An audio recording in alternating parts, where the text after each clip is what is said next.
Alrighty. That is the most expanded expandong that has ever been. What a bit of Dragoon. How's it going, Dragoon? Combo, Vince, CJ, Ragnar, and the gift sub to CJ as well, Dragoon. Thank you very much.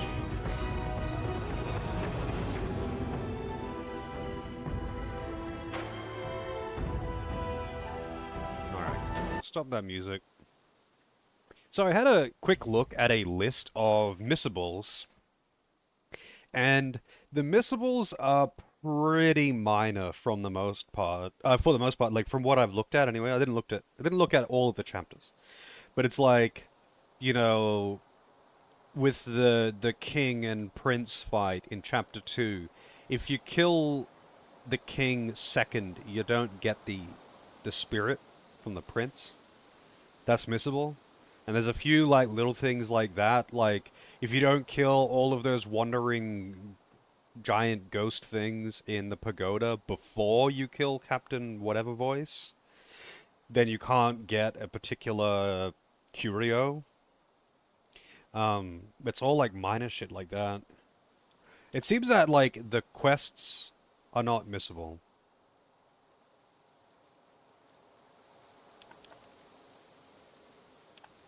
Oh, I've seen that video before, Vince. As far as I know, none of the boss fights are missable, or at least sorry, the Wandering White is missable. Still monkeying around. I have indeed seen that video though, Vince.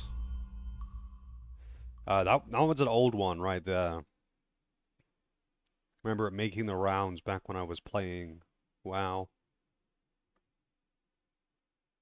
There was a couple of things where people made WoW music videos over K-pop. I never really saw the connection, but people are into it. Definitely a really cool boss fight that is missable. Well, let's see. Hang on. Let me get the... Let's see. Missables.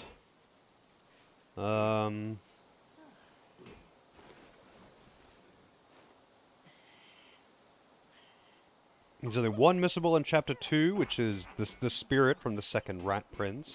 In Chapter 3, there's the lantern guys. You gotta kill them all before you fight Wise Voice, or kill Wise Voice, which I didn't do. Misses out on it. This is Chapter 3.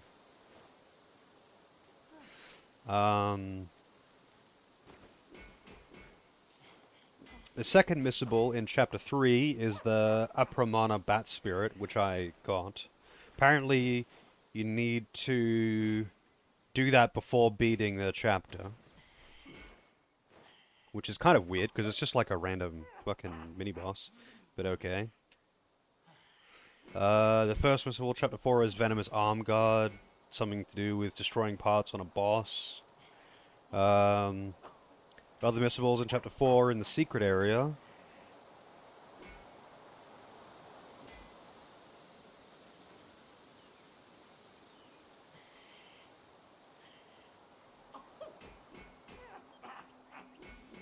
Wow, Venomous Arm Guard actually looks pretty good too. But yeah, I did a bit of messing around as always. I don't want to look too far ahead into the missable shit, just because, like, I haven't reached those chapters, so I don't really want to, spoil or whatever. Also, it seems that refighting this guy, you can fight him as many times as you want. It just doesn't, it doesn't matter. Just ask and they're yours. After you've beaten him once, though, he has the option to give you an extra accessory slot. But that's not actually, like, you don't have to fight him again to get that or something. It's just like an option in the chat.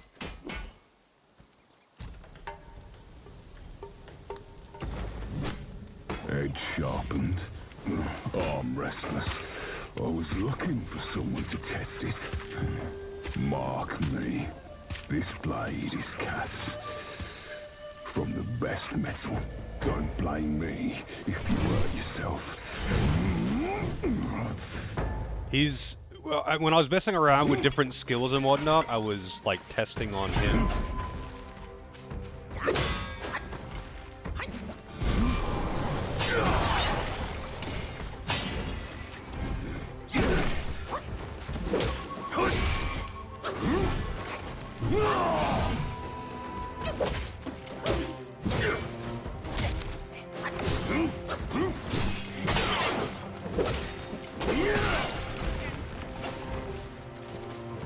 Into the leaves.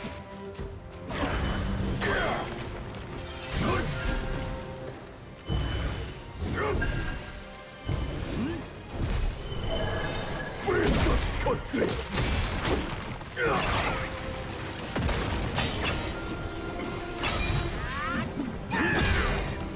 Nice crit. Ah, for fuck's sake. That attack is fucking stupid. The only way that I've managed to dodge it is by coincidentally using the stealth skill at the same time that he's doing it. Just purely coincidentally, though.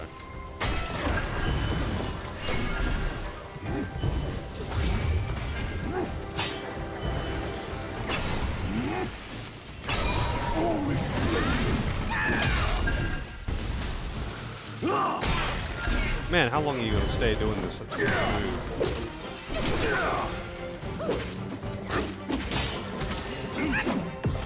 Take this.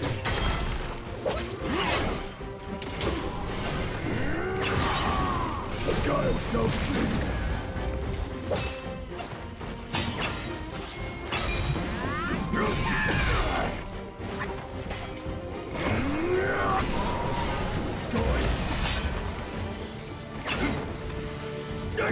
Down with might!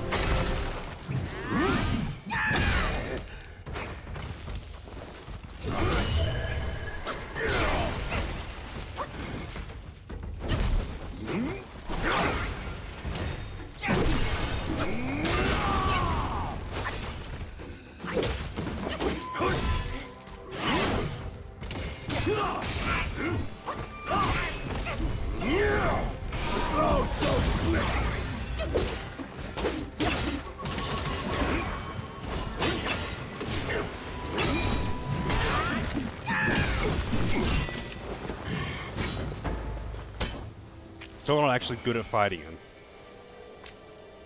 He is a fun fight, though.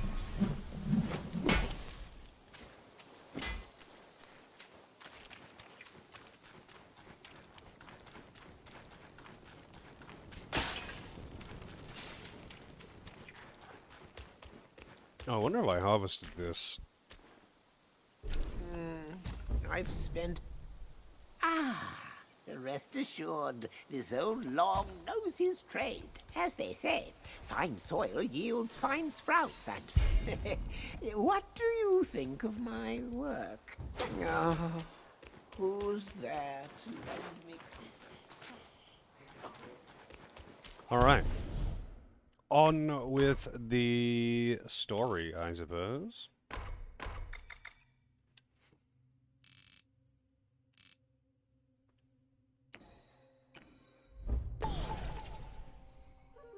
Apparently, one of the best places to farm those mind things is actually at this temple that I'm about to go to. I don't know if it's, like, still good, it might have been patched or something, but apparently that was, like, the best place to farm them. To just max out all those things.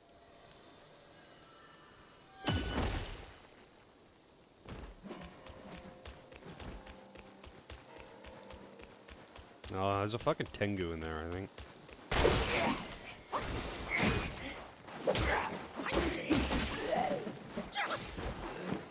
Yeah, there it is.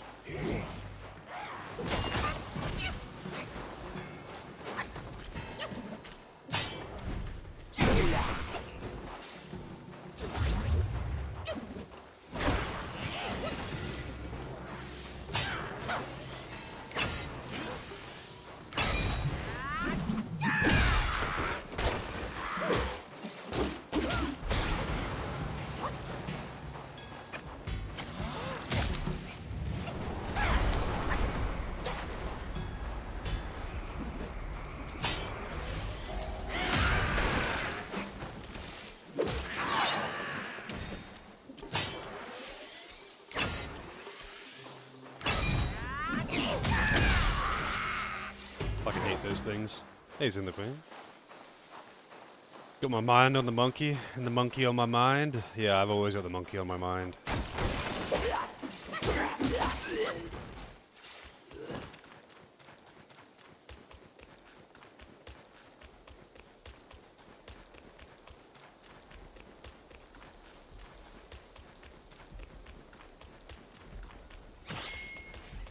Just can't shake it. That looks like a boss fight. Is that a fucking... What do they call those things in SMT5? Abscess. I feel like I'll kill it and I'll get some OP passives.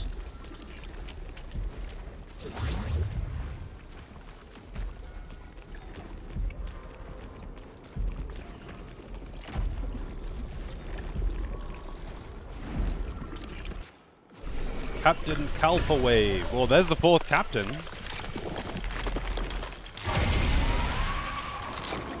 What the fuck is this thing?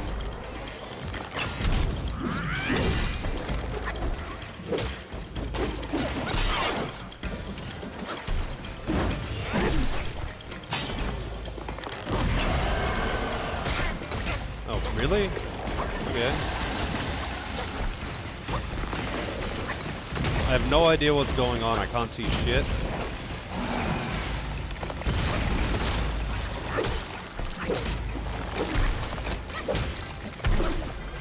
I'm assuming those puddles are hurting me or something. Hey, Solar. How's it going?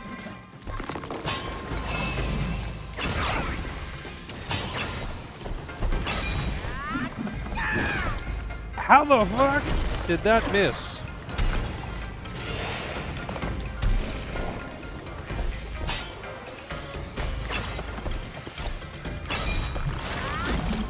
Oh my god, that's 2 fully charged hits that have missed because he's just moved a tiny bit.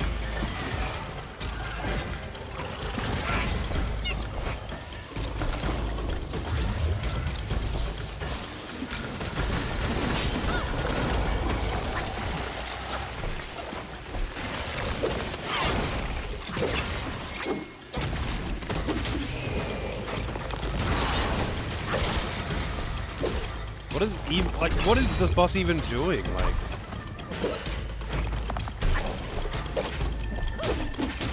it's just constantly making these puddles.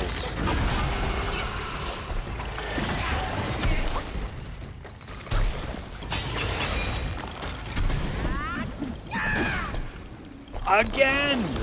How the fuck does this keep missing when it's like clearly fucking hitting him?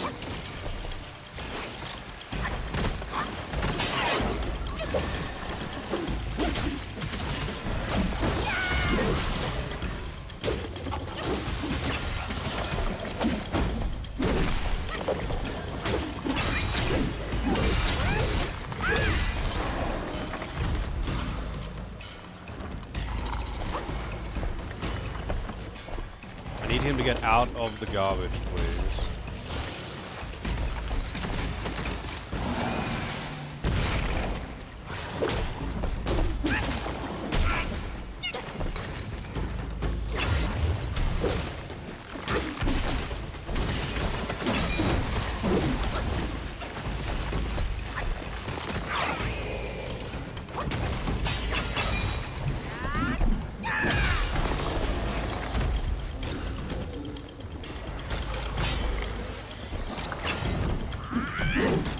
Again, these fucking hitboxes.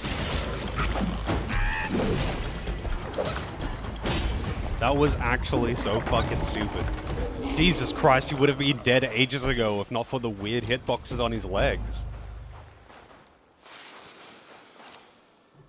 Yeah, Mind Cause, that's the one. Apparently this is, or was, I don't know if it still is, but apparently this is the best place to find, to farm those Mind Cores. I'm assuming it's like an enemy that spawns inside that's plentiful or something. Like, I actually got a handful of them, a fair few even, from like my explorations in the 1st and 2nd areas. Especially in the 2nd area, because those big guys with shields, or spears, they drop them. They're not really that rare, and they're a fairly common enemy, depending on where in the map you are.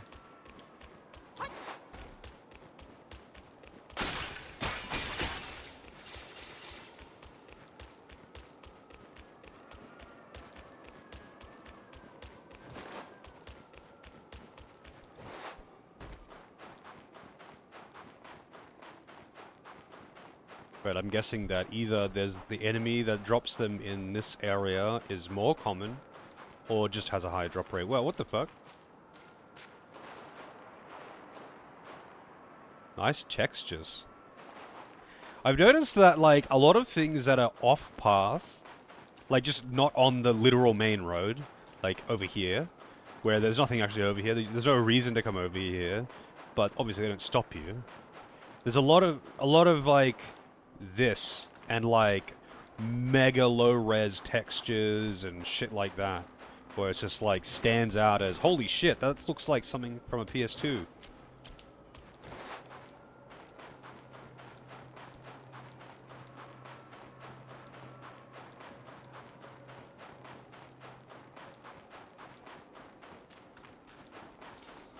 So what exactly are you negotiating and losing to RNG, though, Solaire? I'm kind of curious. Or are you referencing, triangle strategy? I actually got the last achievement that I needed in that game. Well, not needed, but I was getting all the endings, and I realized that by getting all the endings, I could easily just get all achievements at the same time. So I did, and I got the last achievement, today. Start in SMT? What negotiations in SMT? Like, recruiting demons.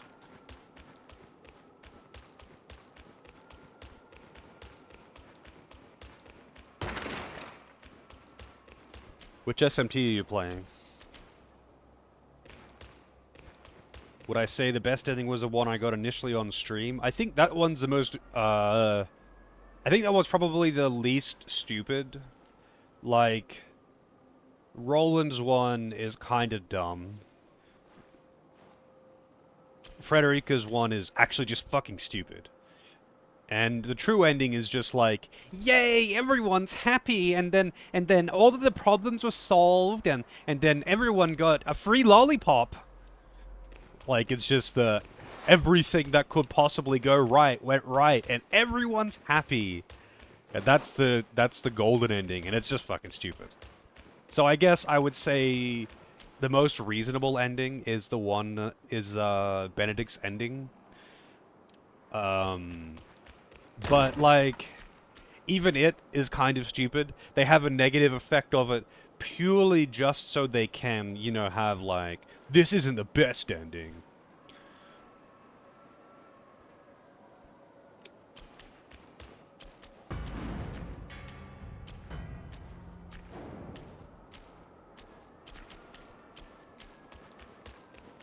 Yeah, well, I know in SMT3, negotiations actually just totally random. Like demon recruitment. It doesn't matter what they ask, it doesn't matter whether you give them items or not or whatever. It's decided when you talk to them whether you will succeed or fail. It has nothing to do with you answering correctly. Obviously, if you keep declining items, that will also fail it if it would otherwise succeed. But like, they decide when you first talk to them. Not when you first talk to them, sorry, like, on that turn. So, like, if you... Like, I abused save states in SMT3 to play around with it and see if there is any consistency with it. And it's like even reloading the same save state and answering the same way over and over again, or answering both ways, whatever, doesn't matter. They're either going to react negatively to both or react positively to both. That's how the questions are in SMT3. I don't know about the ones before that, but I was disappointed when I found that. In SMT4, it's like still RNG, but they are more weighted towards one answer or another. Vengeance path on hard or normal? Probably hard. It depends, like,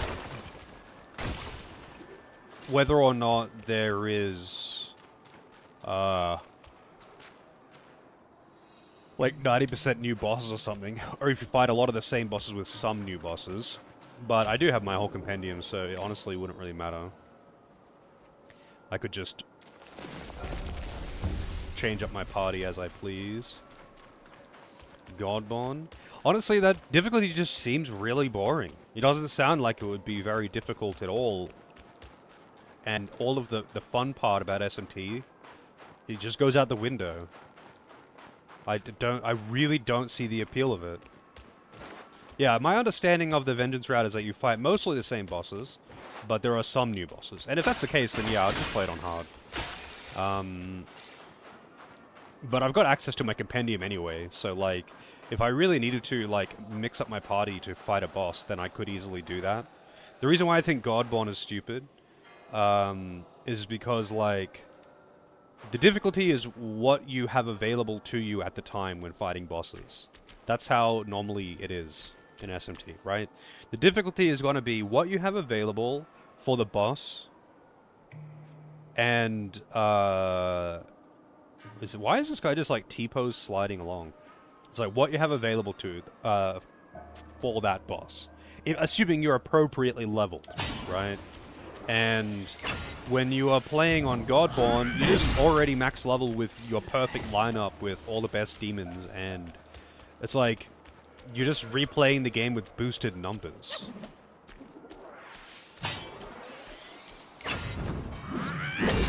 No, I'm not gonna do a fresh file.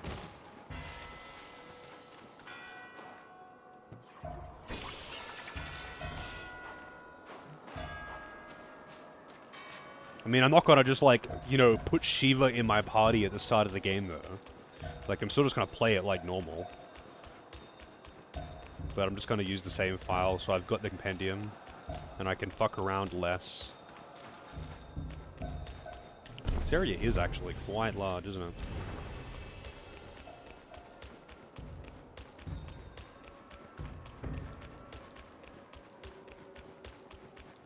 I specifically wanted to have the,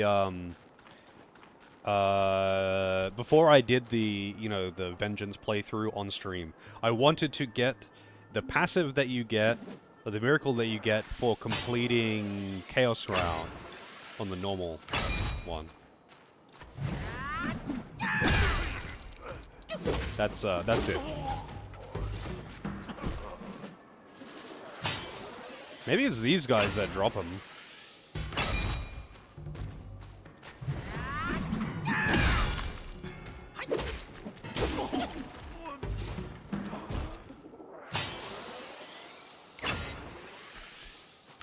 Really?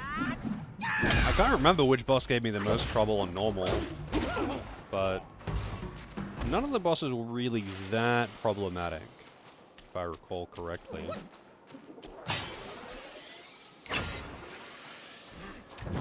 Oops.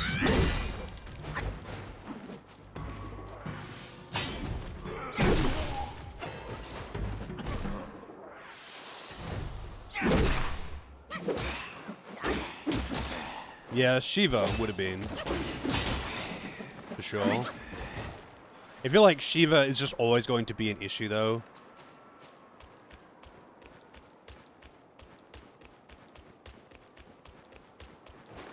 Then again, if I was to refight Shiva, I know exactly what I would do.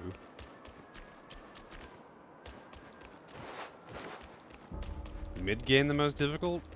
I find in any SMT game, this is applied to every SMT game that I've played, early game is by far the hardest. Like, the first 20%, by far the hardest. And then it, like, drops down dramatically in the mid-game because the enemies are still kind of, they still have weaknesses. Obviously, it depends on the game, but, like, this part anyway. They still have weaknesses, but you actually have access to, like, good movesets. You can actually have all the things that you need. You've got all your buffs, you've got all your elemental coverage or whatever, and then endgame, things start getting, like, you obviously you still have all your coverage, but enemies now don't have as many weaknesses to exploit, so you just have to actually deal with them. Most JRPGs, early games are hardest. Honestly, in most, I find the early game is just really easy, and then it starts picking up and becomes fairly steady, with some outliers, in most JRPGs that I've played. Usually the early game is, like, intentionally fucking brain dead. But SMT is rough because, like, you don't have elemental coverage. But that's just my experience. I haven't played every SMT game.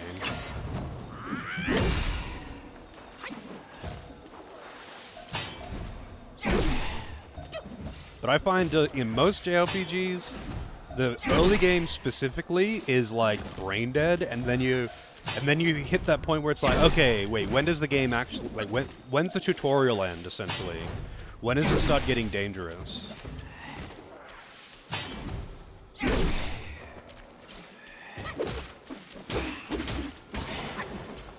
Obviously, there are exceptions to that, though. Like, Breath of Fire 3, the early game is by far the hardest part about the game. For, like, very dumb reasons, of course, but still.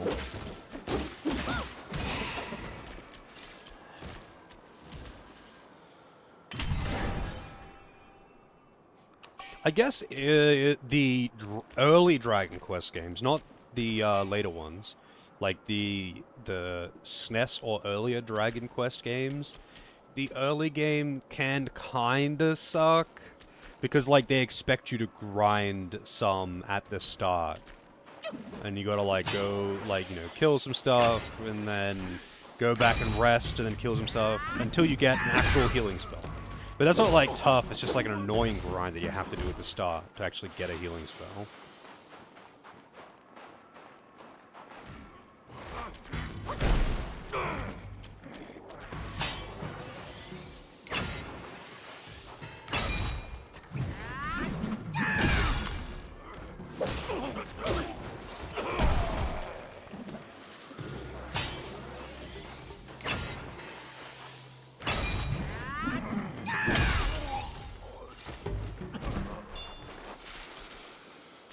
Random mobs start using dangerous moves.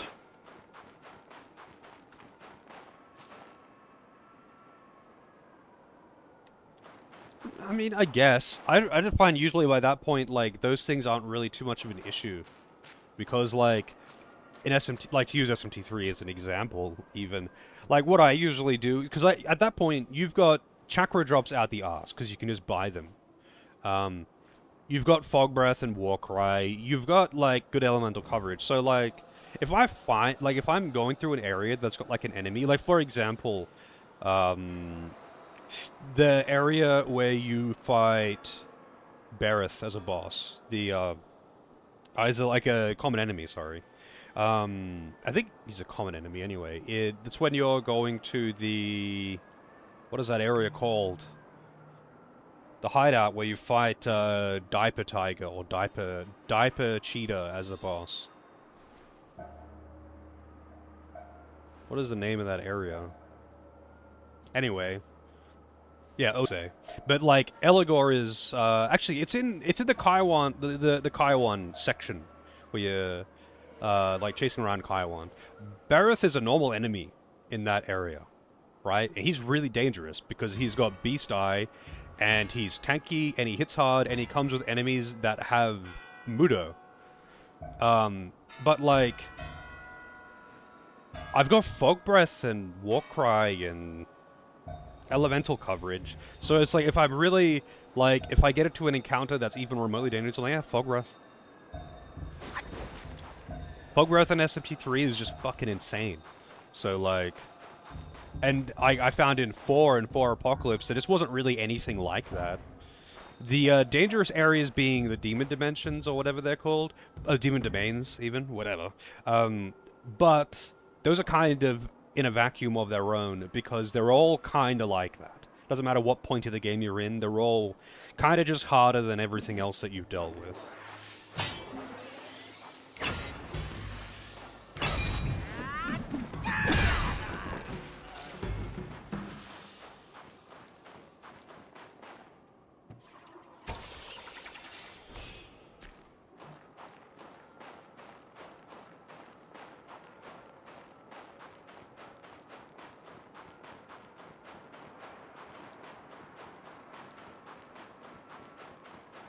But, like, obviously, with SMT, in any of the games, the difficulty of an area is pretty much entirely just going to be on what composition you bring to it, right? Like, and I might go through an area in my first playthrough of an SMT game and just not have a very good setup and not actually change it because of the area that I'm in and really struggle with an area that I'm in. People who are unwilling to, like, fuse out the demons that are becoming a weak spot, obviously, they're gonna have issues. And sometimes I'm like that. I'm like, I don't want to fuse right now. I'll just struggle with an area.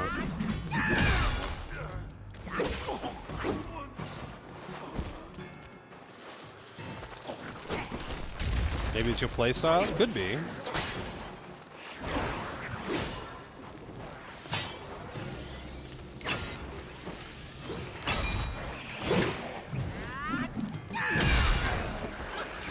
Double kill.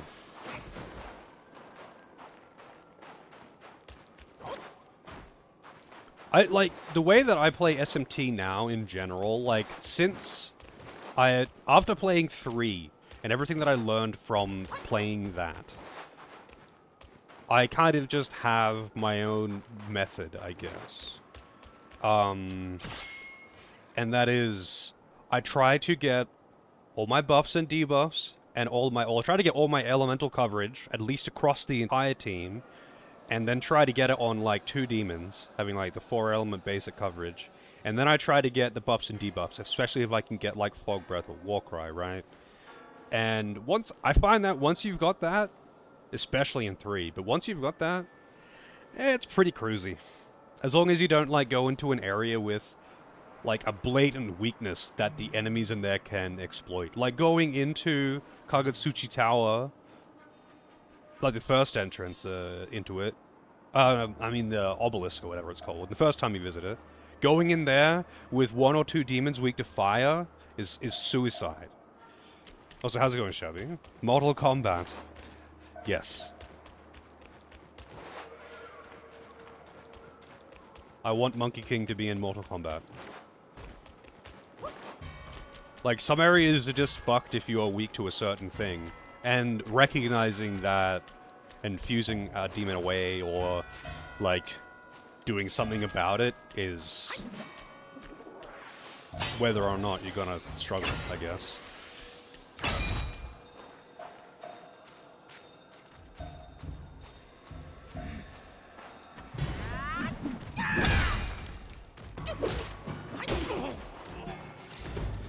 Who is this guy?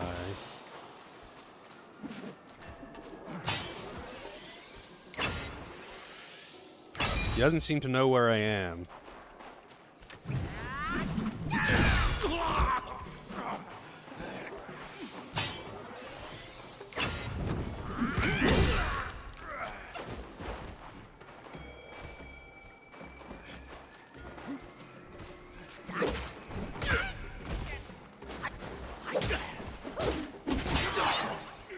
See no evil headgear. More easily triggers perfect dodge. Oh wow, that's actually pretty good. I'm using the drop chance increase one though.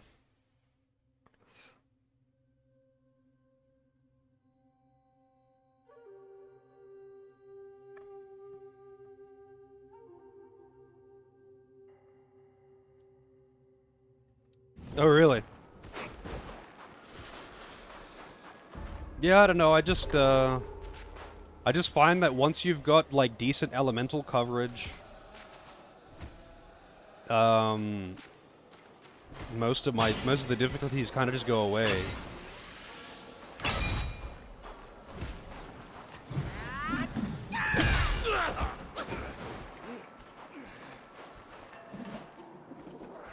They've all aggroed, but they can't see me because they're blind.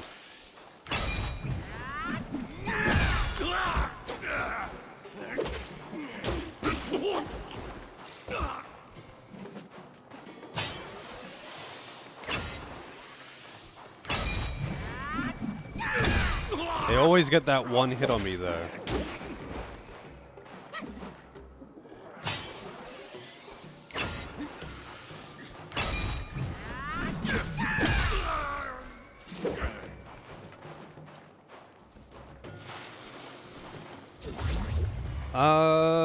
You know what's funny? I found 4 had an easier early game than 3 and 5, but,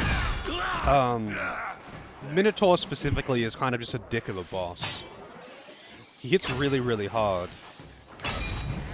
And the whole having NPC buddies that can trigger smirk on him doesn't help, but that's not really the main issue I found with him. It took me like, I think, 2 or 3 tries to beat him. I think I had way more issue in SMT4 in the late game. And with the demon domains. Like, certain late game bosses, especially in 4 Apocalypse actually, but this also applies to 4, they were just really annoying. Because they had no weaknesses and they were just really strong. And if you tried to use buffs and debuffs or anything like, you know, Makarakan or something. Oh, not Makarakan, what are they called? The reflect magic, reflect physical ones? Anyway, if you use the reflect things, they'll just like spend Tetrakan and Makarakan, right? Is it Makarakan for the magic one? Anyway, if you use those, they just will use Megiddo every single action. And that will just instantly wipe your party, buffed or not. So you just can't. You just can't use those things. And it's like, cool, I just have to fight a guy that's got really big numbers, no weaknesses, and I can't use anything that you would normally use to get around this. Like, that was the late game shit I found in 4.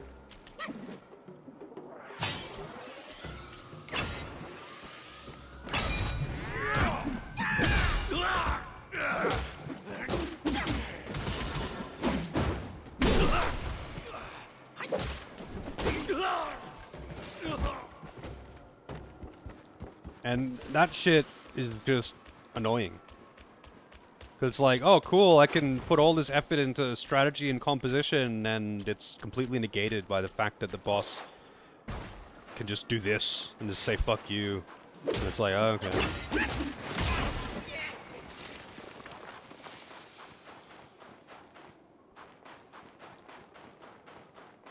Granted though, not every late game boss was like that. It's just that there was a couple of them in particular that were. Like, Beelzebub was really bad for it.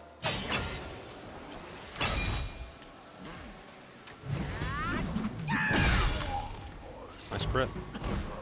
Oh yeah, I messed around with that spell that just gives you a buff but silences you, can't use any skills. I messed around with that, and it seemed alright, but like, it doesn't buff your damage that much. I was a little disappointed. Maybe it got nerfed since you played it, Ragnar, because you said it was actually quite good, and I was like, it must buff your damage pretty good if, like, it's stopping you from using any skills, because the skills are fucking strong. But yeah, maybe they nerfed it or something, but it was like, I'm not even like really killing these enemies faster.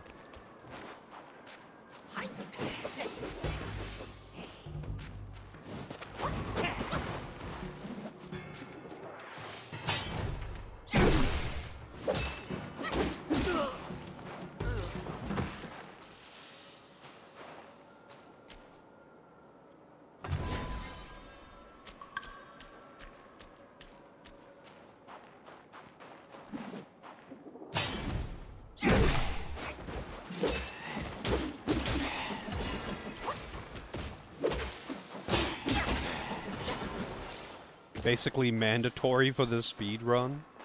I mean, yeah, it would be a DPS increase, but I mean, like, when you're not trying to kill the boss as fast as you possibly can, shaving off seconds, like, the reason why spells, for example, would be inefficient versus bosses is because usually they're slow. Me using stealth and then fully charging up a heavy to hit them out of stealth with a damage bonus. Of course that's damage inefficient. It's just safe and effective. But like, if you're speedrunning it, probably all you fucking care about is the parry, if anything, and just perfect dodging, and hitting as hard as you possibly can with normal attacks, because that would be the highest DPS. Not necessarily the highest damage. But that applies to so many fucking games. Just because something is fast doesn't mean it's like necessarily the best for speedrunning purposes. Like, a lot of the time, I mean, actually, perfect examples are things like in Breath of Fire 3, Super Combo versus Shadow Step or whatever it's called. Super Combo is stronger and cheaper, but it takes like 20 seconds to cast it. So you're not going to use that. You're going to use Shadow Step because it's it's faster. It's instant. It basically has no animation. Hey, Brain, how's it going? But that, like, applies to so many speedruns. What if it's fast and the best? I mean, sometimes that's the case.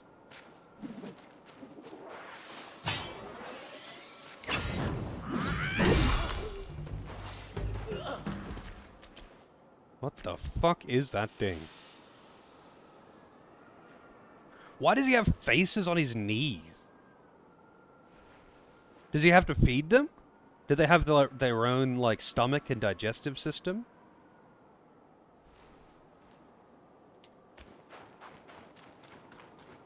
Yeah, I imagine in fights like that it would be amazing. Like, I imagine it would be situationally very useful. I just mean that, like, in my testing when I was running around and farming and killing shit, it was just like, oh, I mean, yeah, okay, it makes me a little bit stronger, I guess.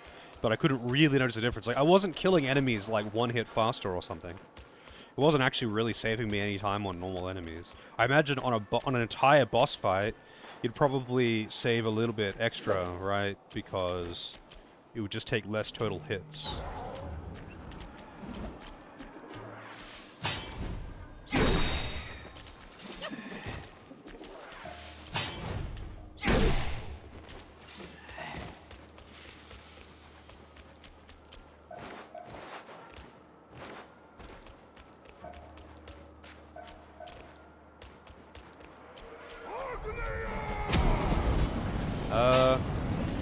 Okay, buddy.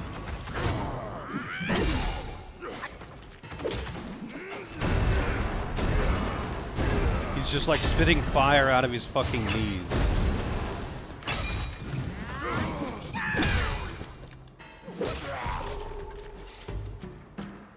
Like, you see that shit? Being able to just, like, stealth and then just, like, pop them with a fully charged heavy for free? Obviously, that's not going to be the highest DPS move that you can do. It's just really effective and easy to pull off, and it's a kind of a get-out-of-jail-free card.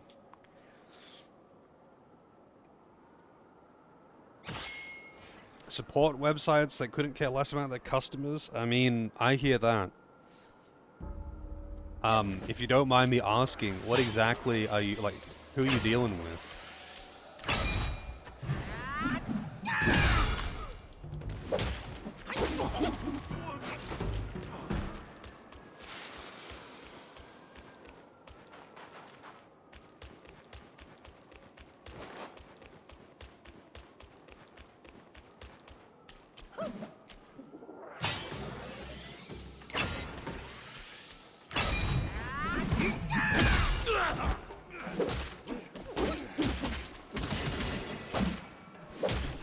Oh, I ran out of stamina. I was like, why is this combo being weird?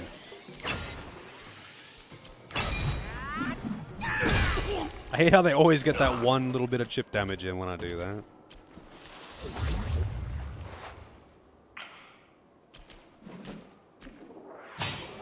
Man, this is really bad glare. Holy shit.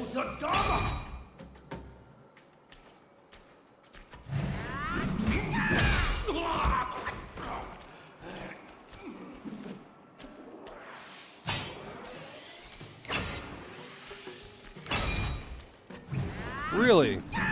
Honestly, I've never used SoundCloud. That's pretty fucked.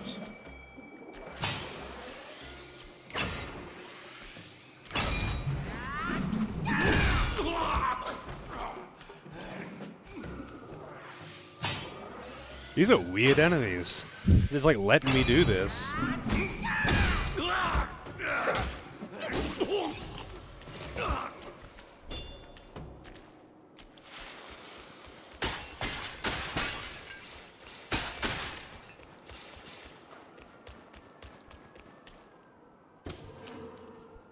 Oh yeah, now that I've beaten all the 4 captains, I should go back to that guy in the pagoda.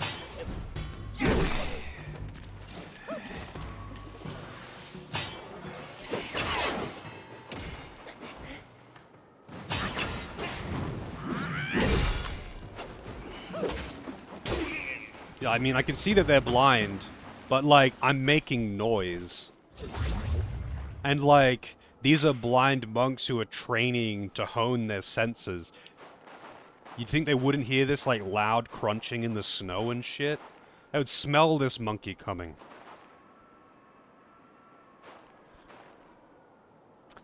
I'm doing alright. Little tired because I got up early, but other than that, pretty good.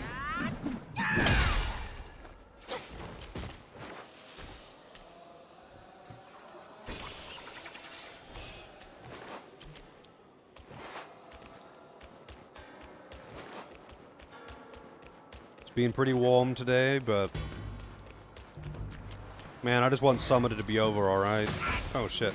Oh, there's two of them.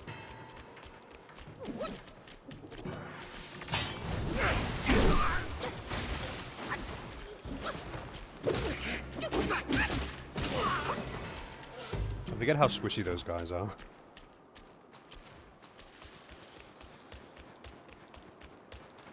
I want to know which of the enemies in this area drops those mind thingos. Why am I tired? Because I woke up early. So I got like 3 or 4 hours sleep maybe.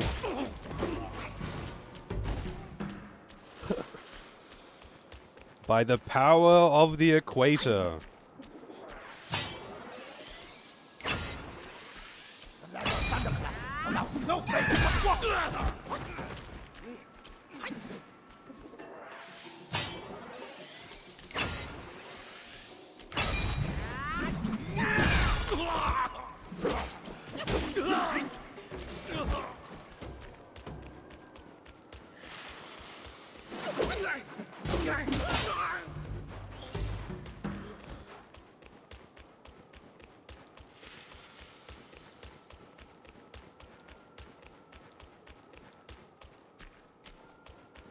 What is by the power of Grayskull actually from? I know the line, but I actually don't know what it's from.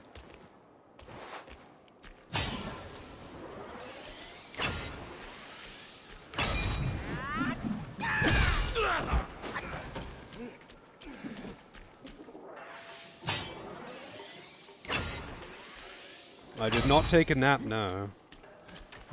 I don't really like taking naps unless I'm really fucking dead tired. It's from He-Man? Oh, okay. Yeah, I've never actually watched He-Man. All I know about He-Man is that, Hey Ya Ya whatever song. And that's some quality memes. But I've never actually watched He-Man.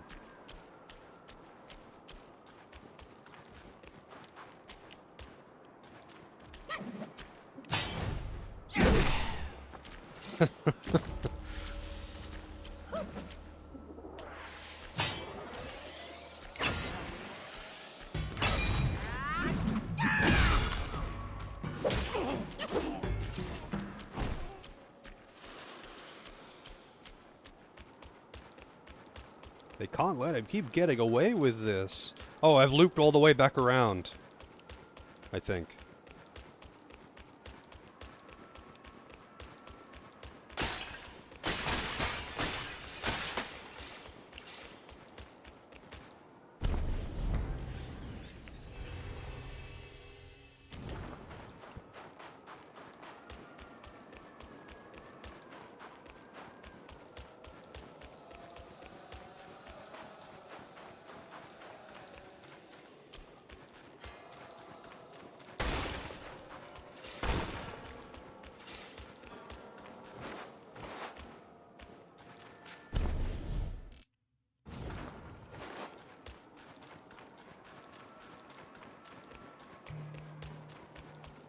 I wasn't really into muscly dudes with huge phallic symbols and furry underwear.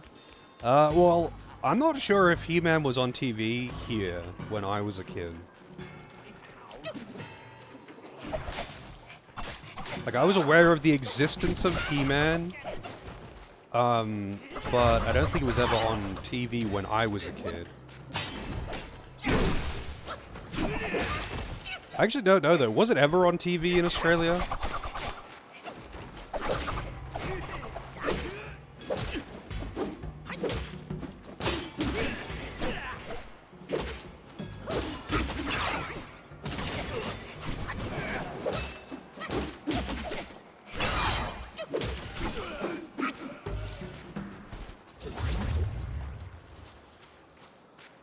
Too young to have experienced the good stuff.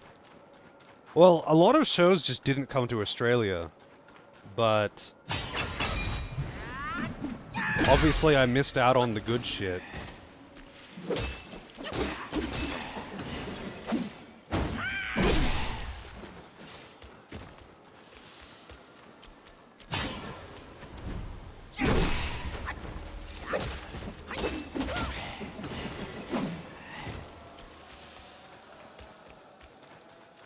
Although, to be honest, I just didn't really watch that much TV.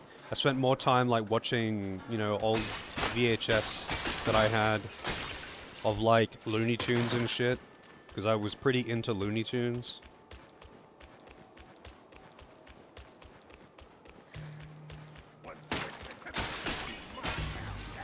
Oh, how the fuck do I get up to you?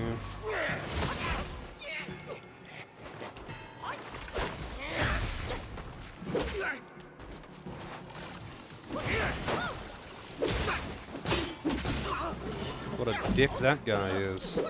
What the fuck? Why won't it let me jump across that gap? Thank you.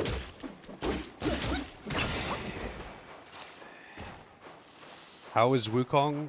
It's not a Souls-like in any way, but it is a good game. There is nothing to compare it to Souls. It's just a totally different thing.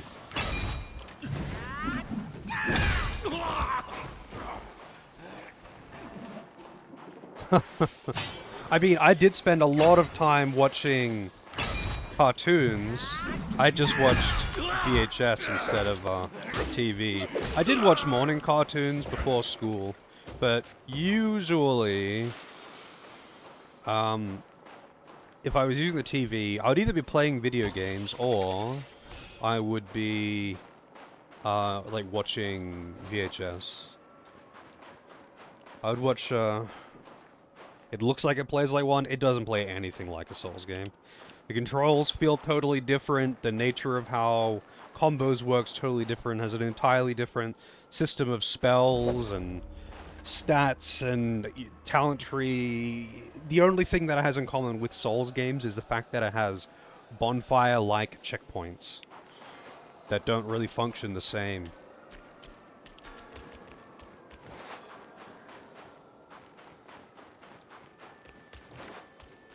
Old enough to remember VHS. Yeah, we were pretty late to the party with getting a DVD player too. I mean, you know how old I am, don't you, Dragoon? I'm sure I've said it enough times on stream. Like you don't distribute stats or anything like in Dark Souls. You've got a talent tree that you get from leveling up, from gaining experience. Equipment is all about set bonuses, and you have a spell system that kind of lines up with... It's like a secondary thing to the combat. Like, you don't really... Yeah, like, it really doesn't have any of the systems from Souls. Not even, like, upgrading weapons does it the same way. You had no video games when you were young? Granny talks about the really old times. Well, I mean, I know how old you are, Shabby, and I can say right now that you're not the oldest person here. It's the eyes that see your power.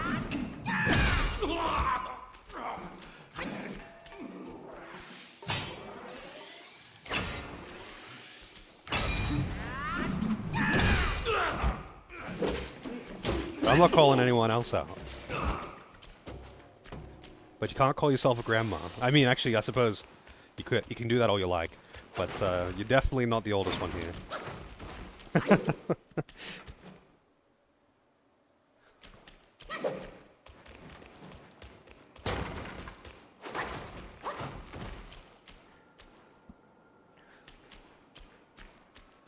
We got a regular DVD player. I was pretty late to the party getting a PS2. Like, I bought a PS2 with my own money. And by the time I got one, it was a PS2 Slim that I got. So we got an actual DVD player just when they were just not ridiculously expensive. So we were on VHS for ages. But, like, it didn't really make any difference to me, to be honest, because, you know, if you went to Blockbuster or whatever, everything was still coming out on both VHS and DVD for a very, very long time. And it just didn't matter, like, but I didn't need a DVD player.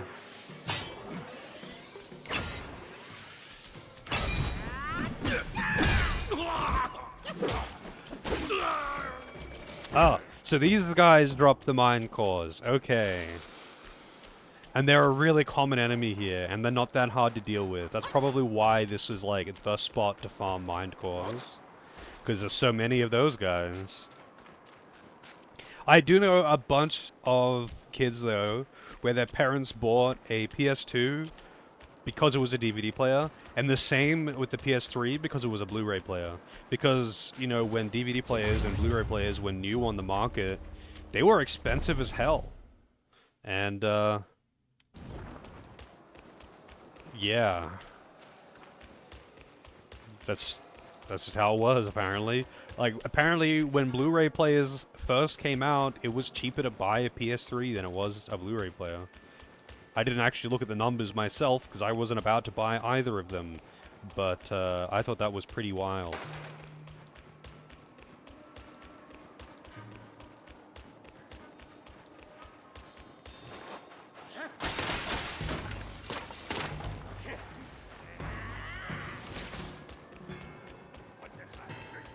PS3 was expensive as fuck, but so were Blu-ray players. Or at least they were here.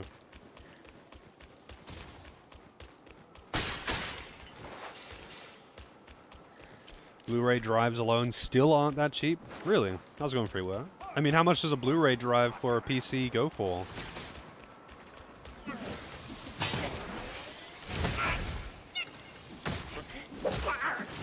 Man, this is such a dick move putting all of these mages in one spot like this.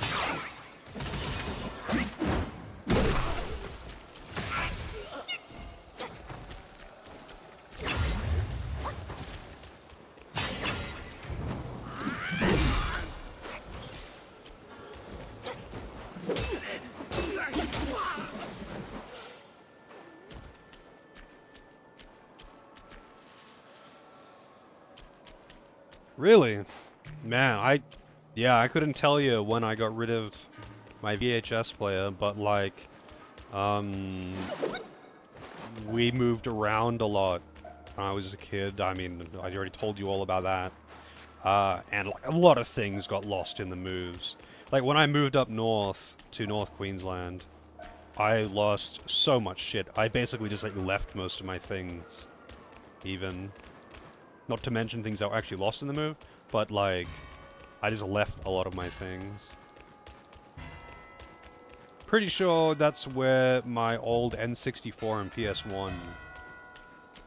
I mean, that'd probably be in a dumpster now, but, like, pretty sure the place that I was staying before I moved to North Queensland, pretty sure that's where I left, like, my N64 and PS1, a lot of my old games.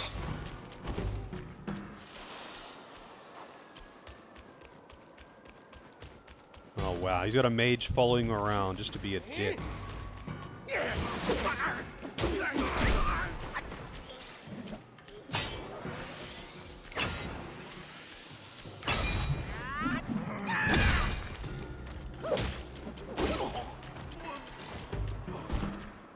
$85 to $150 US?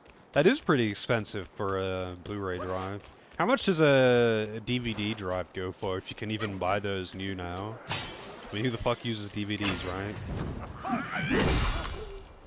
Honestly, I wouldn't actually know who the fuck uses DVDs, though. Because I couldn't tell you the last time I purchased a DVD. Probably would have been, like, 15 years ago.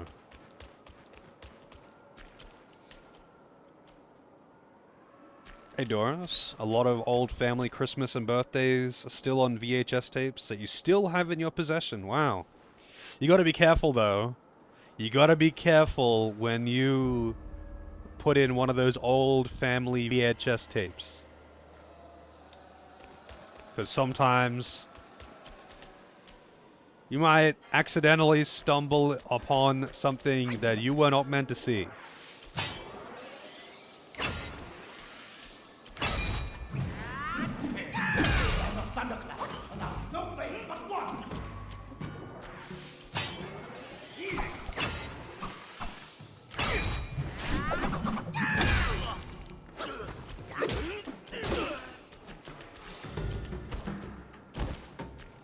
Move 13 times. Only things you lost were some of your old books. Well, that's good at least. That's a lot of times to move, though. Most people, like, really just don't move that many times. So most of the time, like, I actually don't know how many times I moved. We moved a lot of times when I was a kid.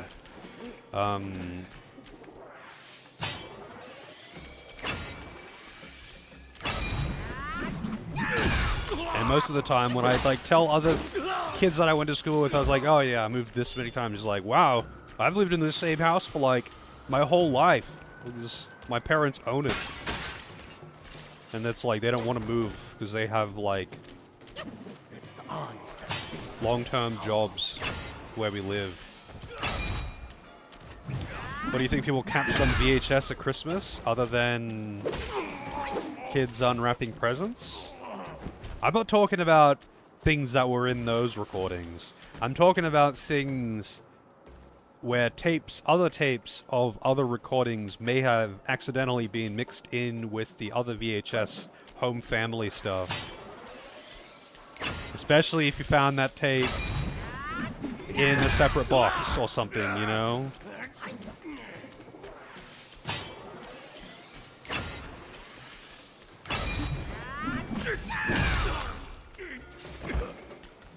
Yeah, I'm not talking about the Christmas celebrations.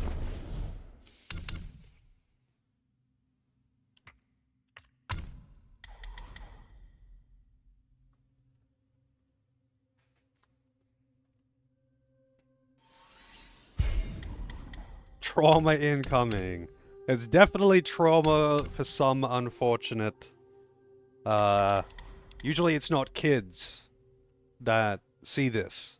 It's like adults who are cleaning out the attic or the shed or wherever people store their stuff, you know?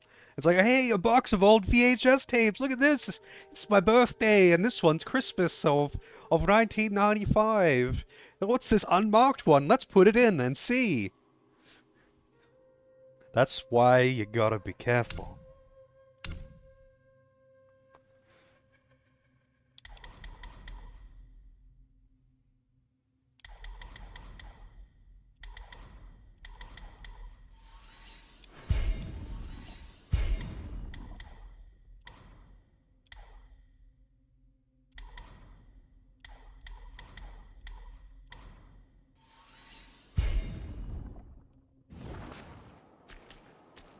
I mean, I know some people definitely celebrate Christmas in interesting ways, but that is not quite what I am referring to.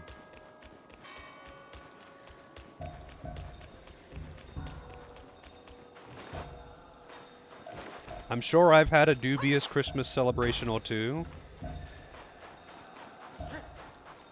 but I also don't have children.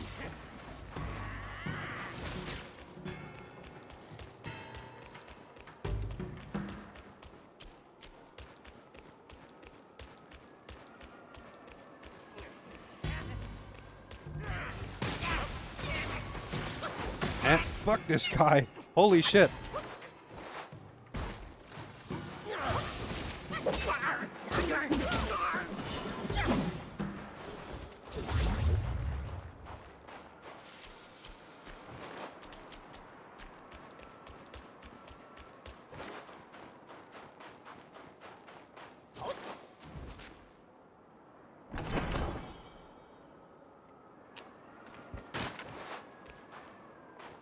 I've got so many of those small pieces of gold. Like, they're just such a common drop from normal enemies. Like, pretty much everything seems to be able to drop them.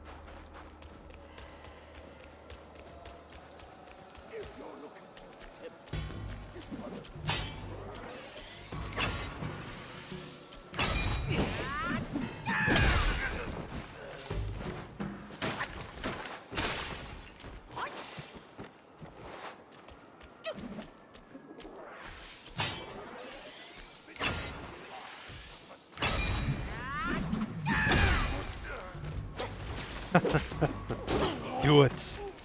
Let the imagination run free.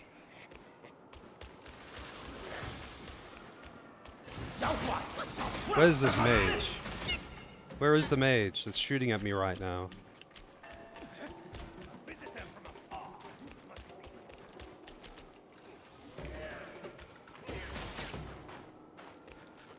Must be inside.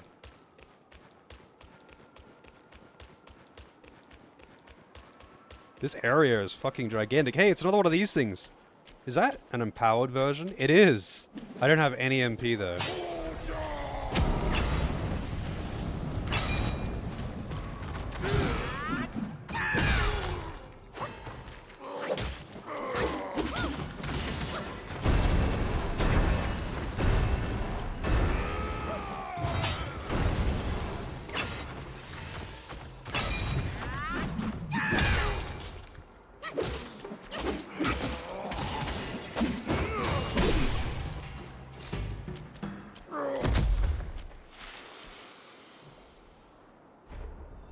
You had a rough night?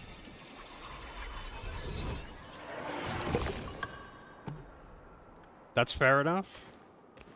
Oh wow, he gave me all of my Estus back. Clay Vajra. Let's take a look at his, thing.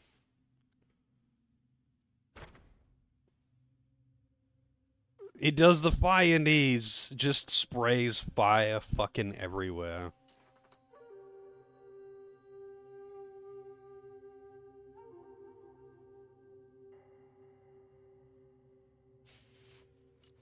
Oh, I just saw that message as well.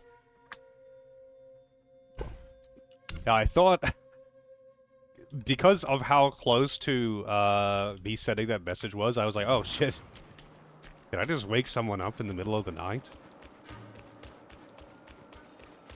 I've totally done that before. Where someone has, like, not muted their phone. And then I've just, like, sent a random message on Discord. And it's woken them up at like 3 a.m.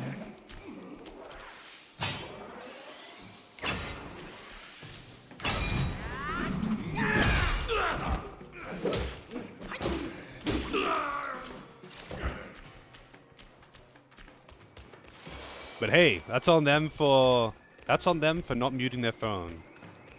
Kill must uphold the Dharma!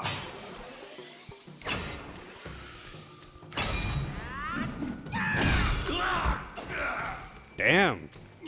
A heavy sleeper, huh? When I was a kid, I was a very, very heavy sleeper. Like, it was apparently legitimately difficult to actually wake me up. And I remember when we went to, like a drag race event in Brisbane. And I don't know if anyone hasn't been to one of those. They're extremely fucking loud. Those cars are very fucking loud. And I managed to fall asleep in my seat and didn't get woken up for like 40 minutes of that. And those cars blasting past.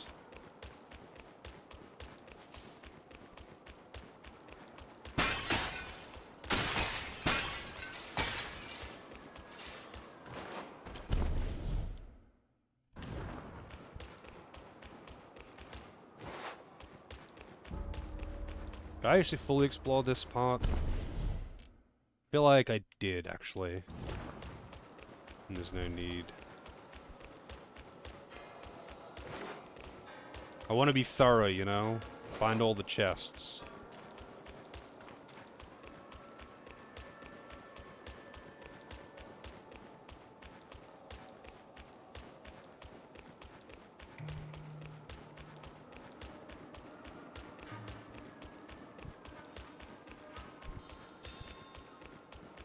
Oh, that's the main temple by the looks.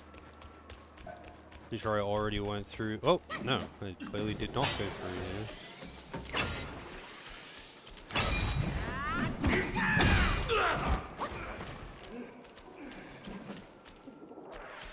I usually woke up fairly early. Like, I pretty much, like, you know, getting to and from school for the most part was on me. That's my responsibility.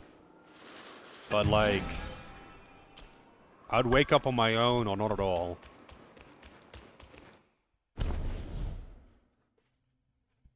But apparently one time, obviously I have no memory of this because I was sleeping, but apparently one time, I think it was like my aunt or something wanted to wake me up.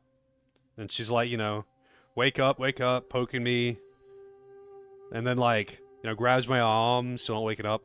Grabs me by the shoulders and shakes me, still not waking up. And pulled me out of bed and stood me up, and it still took me a bit to wake up.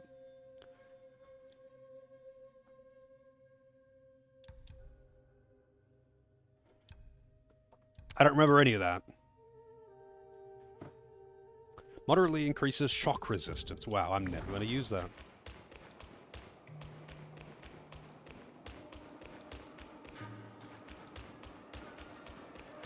But yeah, as for me getting to school and on time, like, I usually actually woke up pretty early. Because I liked to, I just liked to get up early when I was a kid. But I'd usually, like, get up and, like, watch cartoons before leaving. Oh wait, this is the wrong way. And I'd usually go to school early so I could, like, go for a run. Because, this was when I was in primary school anyway, because I was pretty into sports.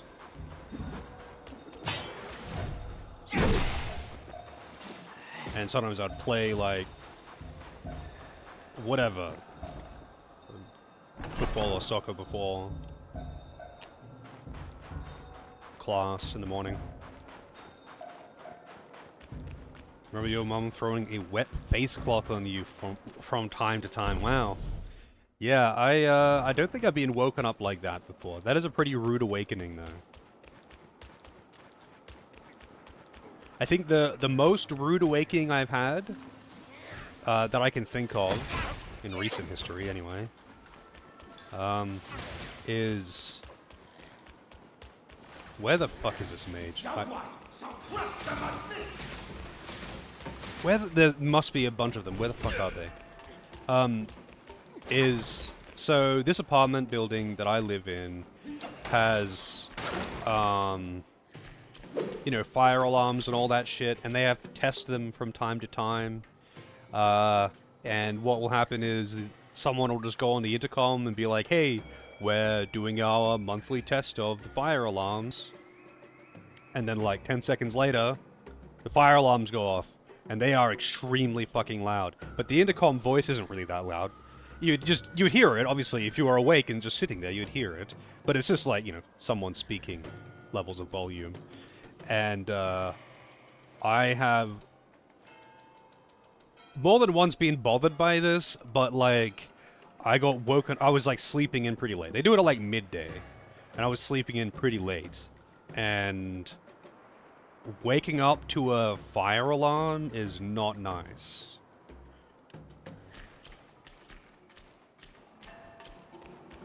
There he is. No, that's not him either. Where the fuck is this guy? And the thunderclap allows no faith but one.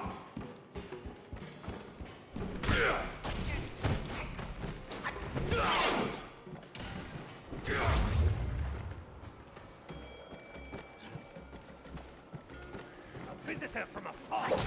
A visitor from fuck you. Blasting me with fucking lightning the entire time I was trying to get up here.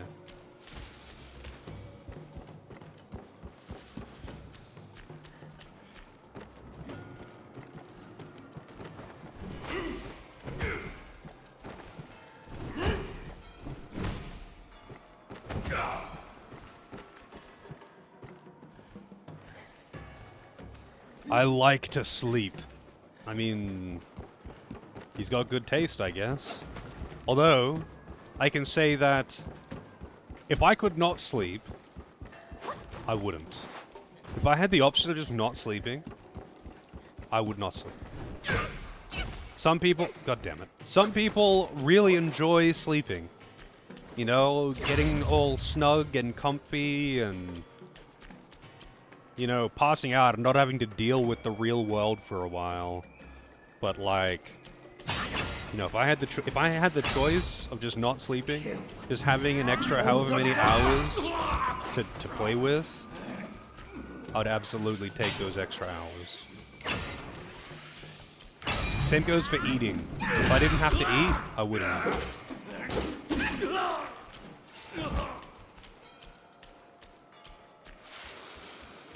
Alright, now that those guys are dead, I can actually explore out here without trying to not die.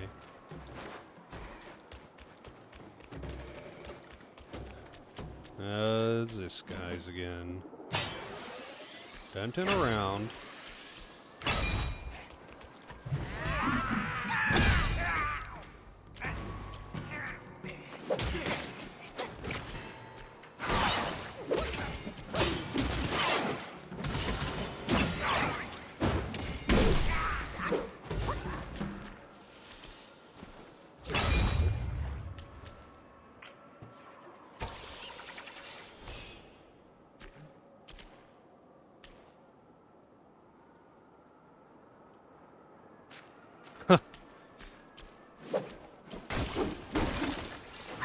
Yeah, I mean, when I was woken up by the fire alarm, it was definitely startling, and I was just like, fuck you.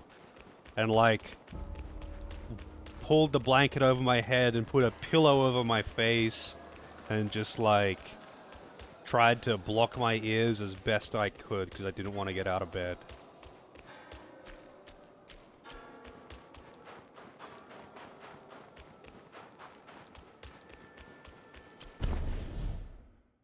You need that dopamine from eating to get you through the day? I have found other ways to get through the day. That's my secret, though. There is no dopamine.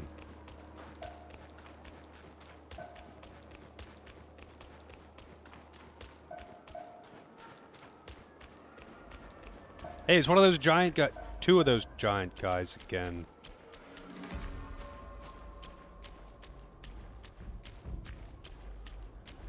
What if I got aggro just one? Hey, buddy. Nope. I can't aggro just one.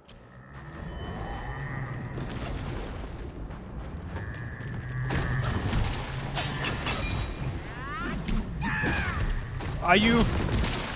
Fuck you. And your janky ass hitboxes.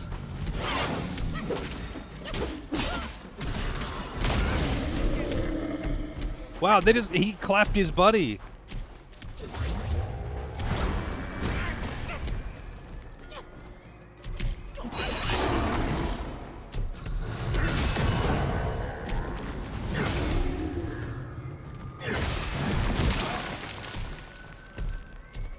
Man, he moves really slow, huh? Dick shot.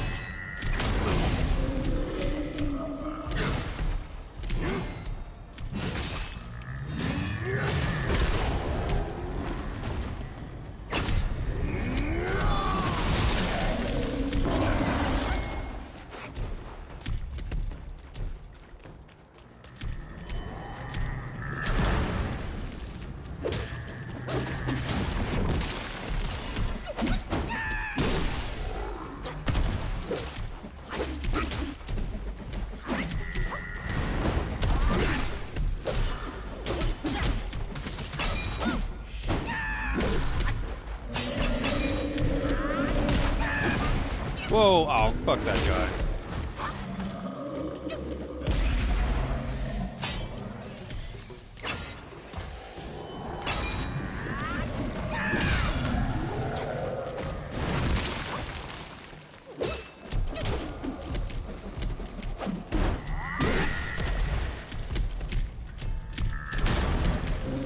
I think that's funny that they can, like, clap each other's ankles and make them stumble around.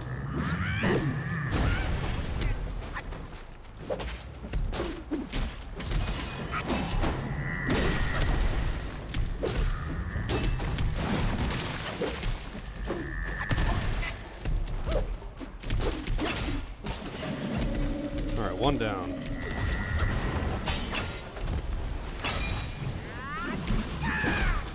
Did that just miss again?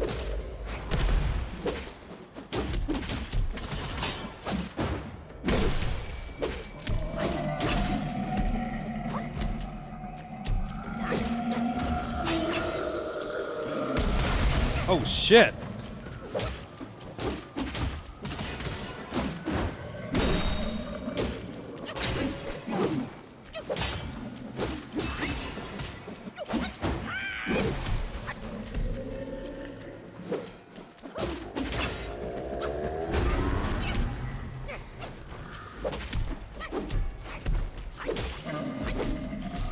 Fuck these leggy bastards.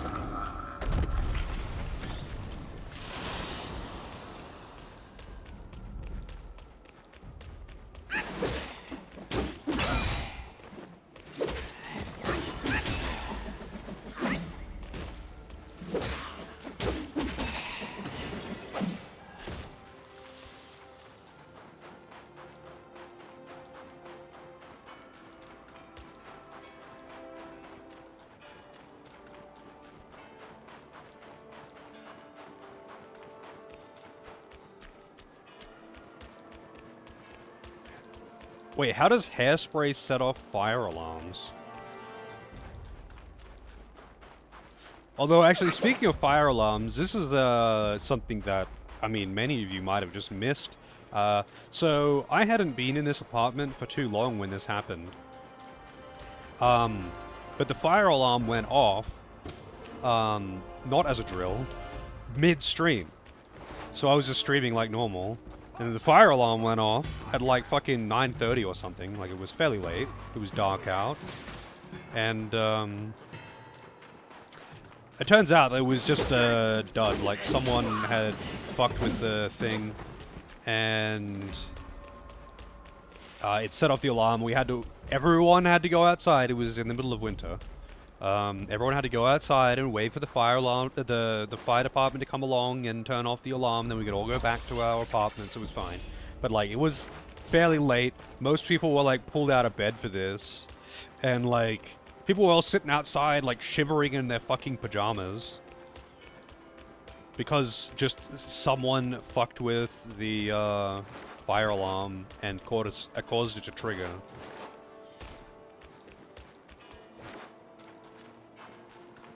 Oh, really? I didn't know they could be set off by steam or sprays. That's interesting. I thought it, like, I thought it was, like, filtering something specifically that's in smoke. Because otherwise it might just go off by being humid or something.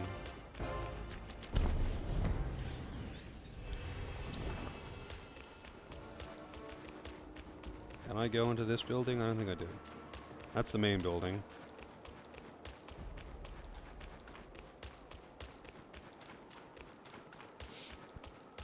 I remember the smoke alarm malfunctioned in one of the places that I used to live as well. But the place in question had really high ceilings. It was an old Queenslander. And I'm sure no non-Australians have any idea what that is. But it had really high ceilings. And the smoke alarm... This was at like 2 in the morning or 3 in the morning. I was asleep. I got woken up by the smoke alarm that was just like going off every like minute. It was going off for like 10 seconds every minute. And I couldn't fucking reach it because the ceilings were really high. So I had to go down outside, go under the house, find a ladder, and then with that ladder I still couldn't reach it. So I got, like, I think I got the broom or something, climbed up the ladder, and just kept bashing the fucking thing until it dropped off the ceiling. And holy shit, that ruined the whole next day, that's for sure. I could not get that fucking thing to get off the roof. Non-pure. I did not hear what he said.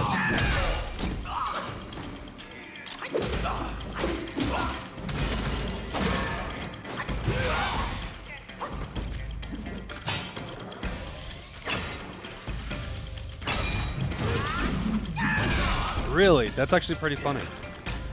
I mean, that's unfortunate, but that is still pretty funny.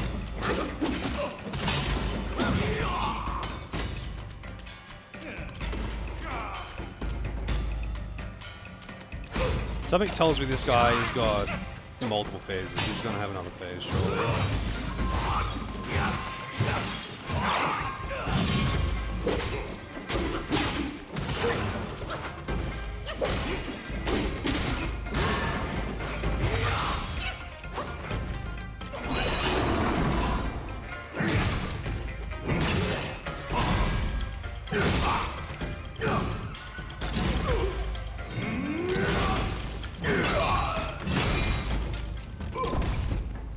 Okay, I actually really expected him to...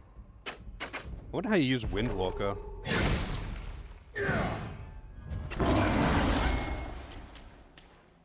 I really expected him to have a second phase, like that other monk that I fought.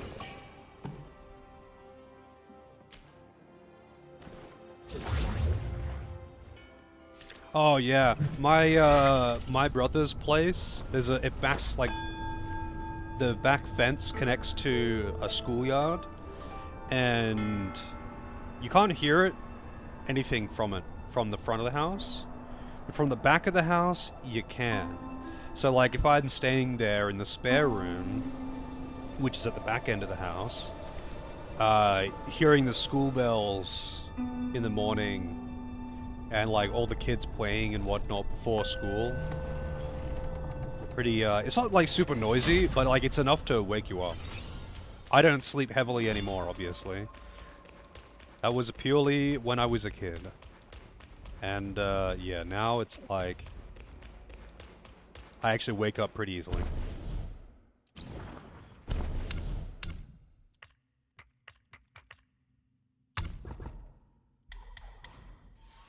I'm guessing this is like 1% crit per level.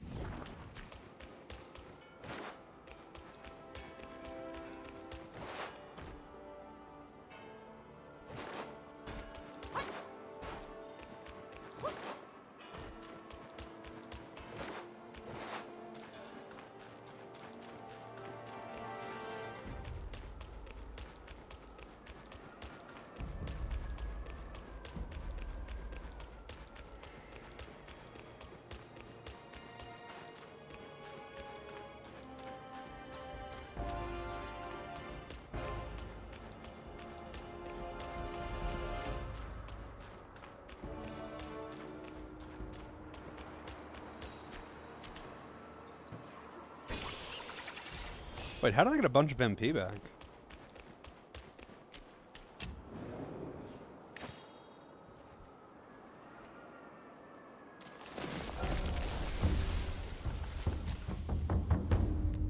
Got a new soak.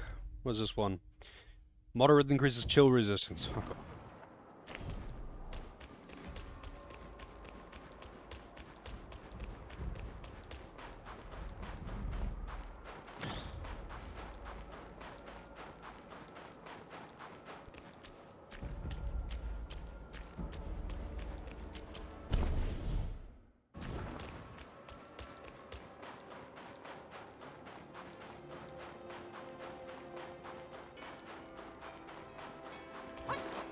Oh.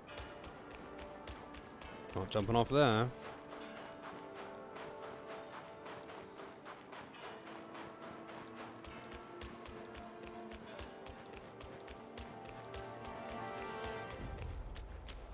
Might as well rest, get my MP back. Oh yeah, actually, what I will do before I forget again...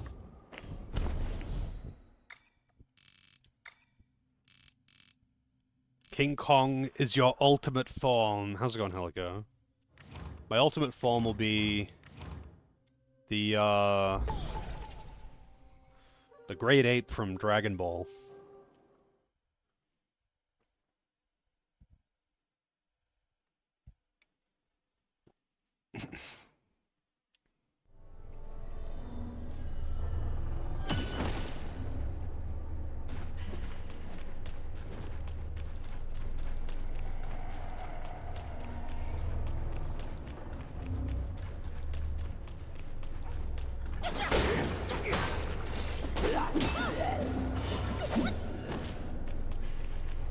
I don't know. I honestly have no idea. I don't know shit about Dragon Ball. These fucking imps.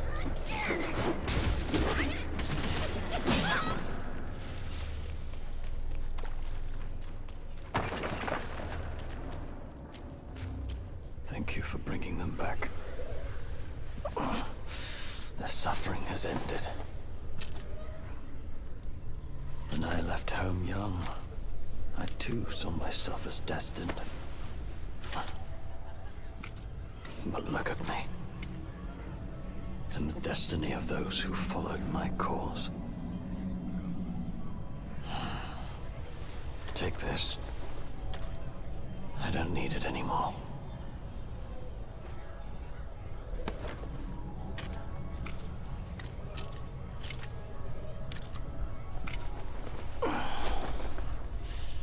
His hair physics though. Chubai Spearhead. Material. I guess that's for crafting a weapon. I got an achievement too, but I didn't catch what it was. I heard the greats. But what's the difference between life and death? For we live in such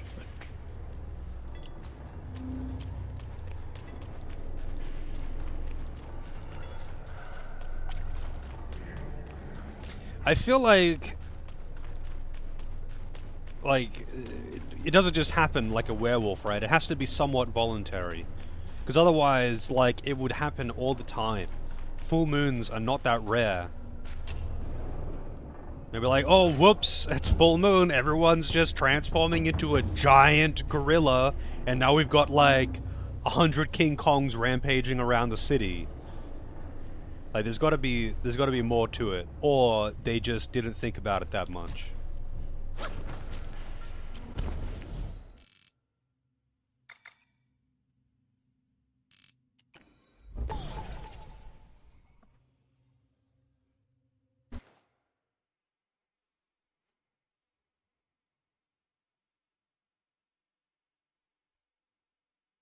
Like, I know Dragon Ball isn't known for its strongest writing, but still.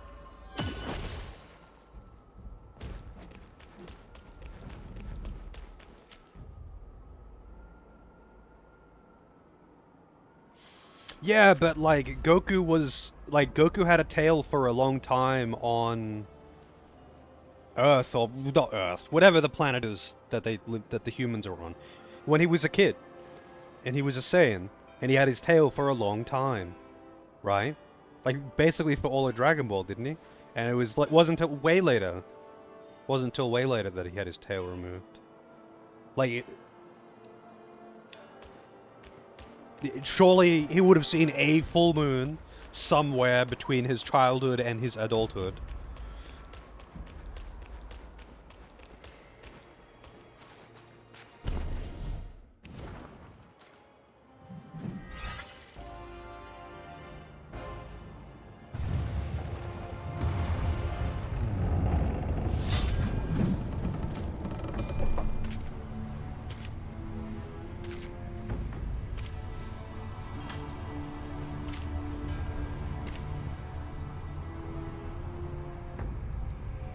Ages ago, Jinjanza and I were peers. Ever questing with goodwill, he was. His nature made him question the supremacy of us beyond mortal woe and grief. He deemed all souls could be akin to us. Why then do we tower whilst others merely kneel and offer? He asked. I told him the others are less than us. His misstep cast him back into the endless cycle. Reborn, he drew 3 disciples. But what did they change?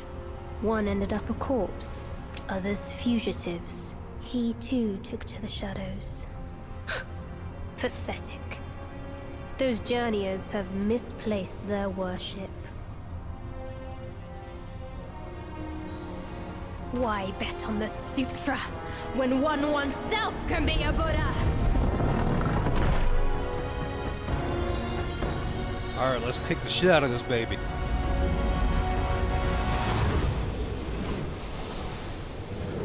Kneel before Oh, come on, Buddha man. of the future.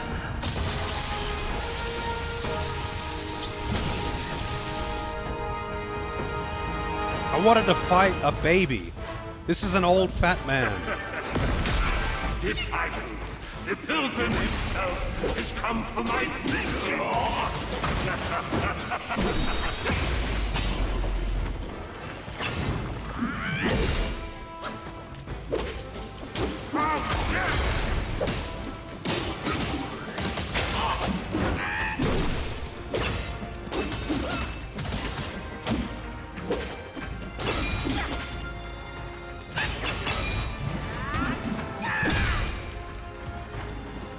Hello, so neat.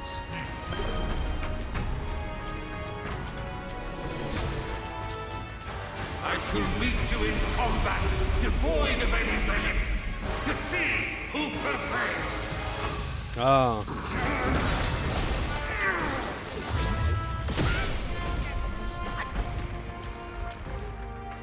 Enlightened, I shall guide the world and redeem those gone astray. None in the three realms escapes them. Those apart, where is their joy? It hates Oh. The shockwave.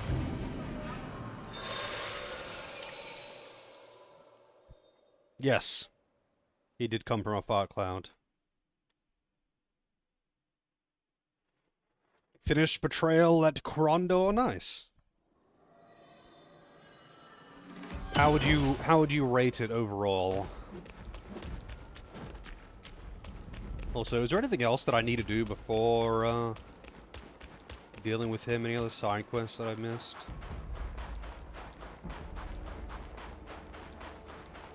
Guess I can check the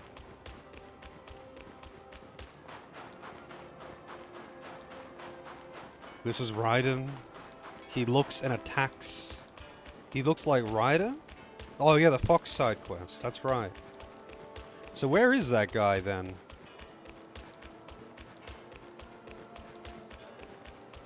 Decent, jank, technically flawed, also painful graphically. It was not the most graphically beautiful game, no.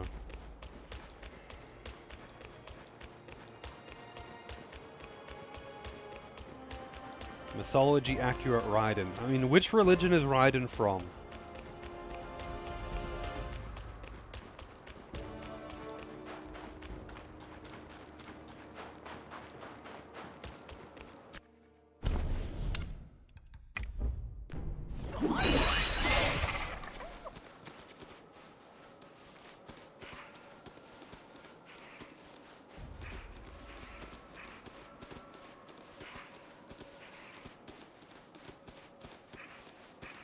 Raijin? I've been in the temples, but there was no friendlies.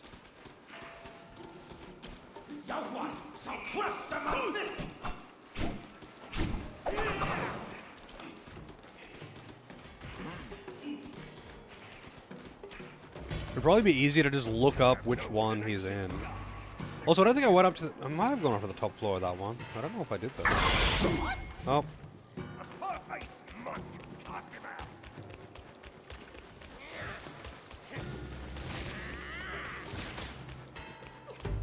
I think I went up to the top and then killed the guys and then left.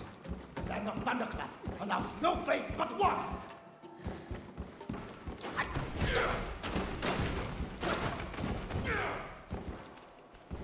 I can suddenly smell something delicious. Someone on this floor is cooking something nice.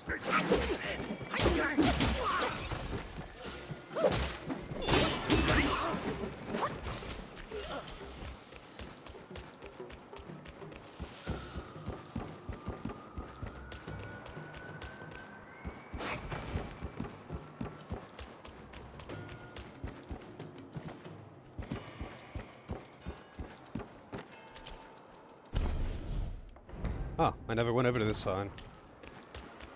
So is it a friendly NPC that I'm looking for?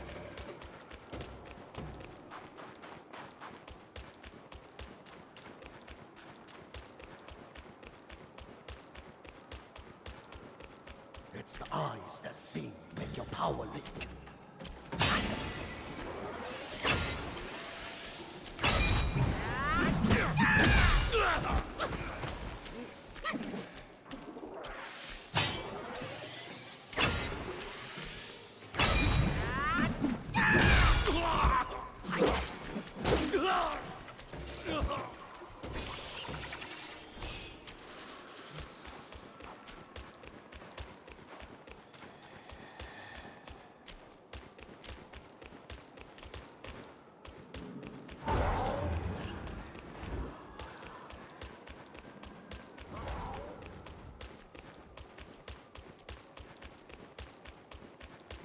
I guess I'm just checking all the buildings then.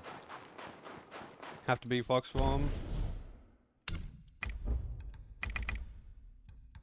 Cannot use it in current state. Oh, probably because I'm moving. Why can't I use it? Is it because I already used it recently?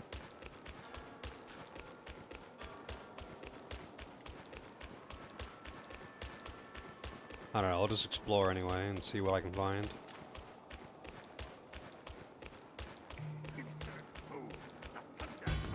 Non-pure, are you talking about? Because I fought him.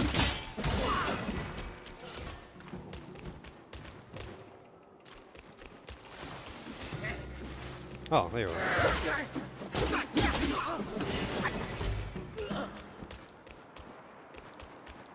are. It'll be this one.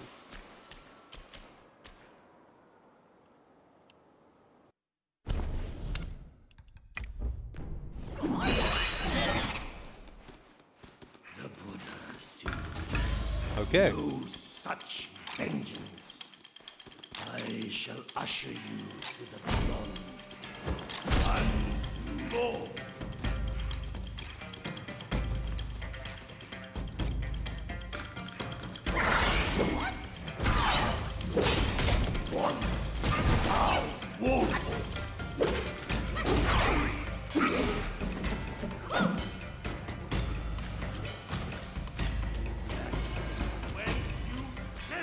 Why are you throwing paper at me?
Oh, what? Fuck you, old man.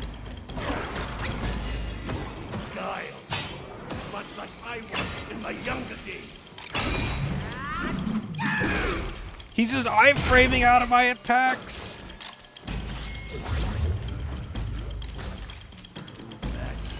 Whence you came.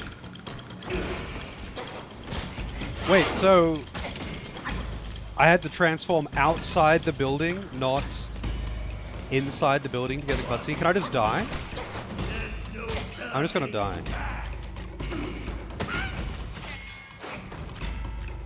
You know what? I want to see the cutscene though. Yeah, it is a bit weird, Helica, because like there's no way that you'd actually make it here in that one transformation. Because the fox, I'll show you where on the map the fox gives you the first transformation.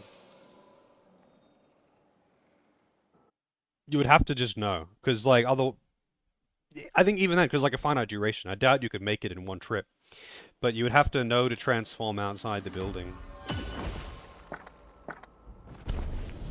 So, all the way back here, was it there? No, it wasn't there. It was over here. It was this one, wasn't it? Forest of Felicity, I think. It was near the bonfire. Yeah, I'm pretty sure it was this one. It's like at the start of the trail. And you gotta go all the way up here, all the way into here, in here, up here, all the way up, and into this place. It's probably too late, yeah, but I figured I'd try it. The boss isn't that hard anyway.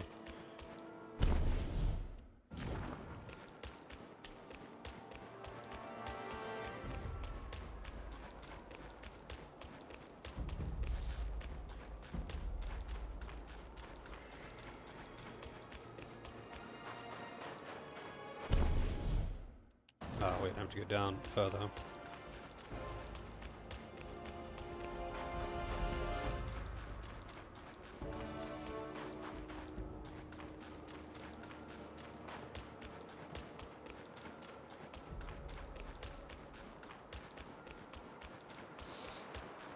Boy, do I wish he ran faster. I don't think you even run faster in fox form, but I don't want to use it too early because I will get knocked out of it. Because if you get hit, you get knocked out of it. And there's way too many things that are likely to hit me.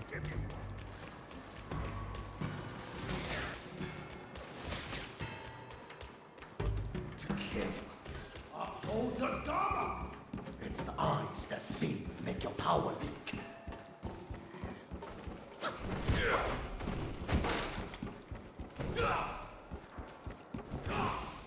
Did I use... Was there anything over here? Bids you welcome.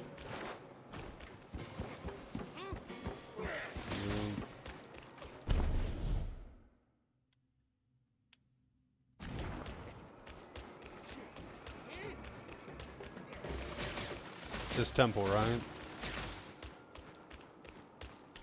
I'll kill these guys, walk down to the bottom of the stairs, and then transform.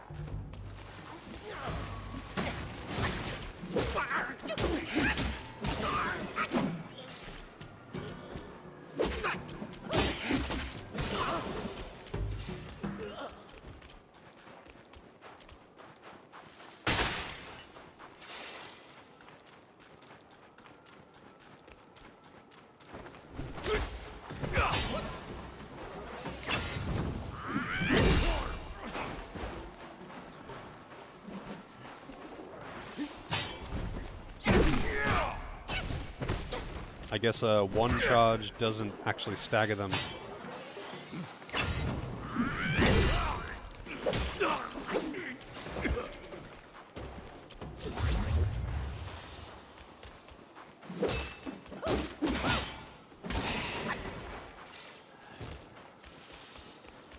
All right.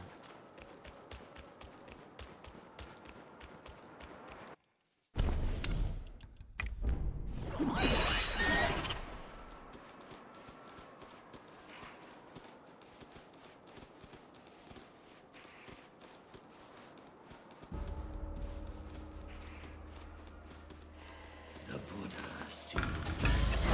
Yeah, I guess not.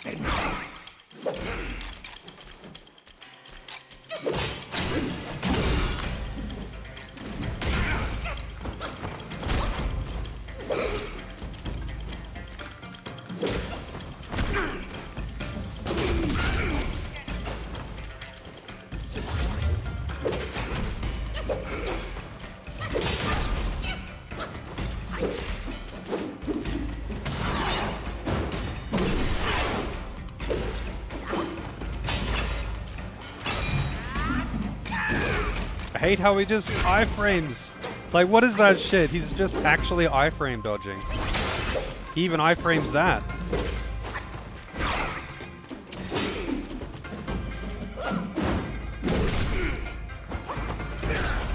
Hey, Christian.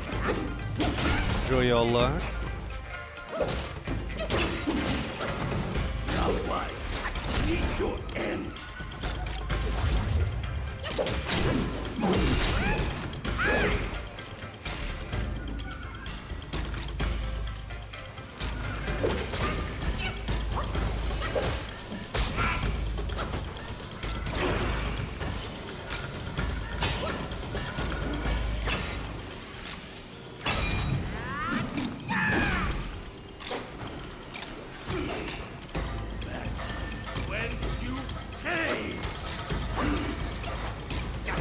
Can you stop doing that attack?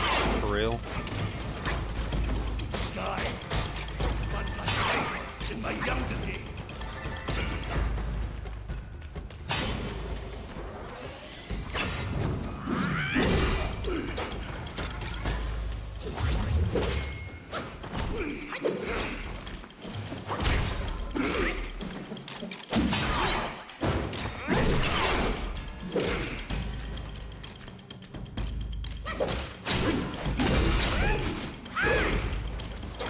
Yeah, he's literally just iframe dodging, like, he gets hit and then he dodges.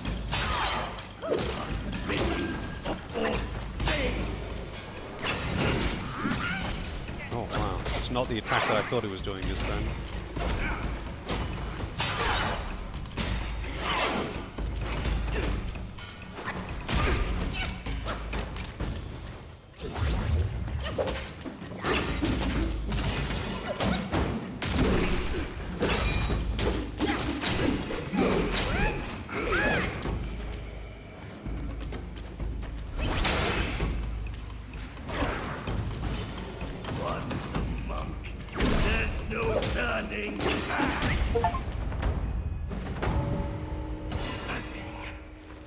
Not even the scriptures can free me from this chain. Why has he got, like, spikes coming out of his face? Is beyond remedy. I've brought this upon myself. They look like his fingernails.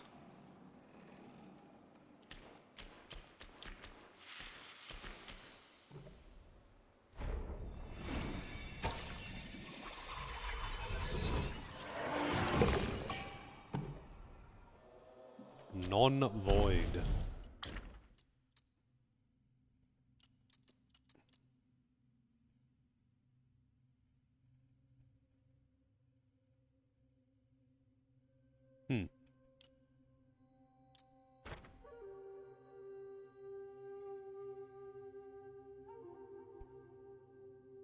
So it's just a dodge. Just an extra dodge.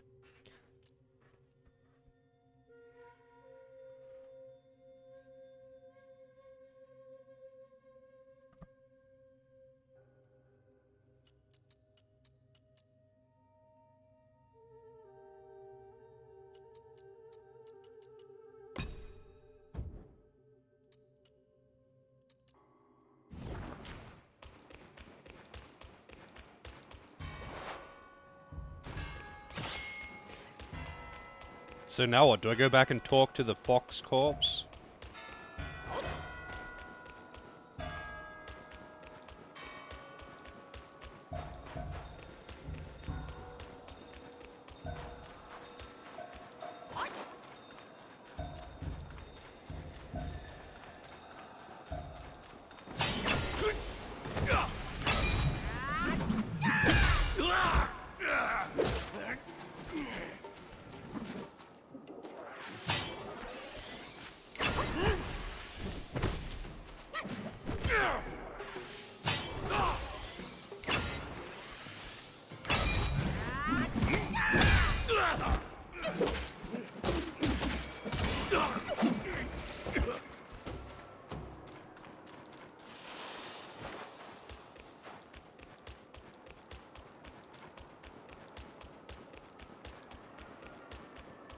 I think that's everything up here though. Checked out both this building and the opposite one, I think. Let me just double check, yes. Thunderclap allows no fate but one.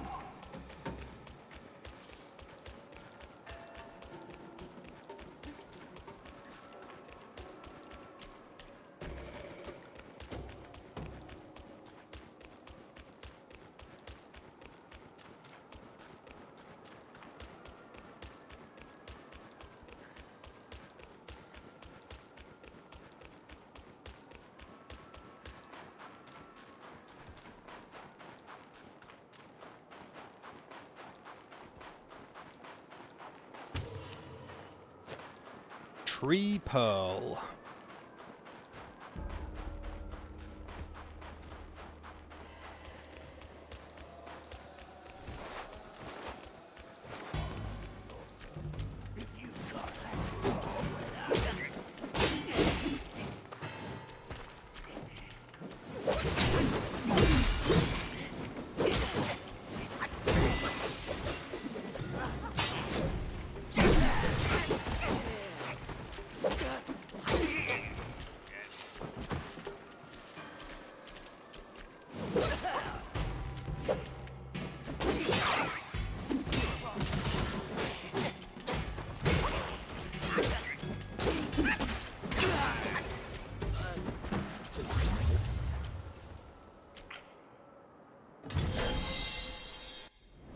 Health?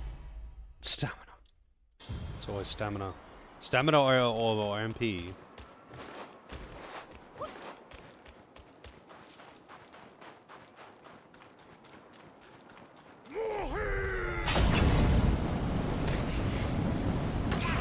It's a big hitbox on that fire. Yeah, this guy really is the definition of exploding knees, though. That's some old memes right there.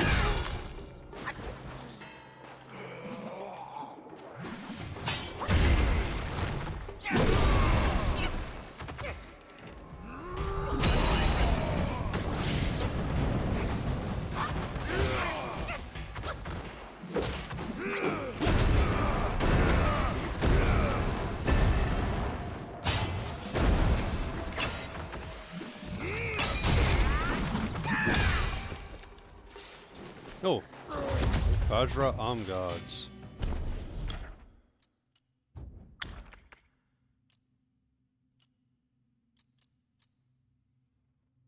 Moderately reduces cooldown of all mysticism spells.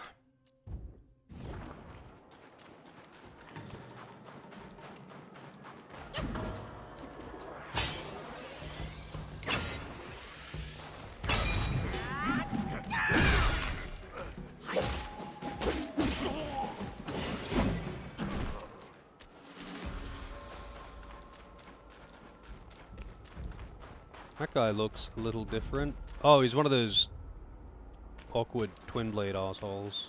Not twin blade, but...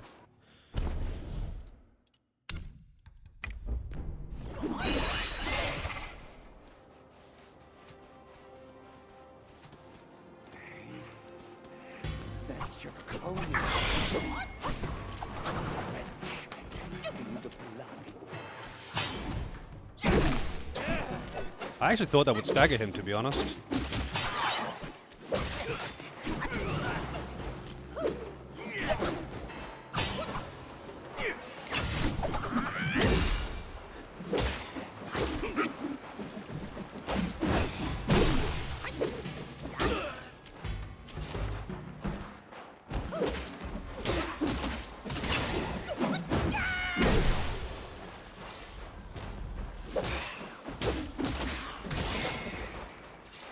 What was that guy guarding, though? Usually they put them near something, like a chest, you know?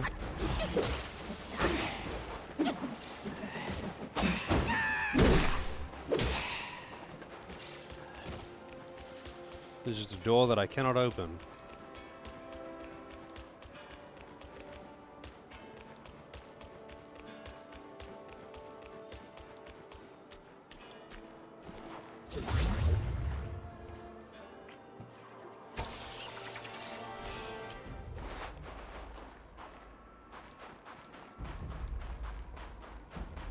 I see that chest.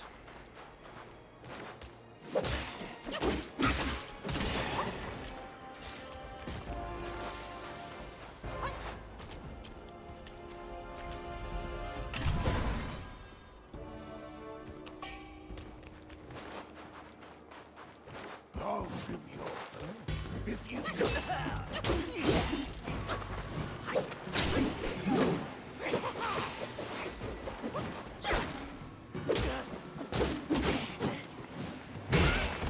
Why won't it let me jump?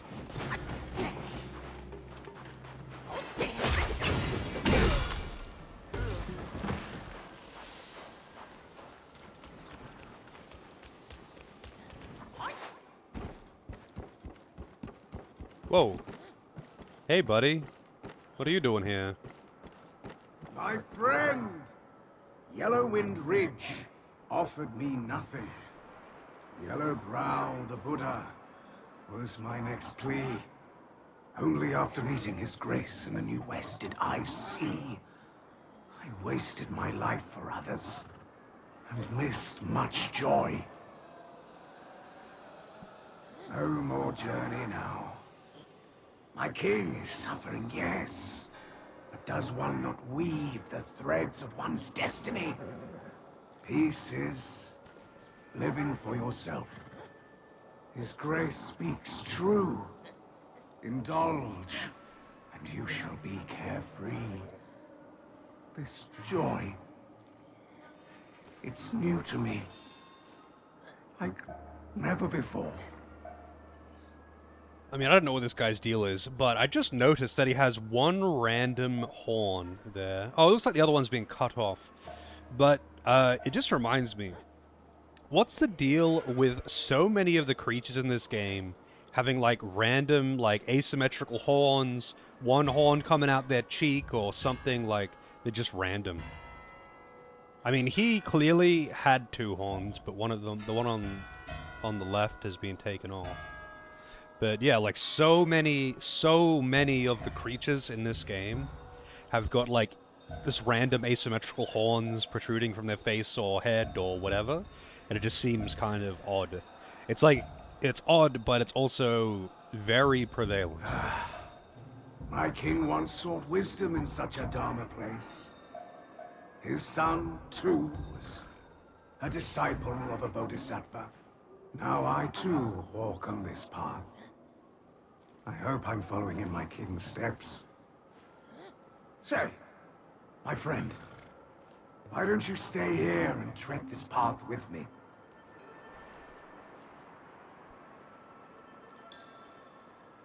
Not talk to you more? Oh, I guess. Trailblazer Scarlet God.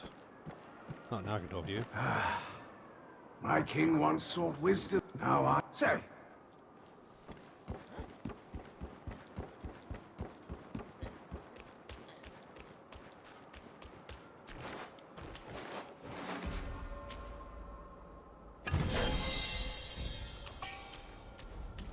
Body Fleeting Powder.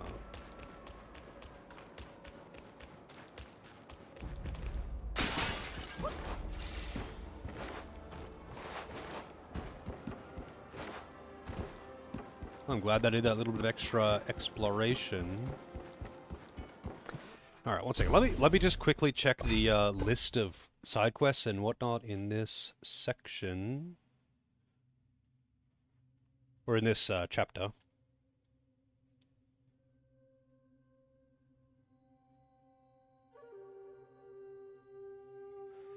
Where is it?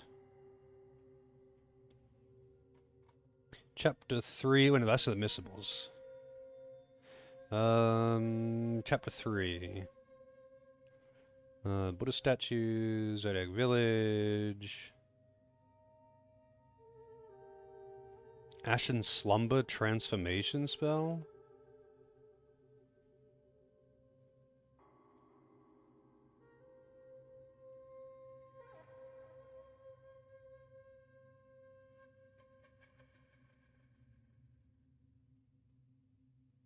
Did I think I might have already got that.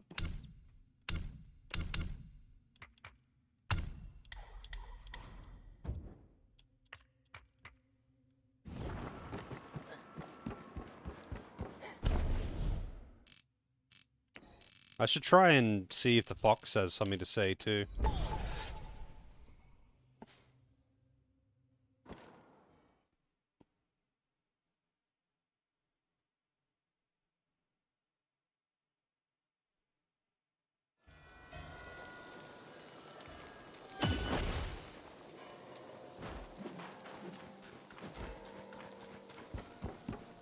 They say mortals and Yao Guais walk different paths, but it's after seeing him again that I understood.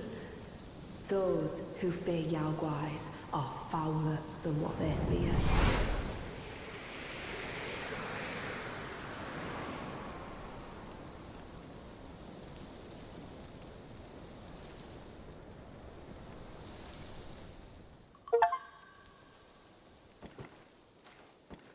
Okay.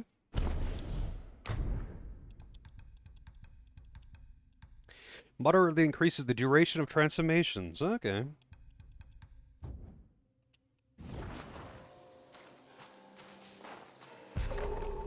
The headless musician is no longer headless. We found his head.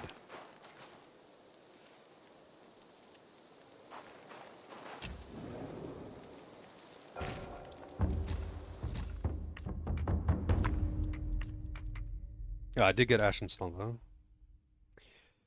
Does he sing at least? Yeah, I think he still sung a little bit.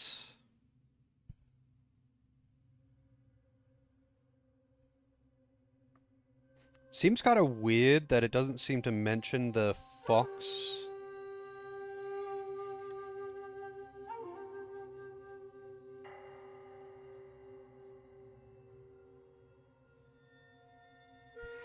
Oh, wait, no, it's in a separate thing. Okay.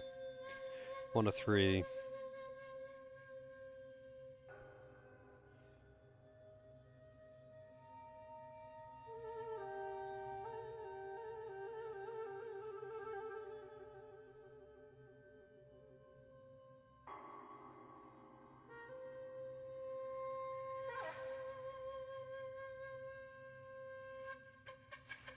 Turtle Tear, Treasure Hunter.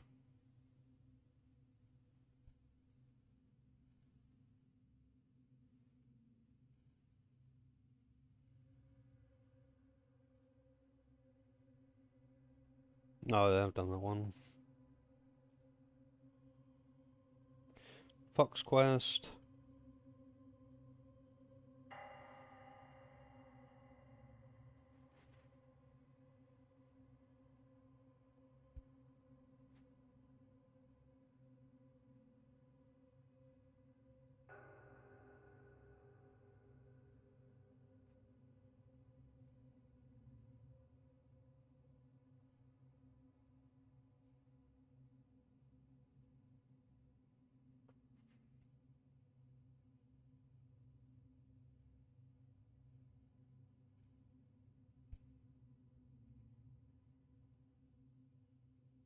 Captain Spirits. Alright, I've done all the things for this chapter. But, okay, so hang on a second. I do have a question, though. What is the deal with the giant pagoda that I found earlier?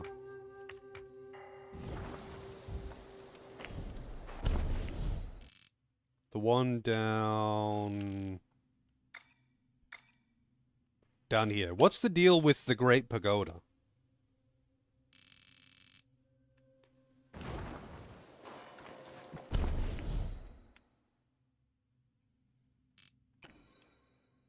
Is that like for after I beat Yellowbrow? Or whatever the fuck his name was?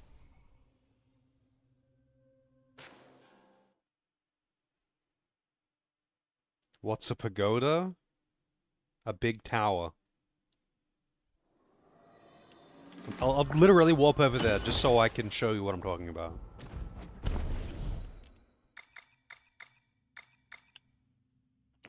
This one.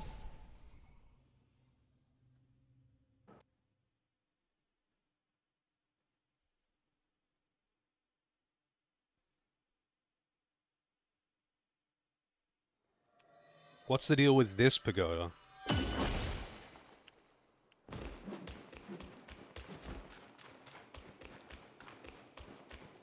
Is this as far as side quest and I come here later in a different chapter? I figured that I would be dealing with it before dealing with the boss of the chapter. Because Yellowbrow is the boss, right? He's the big bad for this chapter.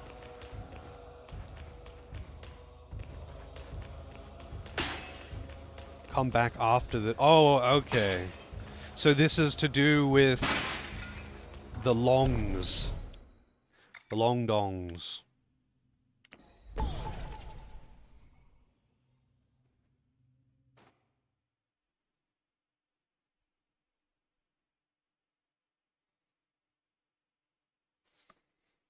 It's not to do with them. Okay. It's for the true ending. I thought the longs were the true ending thing, but I guess not.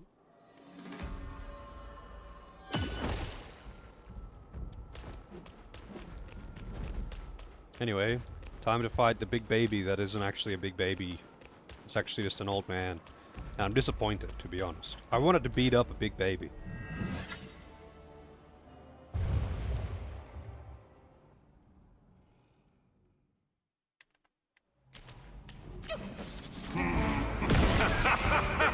The front gate is sealed.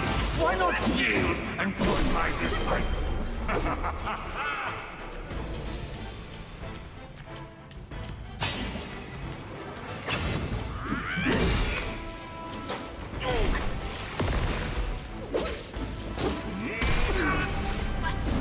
command grab, apparently. Precepts invented from see wrong no more and reach nirvana!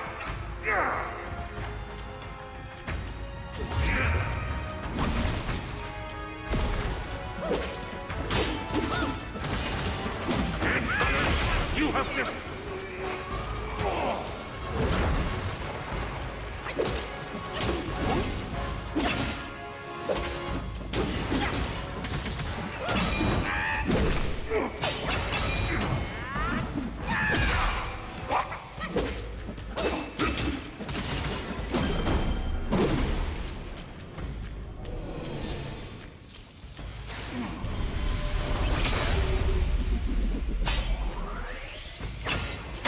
At the end of your wits.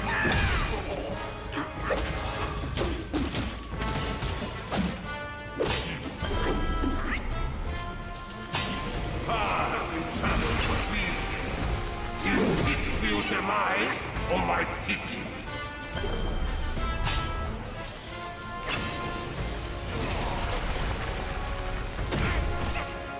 Damn it. End this cycle of vexation! Disavow the four places and suffer the three paths! Shatter the barrier of karma! And together we shall attain the ultimate bogey! How dare you trespass!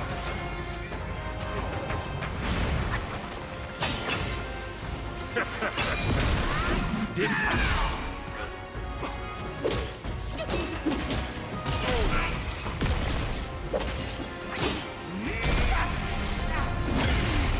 I think that one was scripted. Because the HP bar disappeared. You are too steeped in Never mind. misdeeds to be my disciple. Okay then.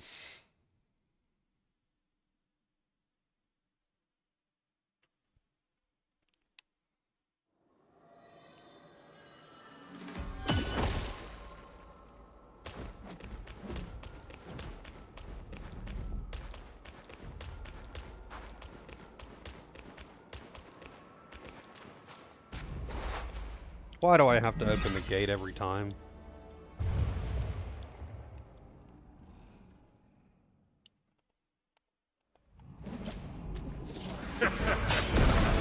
Disciple, the pilgrim himself has come for my teaching.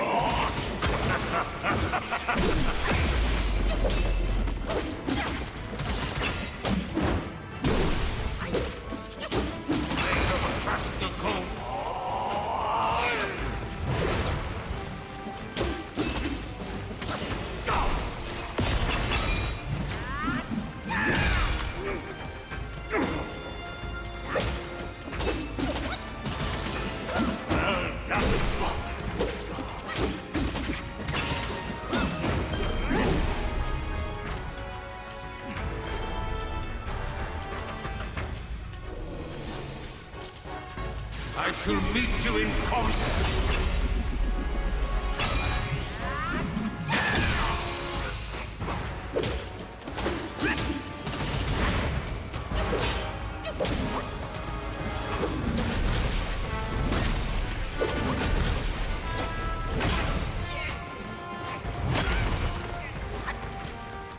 Fucking shockwave, man.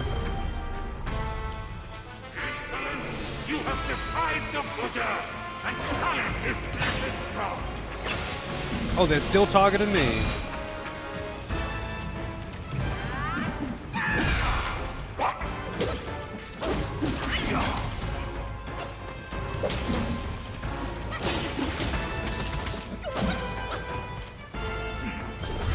Alright, phase two.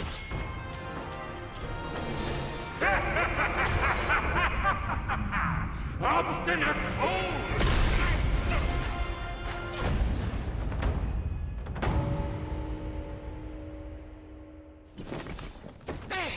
My sack awaits misguided souls. I want nothing to do with this old man's sack. Enter within and find enlightenment.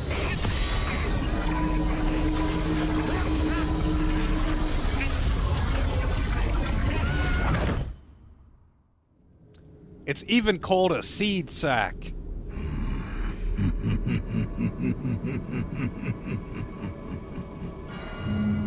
Look at how happy he is.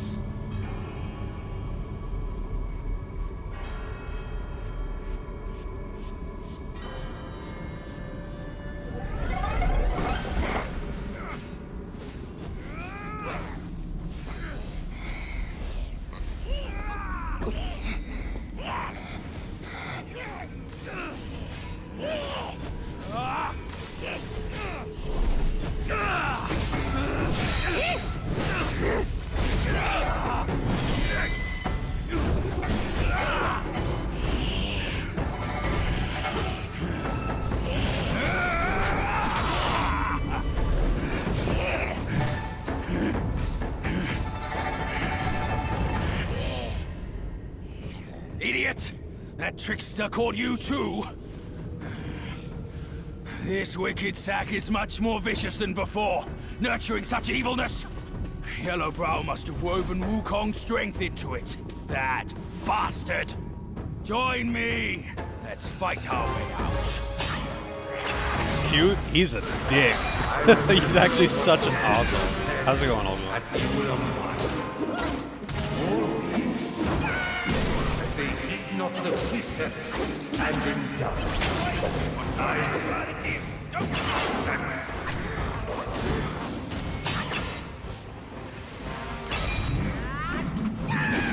Fuck you, buddy. thou shalt kill, lest fiends instill. Thou shalt snatch a fair blade in a fair match. Really? Come on, man. Before all loves turn into dust. Boast for prestige and legacy in doubt. Thou shalt, entrenched unease shall see. Thou shalt revel, prime year shalt be sent to settle. Thou shalt dream to reach in deep way the soul. Thou shalt be die, for life is but a scroll.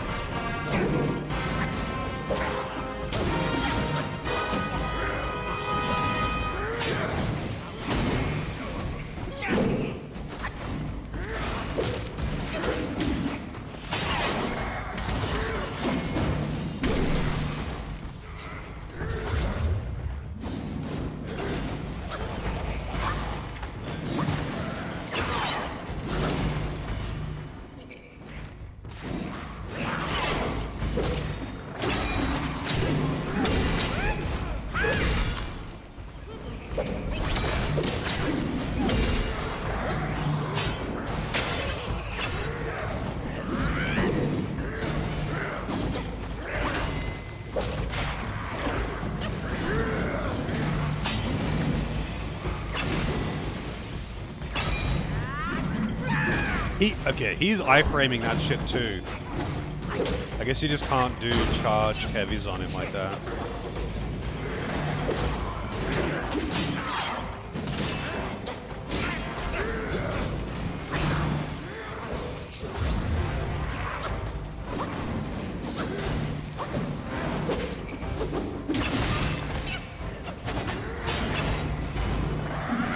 Yeah, he's straight up just iframing it.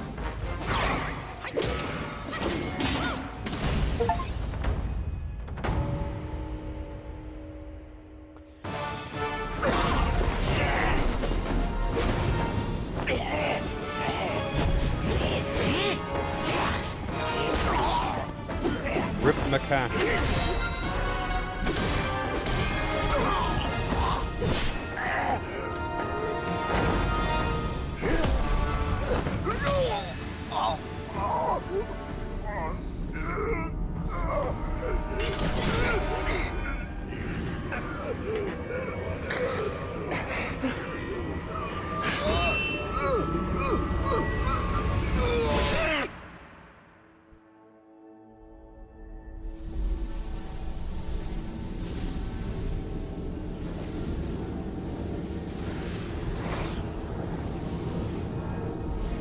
Kill it.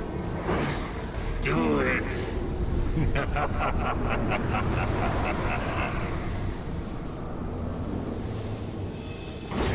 Yes. Just like that. That's who you are. Keep your wits, boy. Don't get swayed. I am the macaque.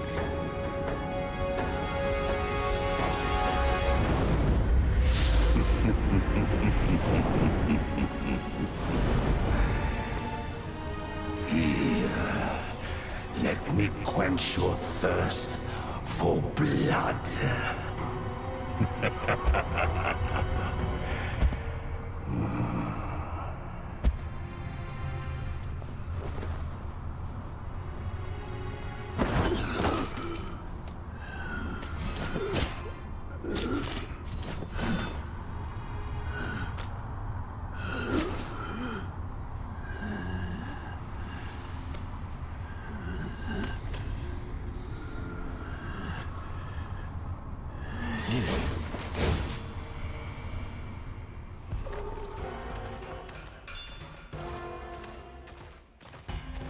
All conditioned things are impermanent and lead astray.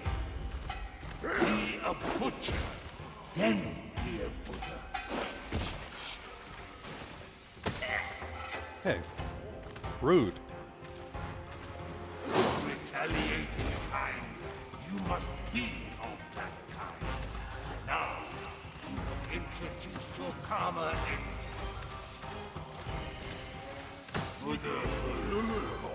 enlightenment.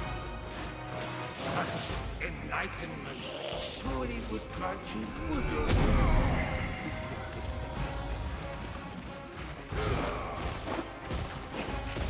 Man, they were really making it hard to get by without killing him, huh?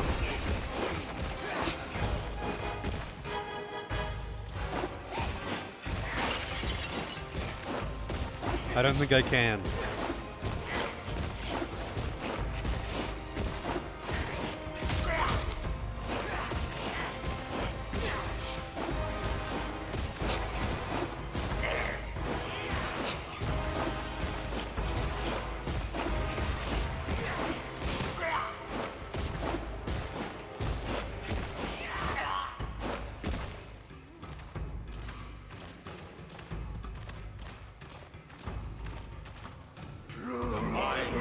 Buddhas are empty. Oh, can I fly now?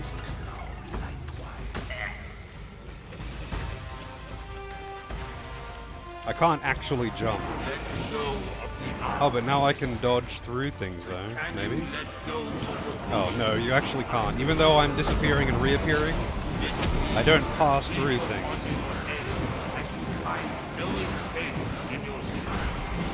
An ultimate nirvana. I shall run.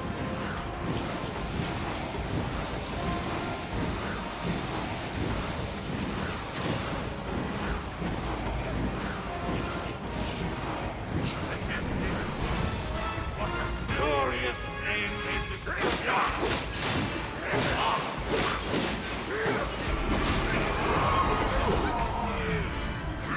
Oh, he's gold now.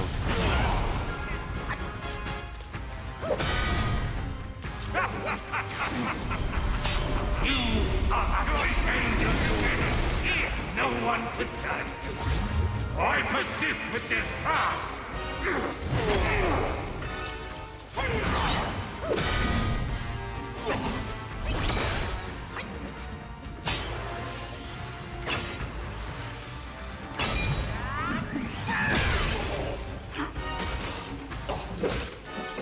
Hey, Goblin, Gold Myth, Fat Wizard, yeah.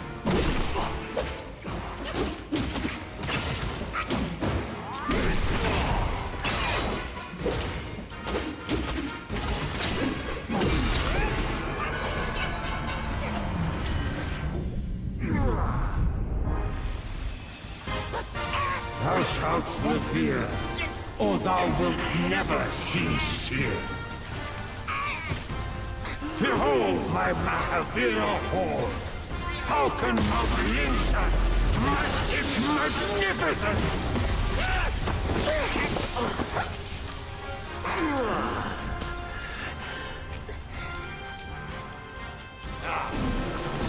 Receive me through sight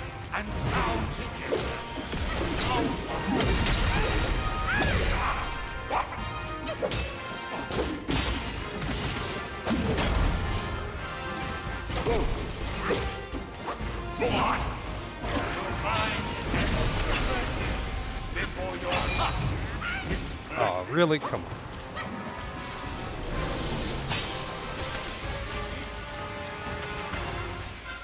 walk the path of Buddha.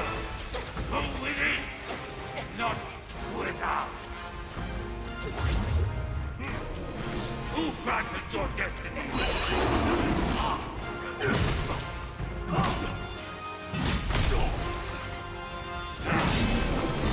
Receive me, sight and sound together.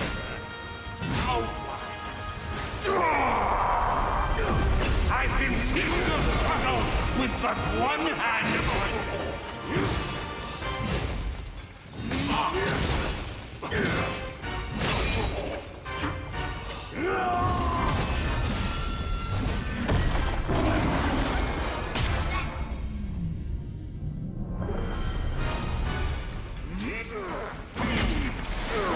Man. What is best about my seeds is how it utterly remakes all humans.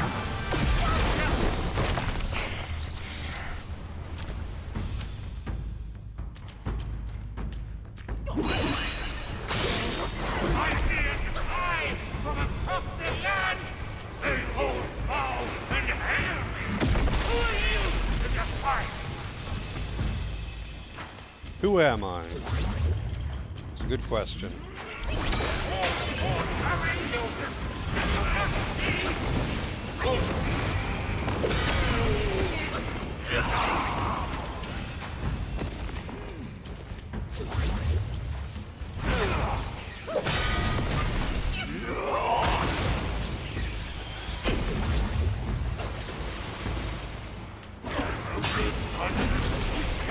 Oh, fuck you, we did it again.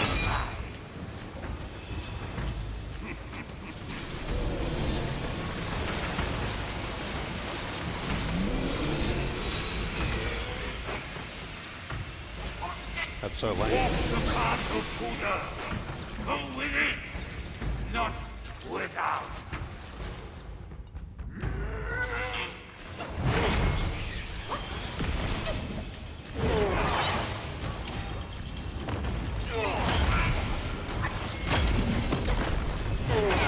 Oh, dead. Fight on a waging chance is the last one. How have you actually meant to remove the gold, by the way? Like, I did remove it with a 3-charge heavy, but I don't know if that was a coincidence.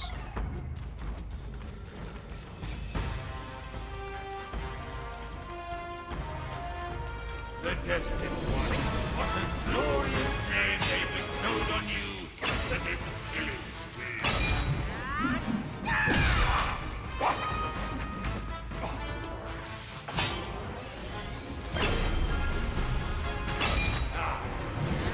Oh, I ran out of stamina. Sight Oops. and sound together. Outline. All Dharma obeys mine.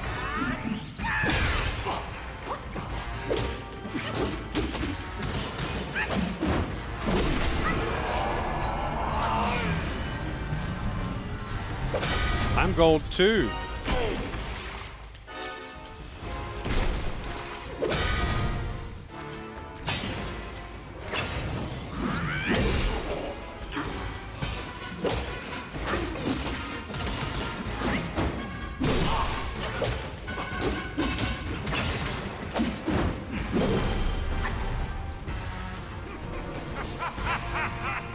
Even though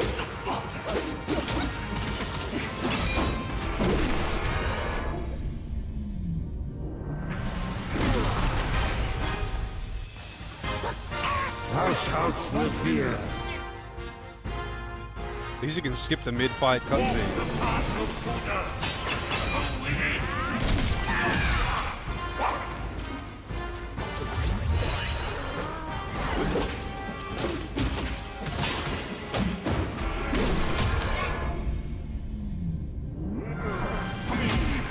Man, there's so many cutscenes. No, it's not just in the puddle.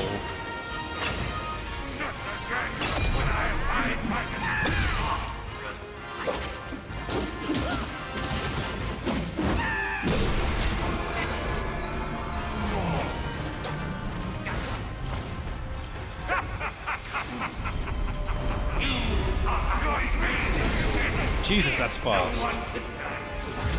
I persist with this fast. Because the puddle fades away and then he still stays gold.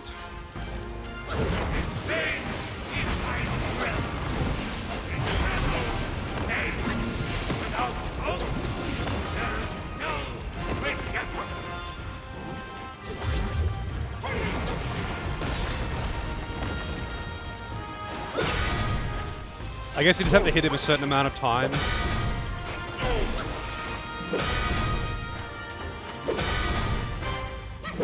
Or you just have to hit him with a heavy.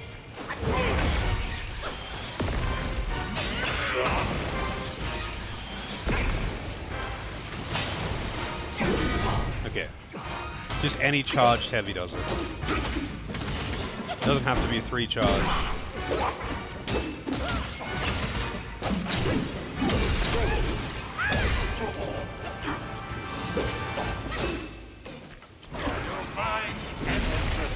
Oh, fuck you.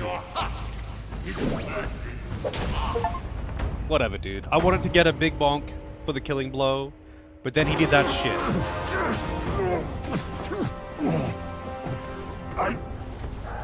I saw how this would end for you long ago. Keep fighting for others, and in time, you shall fall by their hands. I, Yellowbrow, fight solely for myself. Oh shit, it's a titty bird.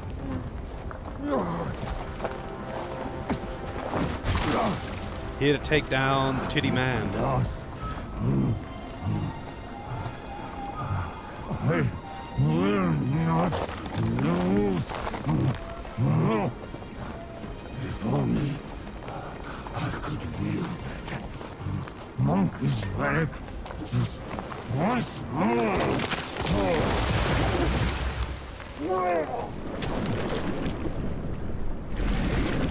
So what is that beneath the water anyway? I saw it when I first came here.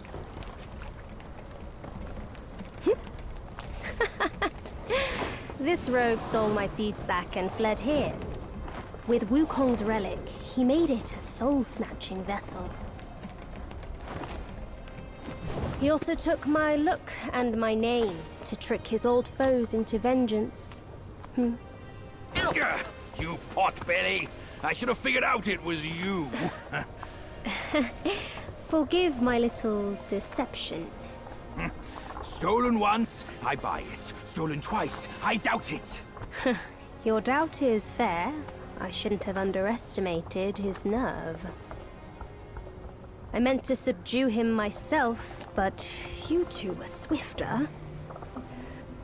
Fortune favors you, Bajie. But I see great potential in this young one. He might just be... the right monkey. Enough of this empty talk. I don't care if Yellowbrow drowns in the lake. We can't have Wukong's relic sink with him. For that, pray, lend me that rake of yours.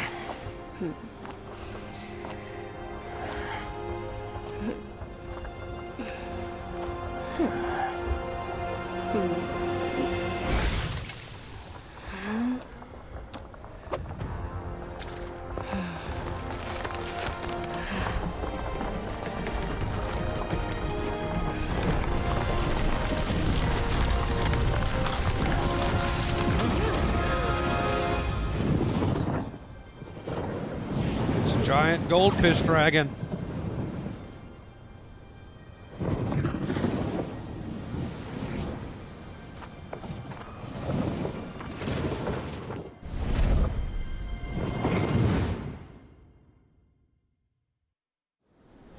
Yeah, that's the Not what I was expecting. Oh, we get another animation. Is it going to be like in a different style again?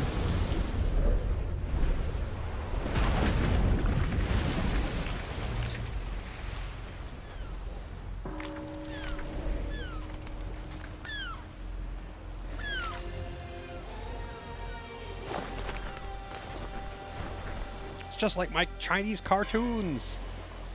Oh, God.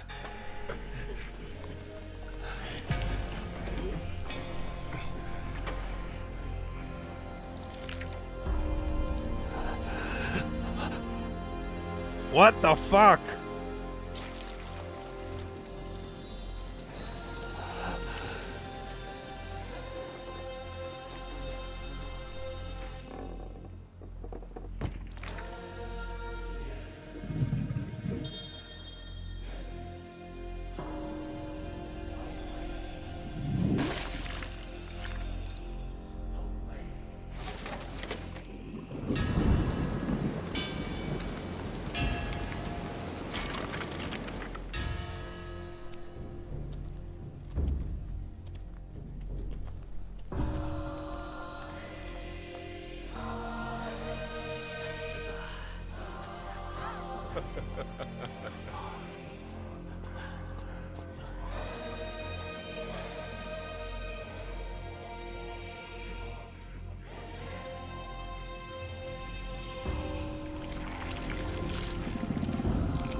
Those are some weird looking fish.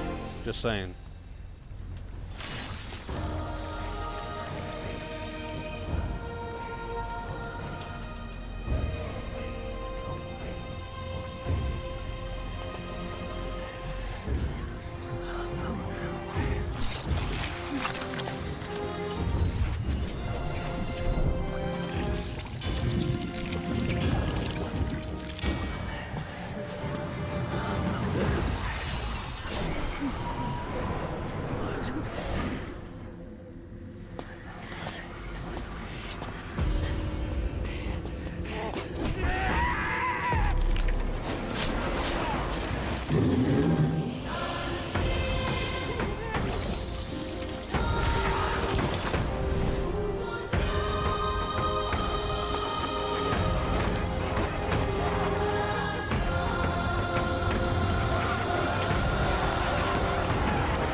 Wouldn't those pearls have pretty much no value to a bunch of, like, random peasant fishermen in regional China? Like, they would only be valuable if they were traders.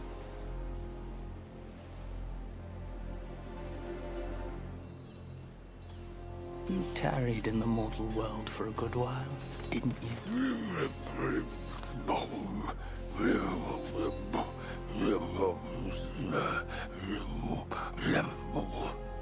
Speak clearly. Once again, I proved it to you, Jin Shanzu. You chose a means to an end, not to a proof. You sow chaos in hearts just for the sake of winning. How absurd and pathetic.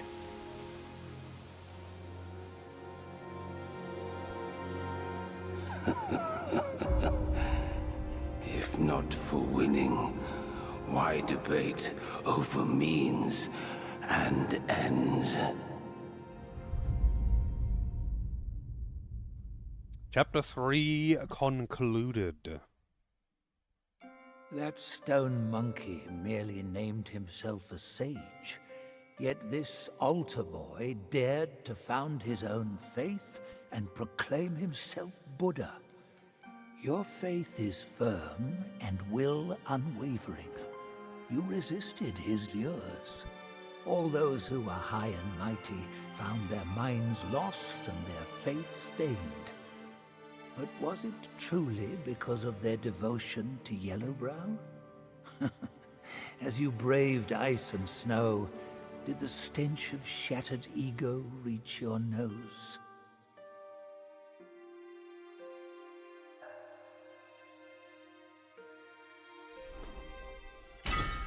Hubris knows.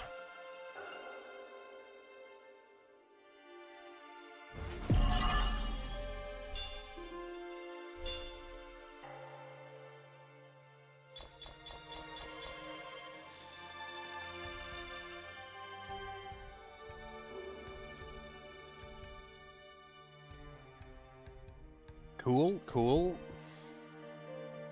Level 70, yep. I don't think it matters at this point, though, because I've already got access to all of the talents, so I'm no longer gated by level on the talents. Also, I know I've already asked this, but can you change these choices? You finished the game at 90-something?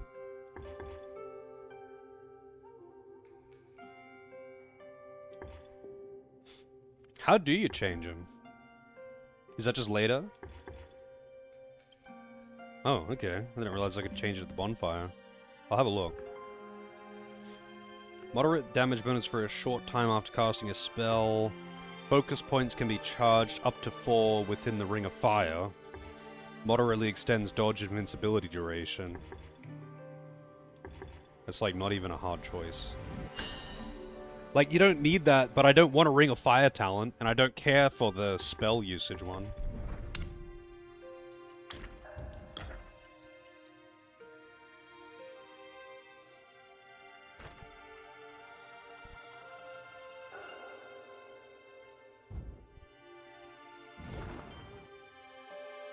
Alright, next chapter.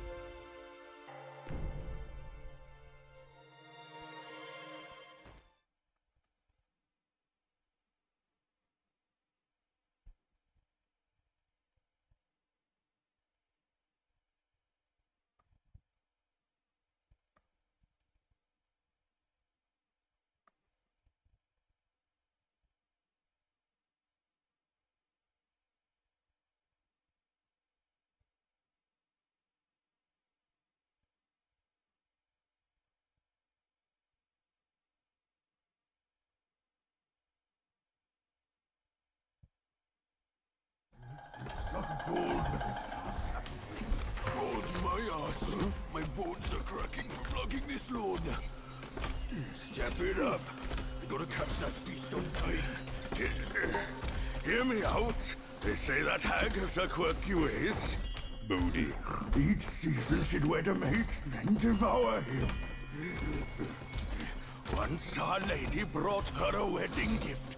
A mirror. A past echo. Which?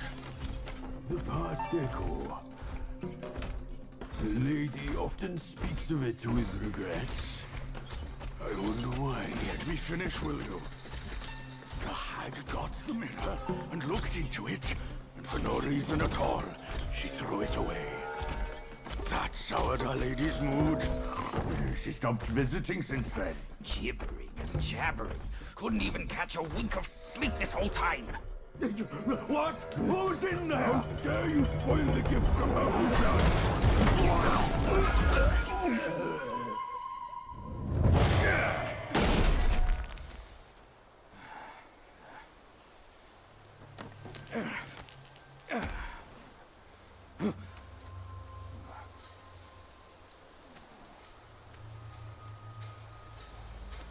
No place to find peace these days.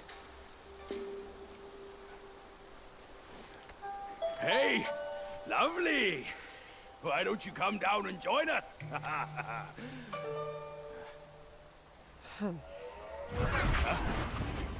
Leaving so soon? Why the shyness?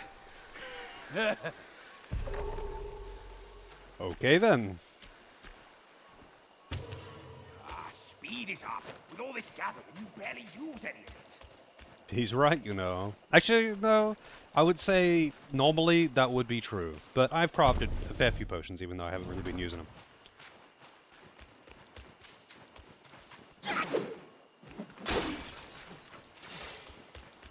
I just forget to use them. There's a dwelling ahead. Care to take a quick peek?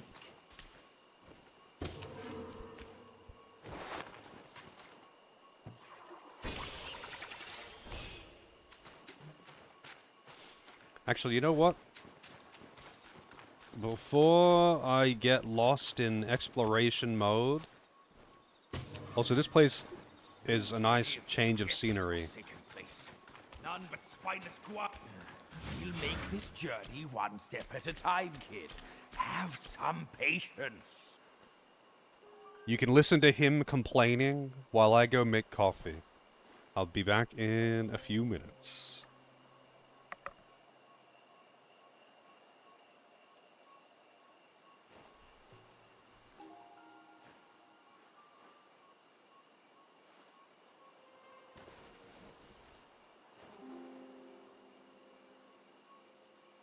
Hey, let them prattle as they will. I'm not lustful. With age comes fondness for fair sights. It's simply to soothe the eyes. By light of day, this village isn't half bad to look upon. Hey, you know our master was taken by its looks. That's why he insisted to seek offerings here in person. I said I could do it for him, but he wouldn't lend an ear. He told me later that there were girls playing balls in the village. I reckon he chose to go there himself because of that. Off he went, and lo and behold, all those girls turned out to be Yao Guais. They hog-tied him with a pretty bow and strung him up for fun. You see, my master could also be intrigued by oddities, despite his sacred monkhood. We can't afford any further delay.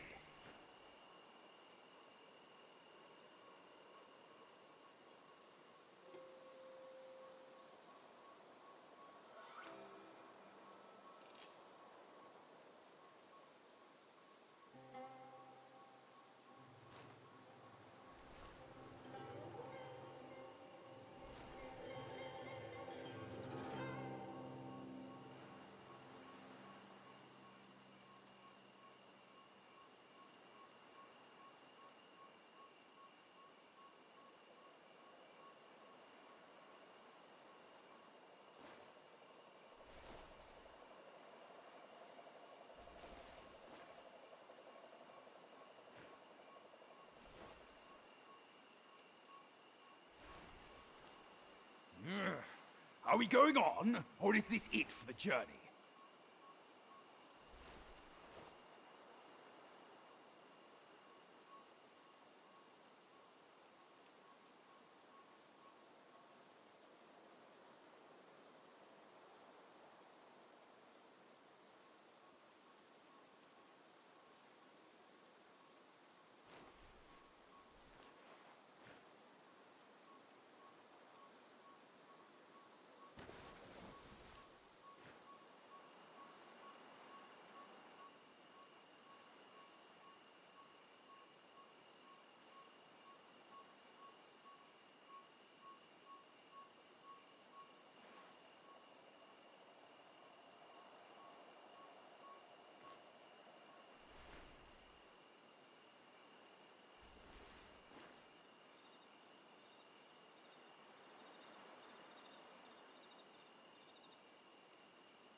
Alrighty. Has he been complaining much? Also, goddamn, it's pretty warm out still.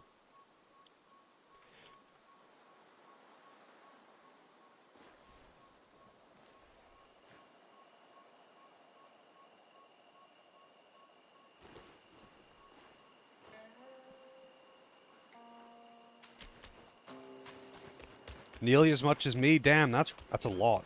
That's a lot of complaining.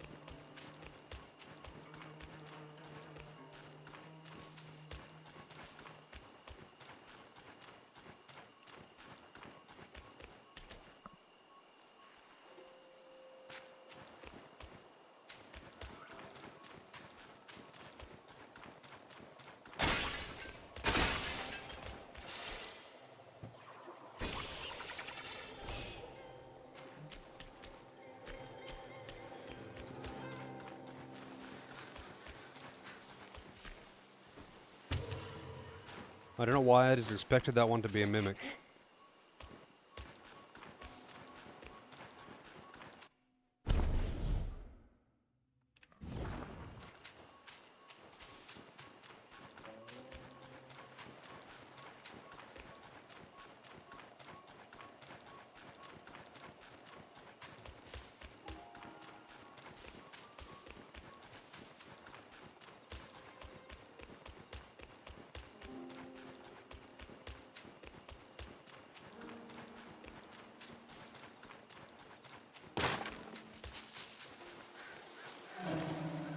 Oh shit. This place still looks the same. The past clings here. Oh, that thing was not dead.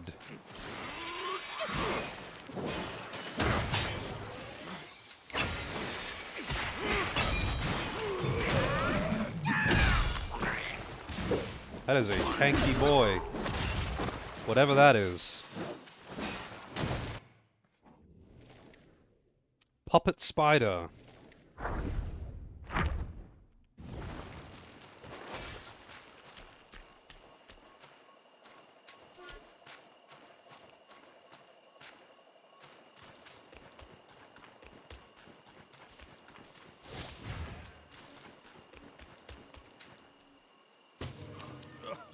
What muck heap is this? Smells foul as death.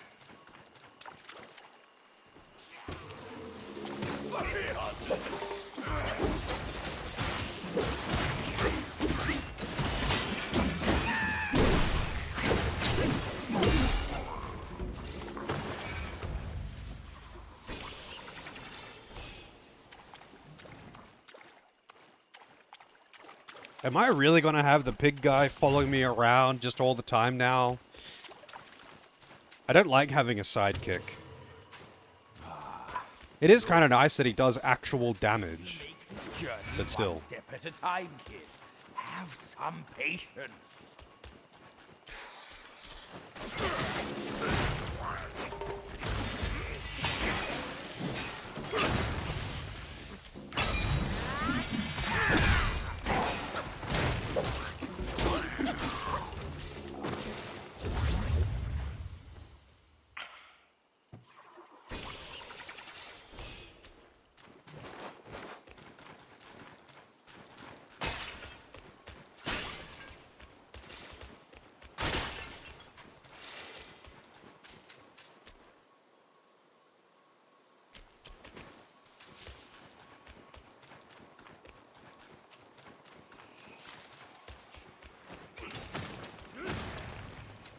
What are you gonna fight with now?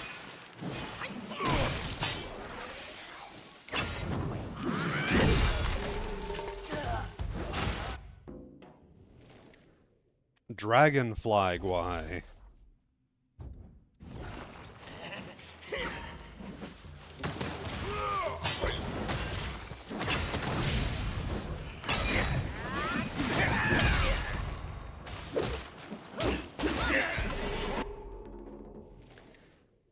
Lantern holder. This is gonna be a mimic, surely. Yep.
There's a lot of these spirits floating around. Chest, quick. There must be treasures within. That chest is for sure a mimic. It's a trap for sure. We got like a trail of shinies. Yeah, he's opening it. It's a trap. Come on, open it up. What petty guide?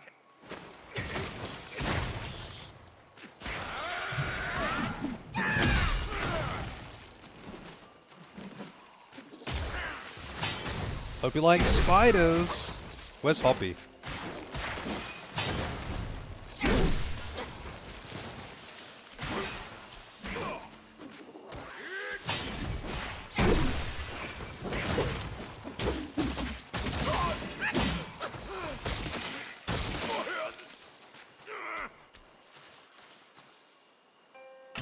Hoppy does not like spiders at all.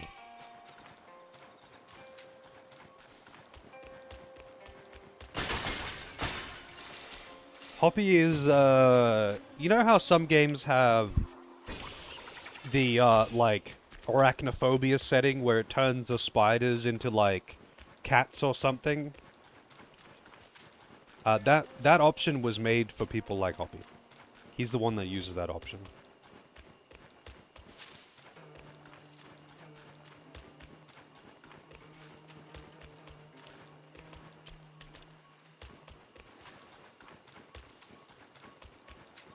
Hey, Pat, how's it going? Oh, this guy looks, menacing.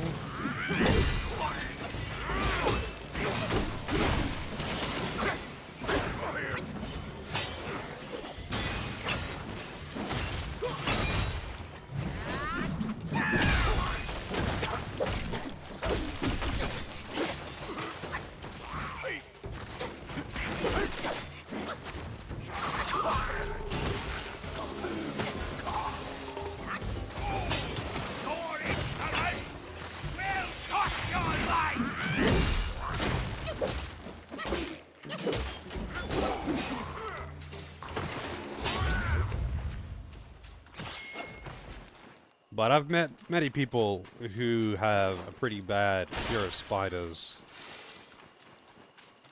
Actually, one of my aunts is pretty wild in that regard.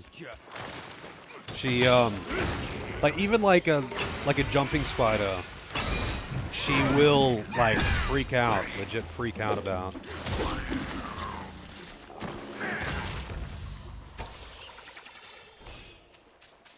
I remember once she was staying at our place and there was like a huntsman, like a fairly large huntsman that got into the house, but like it went into the bathroom when she was having a shower. And when she got out of the shower, it was just sitting on the door. And holy shit. That was I thought someone was getting murdered, you know, when I heard that scream.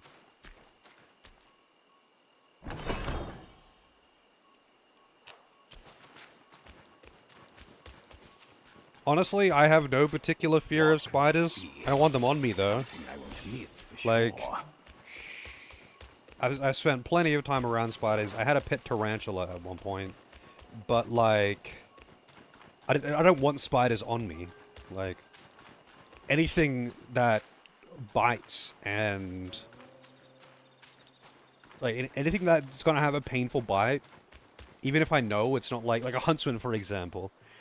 I know a huntsman is not venomous, but I still don't want a huntsman to fucking climb on me.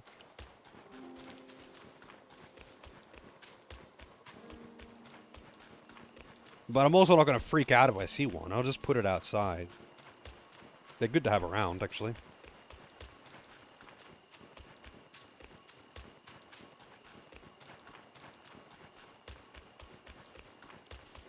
Yeah, I mean, phobias are irrational fears. I've had to try and explain this one to my mother.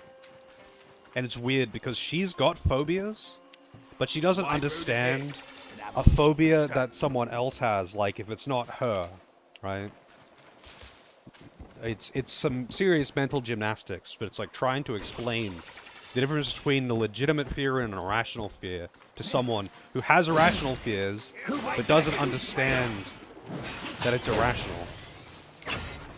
You're terrified of spiders? Really?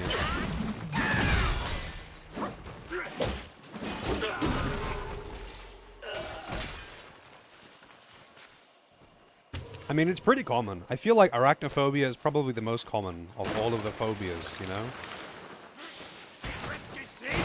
You caught me, and you fall!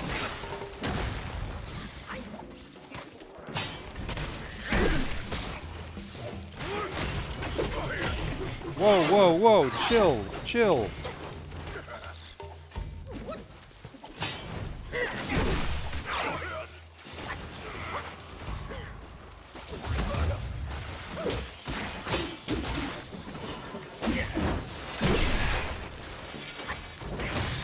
You got a problem with moths? Yeah, I've heard of a few people who were scared of moths, and I was like, why? Like, I just didn't get it. Because, like, it's not like it's all bugs for them or something. It was specifically, like, moths and butterflies, specifically moths there. And it's like, wait, why? Like, what's wrong with moths? They're not gonna hurt you. They should have treated their guests.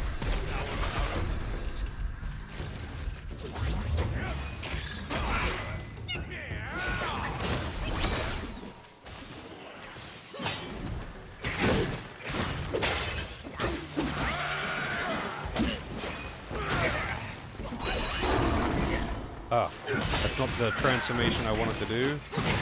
Or whatever.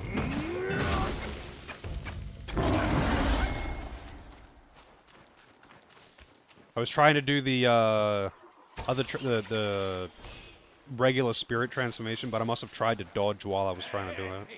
Why are you ditching me? Like creepy looking? I mean, yeah, I guess, but I mean, I don't really find them creepy looking though. Just another bug.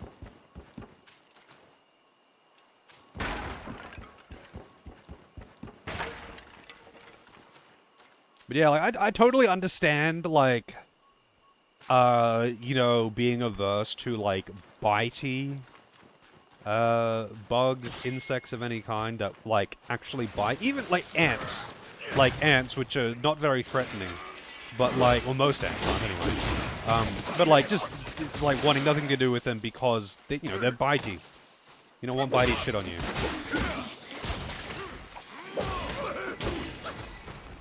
And it's funny because, like, ants pose much more of a threat than most bugs. But ants are usually the one that people are totally okay with. Like, they're not, obviously they don't like ants, but they have no fear of ants. They're annoyed by ants, like, if they get into food or if they climb on them or bite them or something. They're annoyed by it, but they're not like, there's no fear of ants. And that's the weird one to me. Because, like, there are lots of ants, like, even the least threatening of ants are still annoying if they bite, and they can get all over you, but there are very dangerous kinds of ants that live in many places that people live. Like, fire ants, for example, or bullet ants, or any of the other ones that have extremely painful bites and could kill someone if they swarmed them. But yeah, people just don't seem to have a fear of ants. Yeah, they're too tiny. Maybe it's a size thing.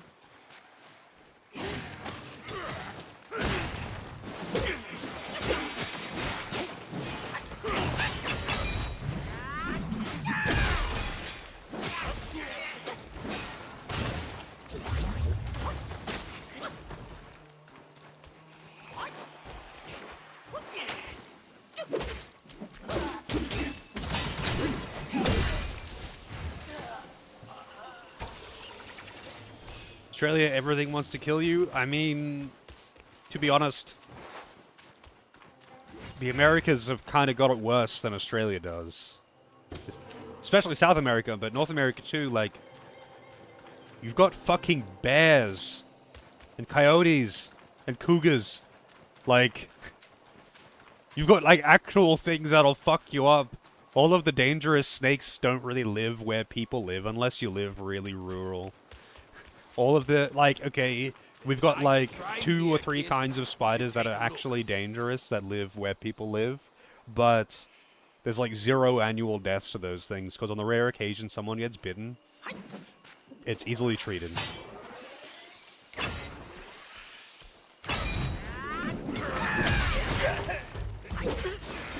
But yeah, like down here, for example, we've got... Okay, so... Where I am, off the top of my head, the dangerous spiders are funnel web spiders, redbacks, and whitetail spiders that I can think of. Any Australians in the southeast, feel free to correct me. If he hadn't gone seeking But arms on his own funnel web behalf, spiders you're probably never going Wukong to would have encounter barred unless you're him. really into gardening, And because they're like Sayvince would have outdoor been burrowing spared. spider type things. Wukong showed no mercy to these Redbacks Yaoguais. you would find in like, Burnt maybe their in like an house old down. shed or something. Then it's uncommon that you would If find they them in the weren't bent house. on getting even, Whitetail spiders you might actually encounter in the house lost though. their And they lives. can be a problem because It was a they actually have a mistake very, coming with very you to this nasty ruined bite. place again. It But just that's it, brings really. up bitter memories.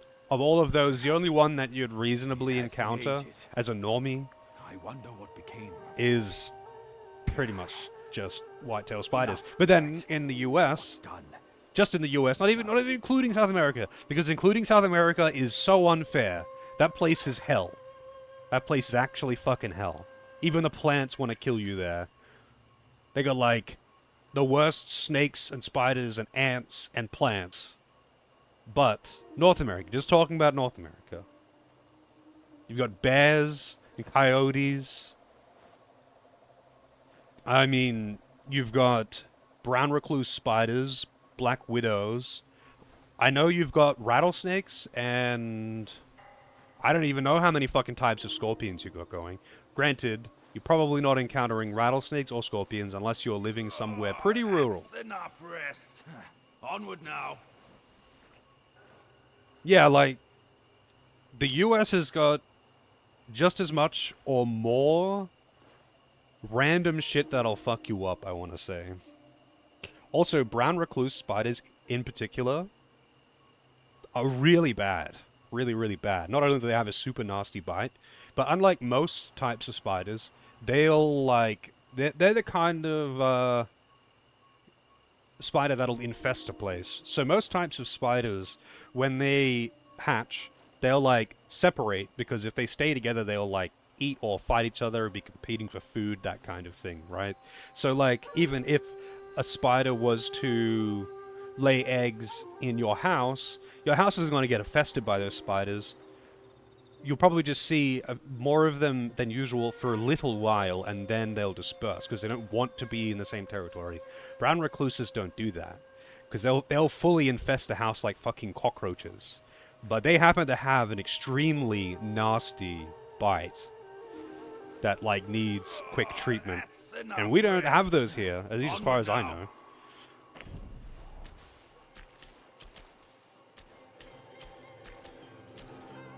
Yeah, they'll eat your fucking soul. I'm pretty sure, untreated, brown recluse bite. Also, speaking of spiders, there's all spiders here on the shrine. I'm pretty sure it causes necrosis if you don't treat it with a brown recluse bite.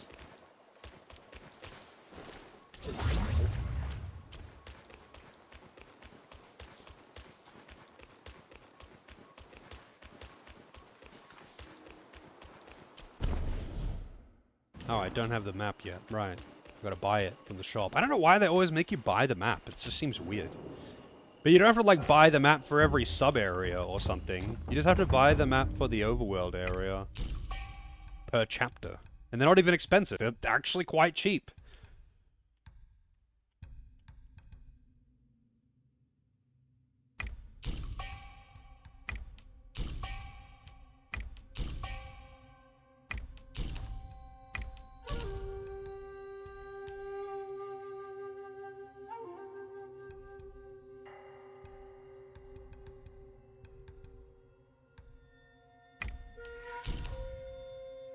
Withered silkworm. Apparently people eat silkworms. Silkworm larvae.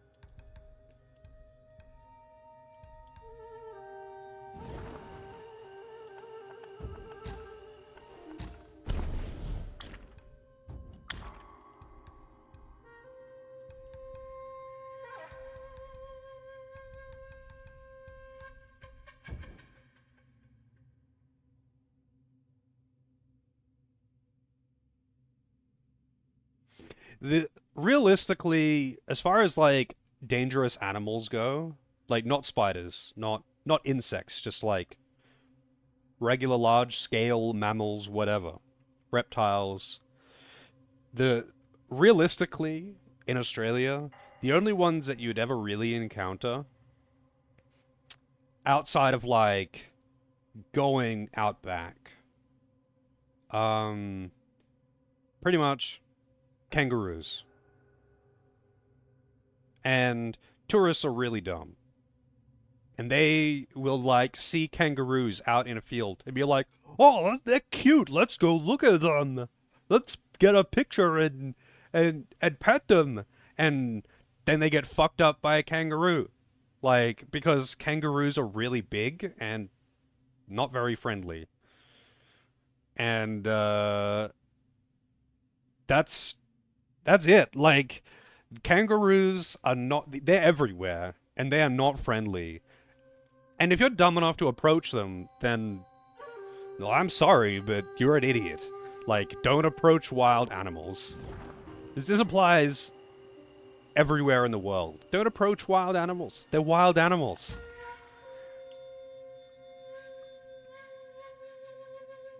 Yeah, a fully grown kangaroo will fuck your day up. That's for sure.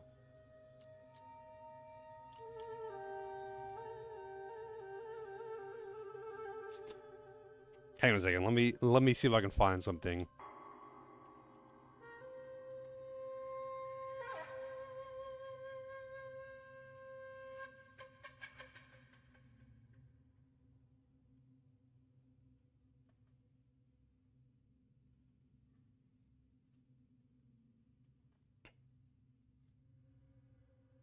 A fully grown kangaroo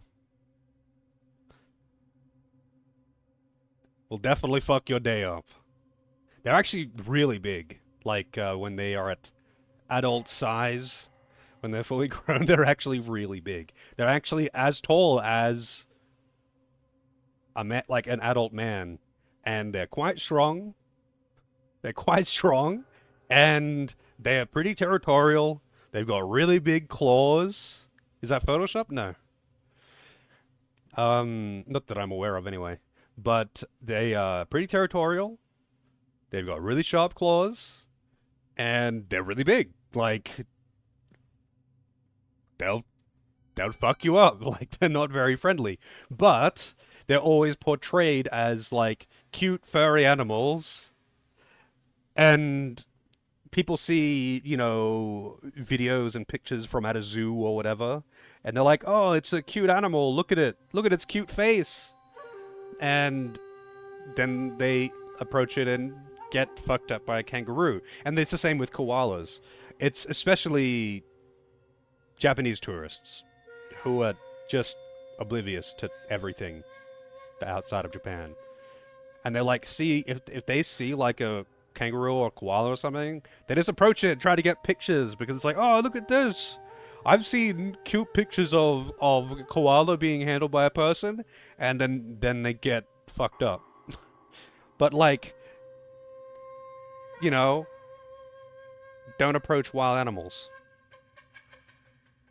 The other one though, up where I used to live. I'm so used to living up there, even though I've been down here for quite a while. So up where I used to live is one of the few places in the country where you get crocodiles. And crocodiles, obviously, are dangerous, but crocodiles live in really specific areas. And there are always signs everywhere, like, don't swim in this water. There's crocodiles here. But tourists don't like reading these signs. Crocodiles look dangerous. Crocodiles are dangerous, but crocodiles are very much they're not gonna fuck with you unless you bother them. Like, unless you go into their home, their territory, and either swim around in water that they live in, or like get too close to them when they're on the shore or something. Crocodiles aren't going to walk into town and knock down your door. Like, they're not going to get into your garbage or something. They're going to stay where they want to stay, by the water, and they're going to chill unless you fucking bother them. Hippos, koalas, and kangaroos don't look dangerous, but crocodiles do. That's true. Oh, I mean, a crocodile will absolutely fuck you up way more than an alligator will, but alligators are much more known for actually, like, leaving their territory and, like, you know, wandering into town and stuff like that. Crocodiles are way fucking bigger than alligators. Like, crocodiles are way bigger than alligators. But they are less prone, as far as I'm aware anyway, they're way less prone to, like, leaving their territory.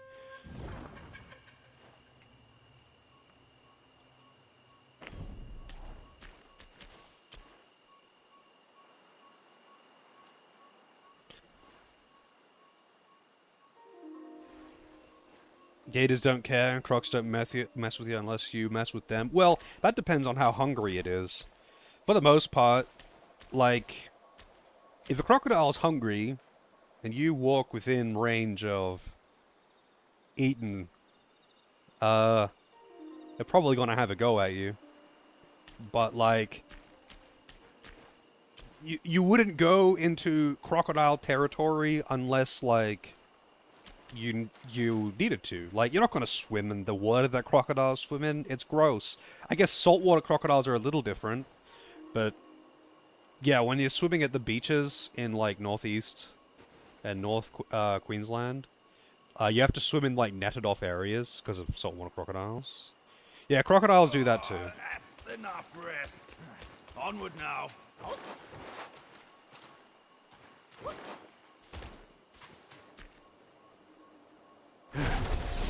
Hold your monkeys.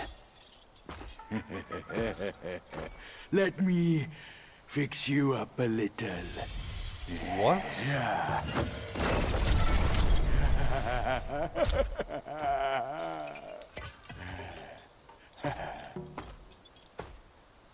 Pig ass.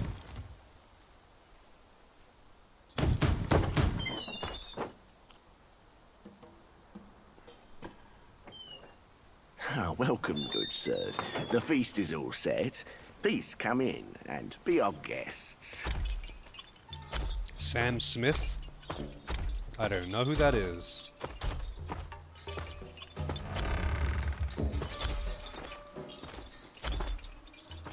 How's it going, partisans?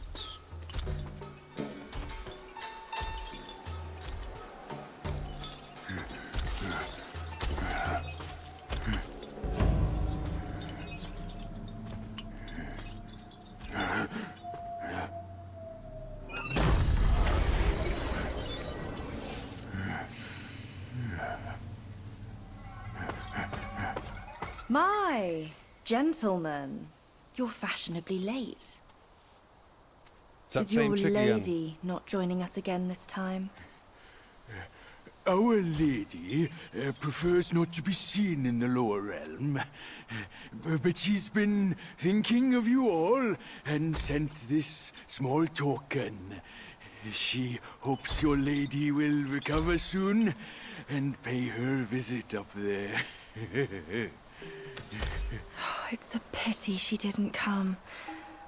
Or she would certainly enjoy a splendid show we've prepared for her.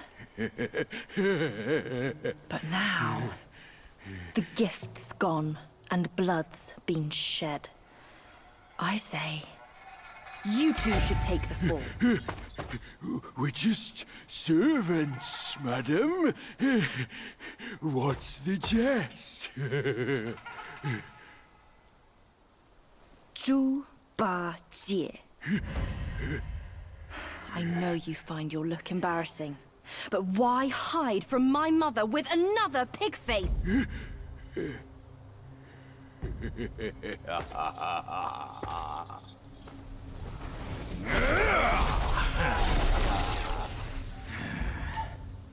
Rude girl. Don't you know I'm a pious Buddhist? Give me your mother's name, and I'll check my list. You heartless ass. After you ruined her house and her reputation, you're telling me you don't remember her? Reputation? Yaoguais care about reputation. All she cared about was lust. Now I know. You're one of her spiderlings, aren't you? Well, well. Your rudeness is forgiven. Show some respect. Maybe I'll kindly pay your mother a visit. Visit or not, I'm afraid that is not your call. The second sister. That's a big spider. Quick, we need to summon Hoppy. What was I going to say? Oh yeah, so just on the topic of crocodiles before I forget. I don't know I've said this on stream before, but it's been a while. So I used to do business with a crocodile farm in North Queensland. So there's crocodile farms around in general, and most of them are like basically for tourism. So they're crocodile farms, and they will farm the crocodiles at their hides or whatever. But they're also like fitted out essentially so tourists can come in and see them in their pens and all of that kind of shit.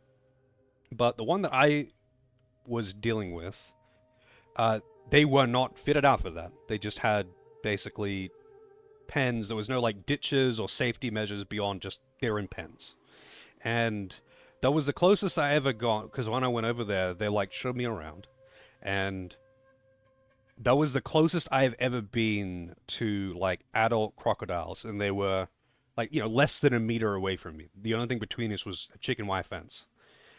And I was kind of shocked at just how fast they can be. Like, they keep you know, we went around and looked at all the different ones at different stages of their life. It's a farm. They actually I also went over there for a hatching that they did, which was pretty neat, but that's another thing. But they keep this one huge ass crocodile, like fully grown crocodile, as a pet, because in the wild, if a crocodile eats a person, they have to be either killed or put into captivity. So that one had eaten a person, and they just took it into captivity. Wildlife control, I guess, will offer it to any of the farms that would take it, I guess. I don't know. Anyway, they just kept that one as a pet. They had no intention of like killing him off as livestock. But this is a big fucking crocodile. You know, like twice the size of me if I was to lay down on the ground head to toe. Standing on top of myself, like double my own height. And I'm about 185 centimeters. So I'm like around 6 feet.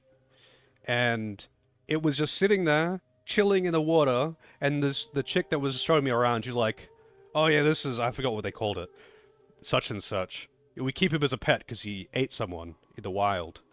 Anyway, have a look at this. And she grabs like a fence post and just like reaches over the enclosure and just pokes him just to piss him off a bit. And this crocodile launches from completely still, sitting in a shallow pool, to completely vertical into the air to snap at whatever was bothering it. And I was like, holy shit, that is fucking terrifying. Basically didn't even see it move, and it was in the air from completely still. And that thing was easily twice my size. Easily.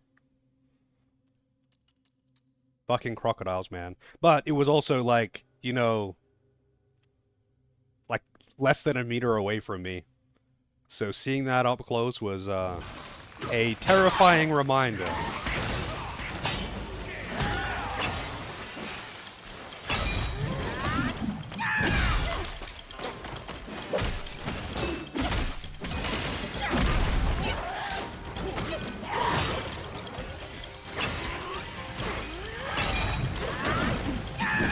Oh, fuck you. Wow. She dodged it by coincidence because that was just part of her animation.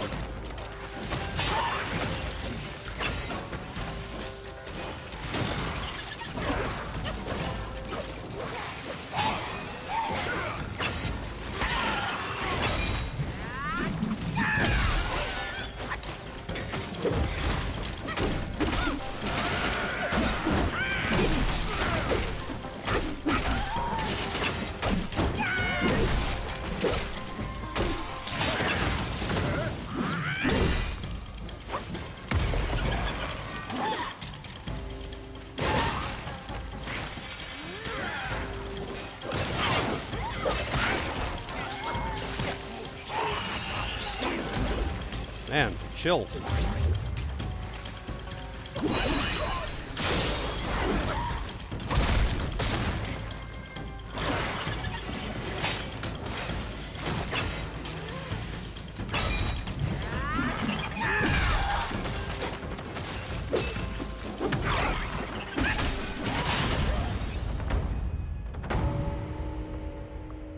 Man, having a constantly active decoy in the pig guide.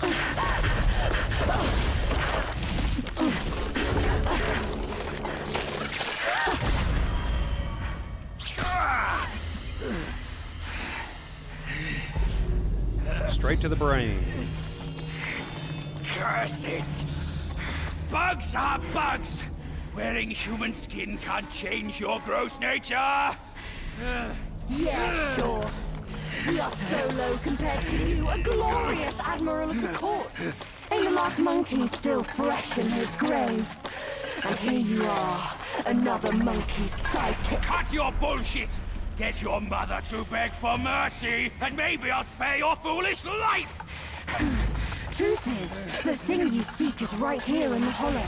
Flee now if you're too scared to come in. Scared my hoof! I'll destroy this rotten hole right now! Let's see where else you'd build your lair! Well, I guess I don't have him with me anymore. I guess that needle was just some kind of, it cast berserk on them. Venomous hair.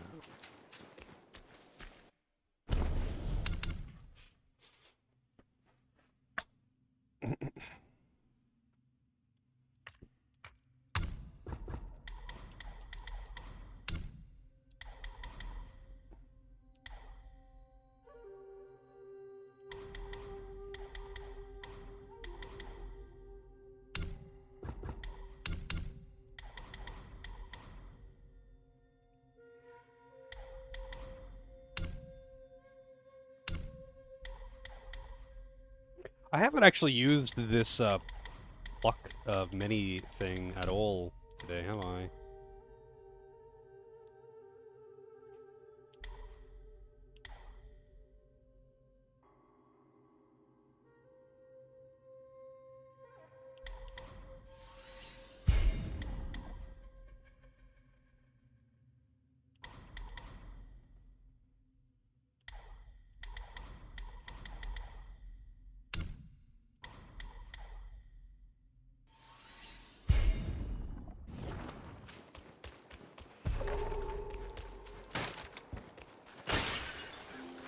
Well, I guess I don't have to deal with the pig for a while.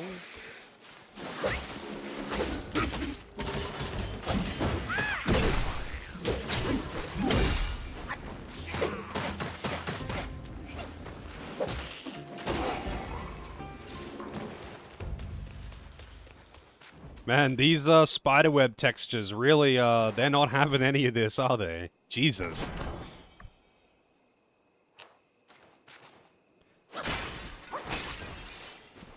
They are, yeah, they are not having any of this.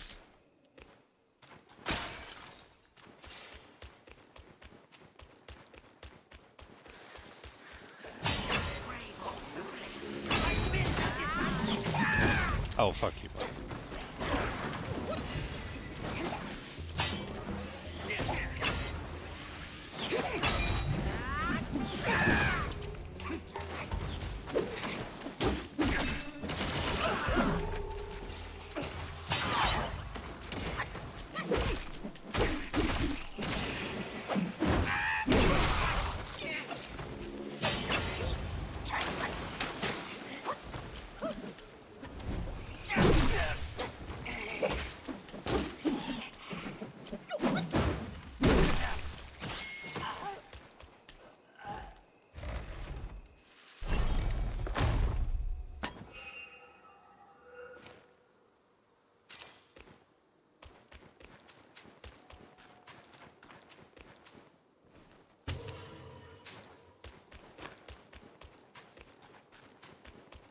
I'm glad that there isn't like a wholly new set of materials for every single fucking zone you go into that you need to collect to make new shit. Like, God, I hate it when games do that. They might introduce one new material or something, but like, there isn't like a whole new set of potion materials for every single chapter. And it's like, ah yes, we already had ginseng in chapter 1, but like, you know, this is potent ginseng, and you need that to make the potions from this chapter.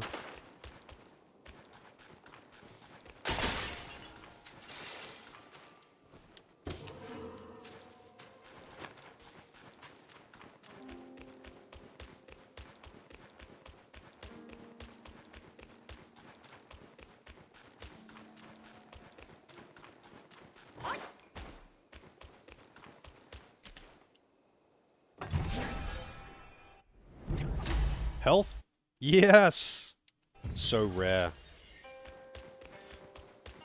So fucking rare.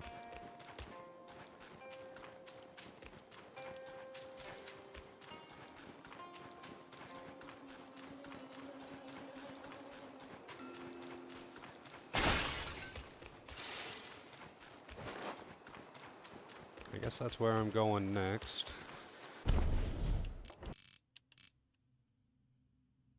I think I've checked everything out around here. Wait, no, I didn't go across that bridge. Have I updated my graphics drivers? Not in like a few months. Maybe like 2 months?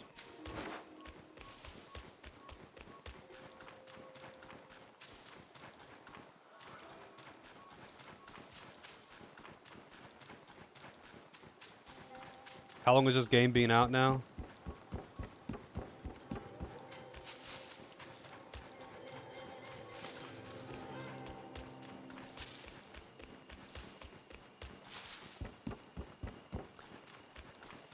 Like a year? It hasn't been that long, has it?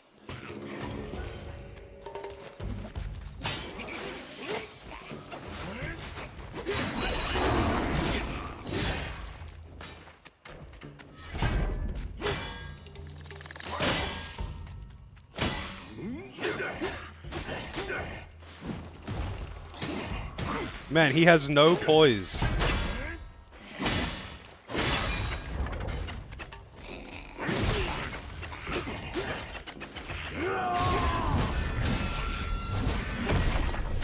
I don't know what he's doing. I guess it just can't deal with multiple targets, huh?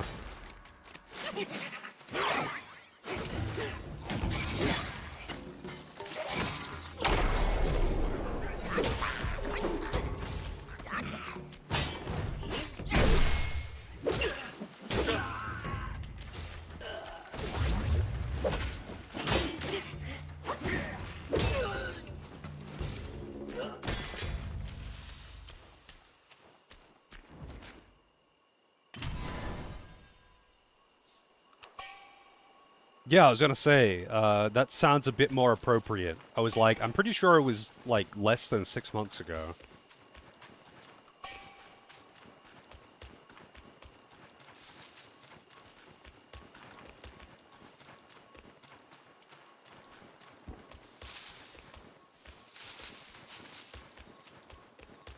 Why does it feel so old? I don't know. It doesn't feel old to me. Maybe you just see so many new games.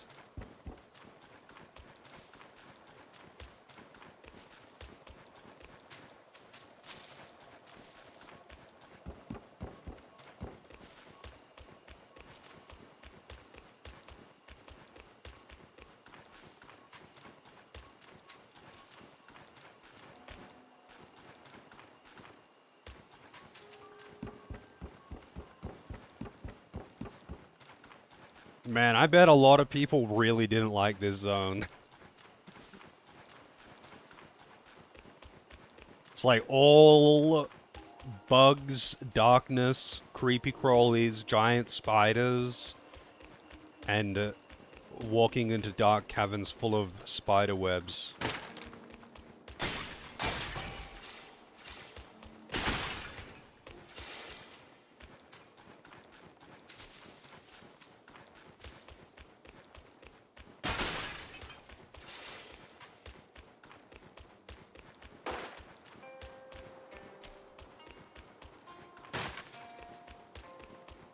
Video game spiders are too cartoony.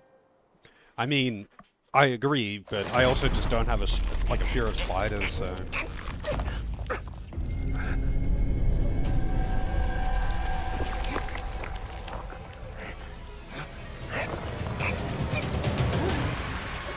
Now that is definitely a nightmare situation.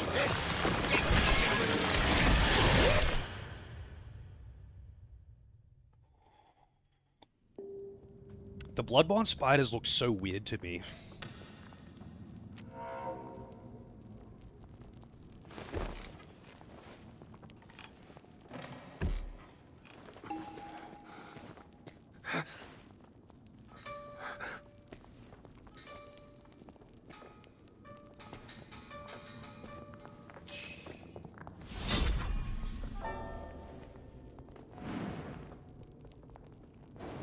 Webbed Hollow.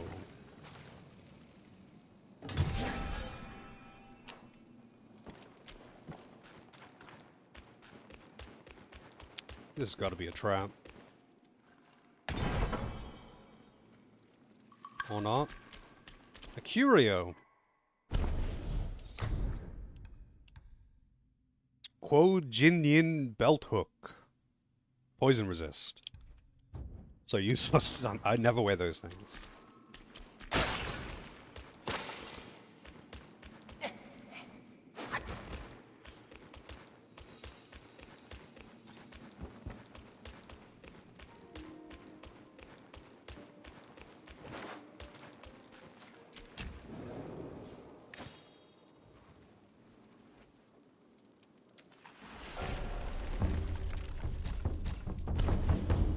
Oh shit.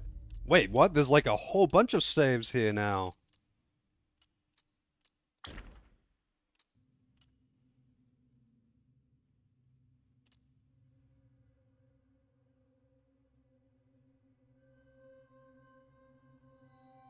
Wow, that's actually pretty good. That chitin stuff. Chubai Spear. Integrate spear techniques into light attack combo and increase the damage dealt by thrust stance moves.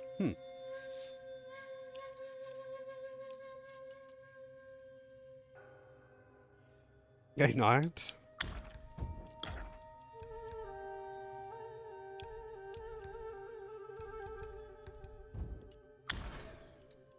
I do kind of want to make this one. Hope the venomous hair isn't used for anything else.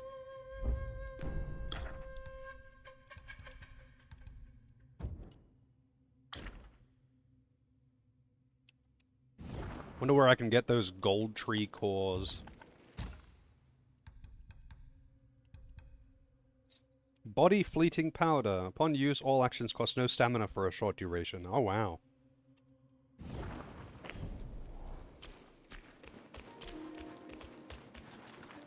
That sounds pretty legit. I'd never end up using it though.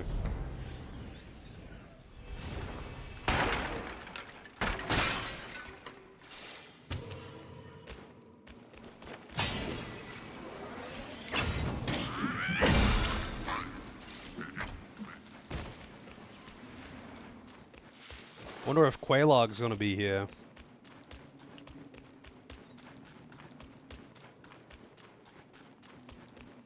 Hey Nara, how's it going? We bonkin'.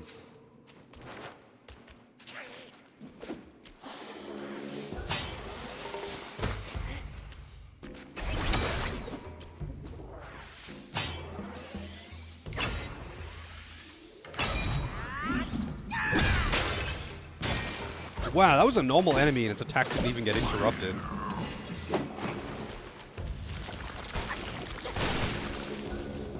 So many spiders.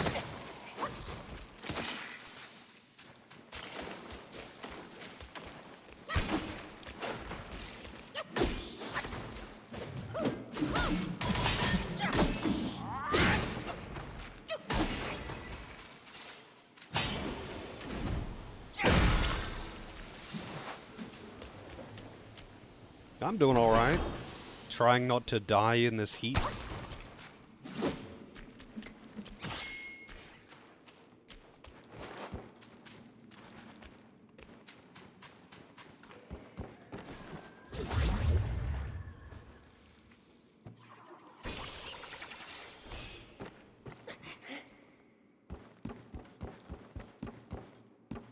send heat? I would if I could. I mean, it wasn't that bad today. It was like 30 something. But it's still fucking uncomfortable.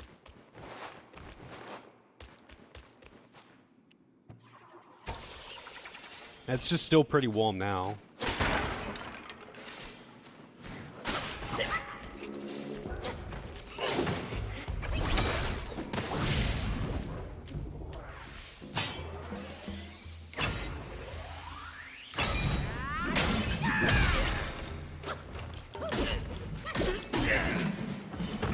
-1 today. I would love it to be -1. God, I wish it was -1 here right now.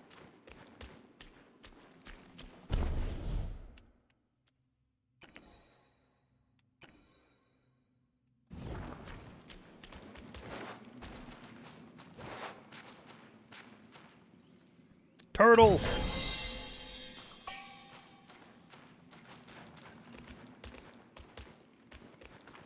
Goji shoots. I don't know what Goji is.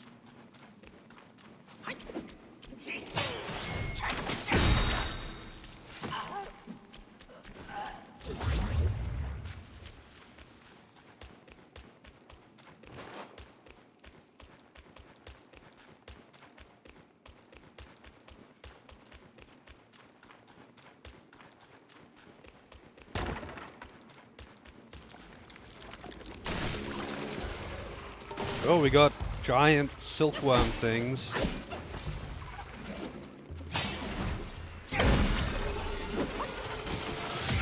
Whoa! Calm down, fucking Caterpie. Jesus Christ.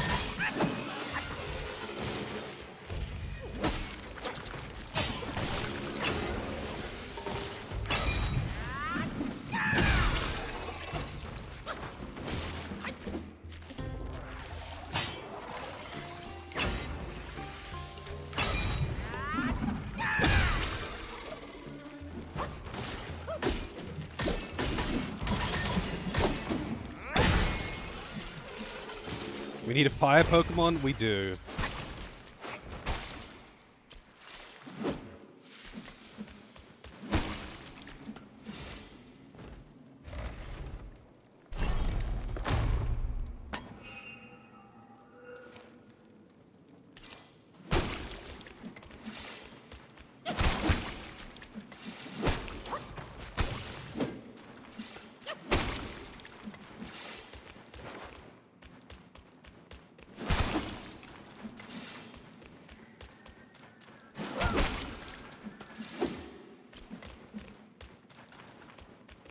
For some reason I can't break these by running through them. I have to actually whack them.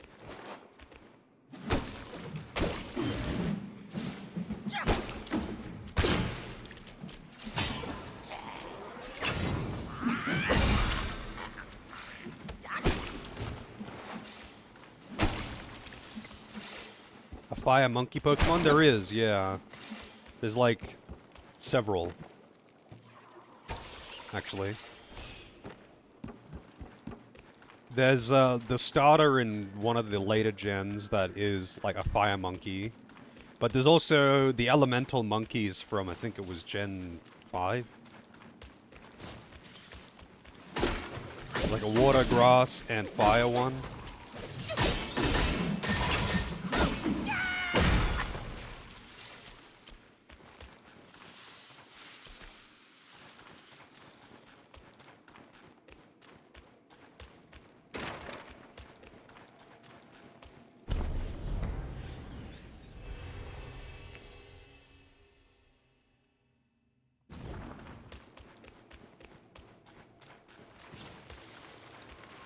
Couldn't tell you the names, though. I have no idea what they were called.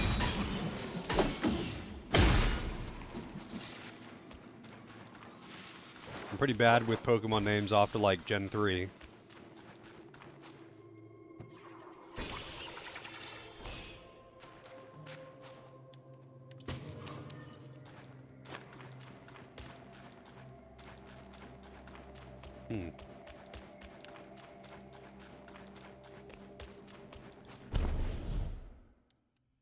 Guess I'm not going that way then.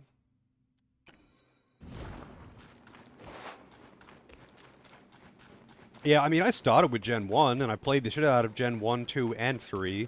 I've played more Gen 3 than any other, and I think Gen 3 was my favorite gen. But, I mean, mechanically, it's not, like, better than some of the later games. Like, some of the later gens have added some, like, really good mechanics and, generally nice things, like getting rid of HMs and shit like that. But Gen 3, I feel like that was when they had pretty much polished what they started with. That was like, nothing is really different from Gen 1 and 2. It's just cleaner and looks better and runs better. And like, there wasn't really anything new added. Like, there was no gimmicks or anything like that. They were still very simple. They weren't trying to make it a fucking story-rich game or something. And then later gens, I mean, 4 I think was also pretty much on the same boat, but it was on DS and it was way more story-heavy. And after that was totally different, I think. I think after Gen 4 is when they stopped being backwards compatible too, right? As far as training goes.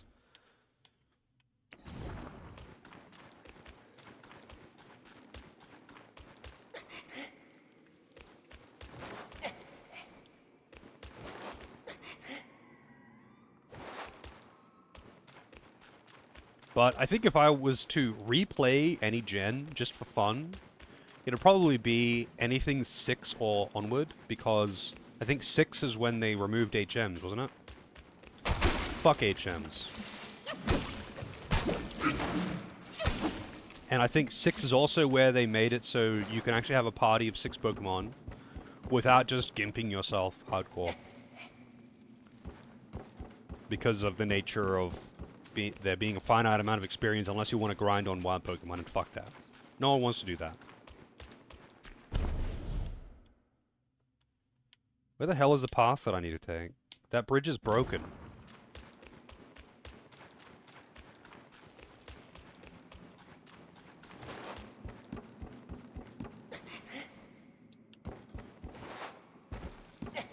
Maybe there was something in that cave that I thought was a dead end and I'm just blind.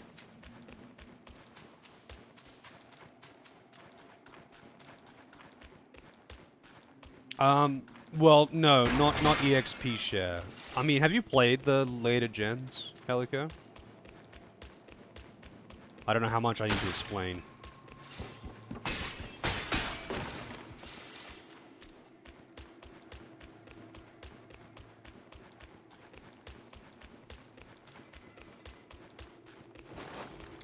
You only played up to 3? Okay. So in Gen 6, I'm pretty sure, it was when they made it so, like, your whole party... Oh, this was the path. Your whole party gets experience when you kill something. So, like, you can have a full party of 6, you don't need to carry an HM slave around, and, the enemies, like, obviously the enemy level accounts for this too. EXP share divides the experience, as opposed to just having the whole party getting experience. So you could actually have a full party of Pokemon. That was something that always irked me with the earlier gens. Which is Gen 6? Shit. Which one is 6? I just can't remember. It's 7 is Sun Moon, and 5 is Black White. But I can't remember what 6 is, because I just go by number. But either way, I'm pretty sure it was 6 that did it. X and Y, yeah. So they basically just did away with the whole needing to have fucking HM slaves, which is something that I always hated. And I always also hated that, like, because there's a finite amount of experience, like, if you have a party of 5, say you have 1 HM slave, because you need 2 if you want to have all the HMs with you all the time. But say you've got 1 HM slave, you've got a party of 5 that you actually use as your roster. If you are dividing the experience of all the trainers between 5 Pokemon, you're always going to be underleveled. Like there is not enough experience to go around unless you are like doing extra grinding on wild Pokemon, and I always hated that.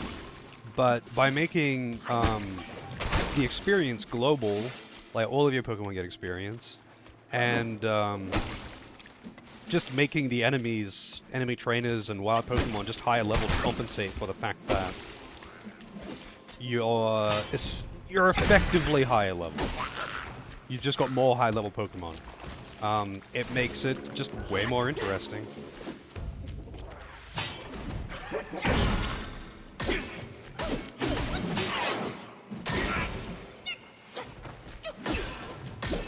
Actually being able to have a full party and not have to fuck around with HM slaves and just generally dealing with that shit, and actually being able to just use a party that you want or put effort into it and not have to be switching in and out to try and juggle experience management, shit like that. Like that was probably the best change they ever made. That and removing HMs were the 2 best things that ever happened to that franchise. Gen 3 is still my favorite for mostly nostalgia reasons, but I don't think it's mechanically the best gen. But, that being said, they also added a bunch of other dumb shit at the same time, like X moves or Z moves or whatever the fuck they're called, and like Gigantamax and all of that shit, the ultimate forms, that shit. There's just terrible gimmicks, terrible gimmicks. But the whole EXP and HM thing, chef's kiss changes right there.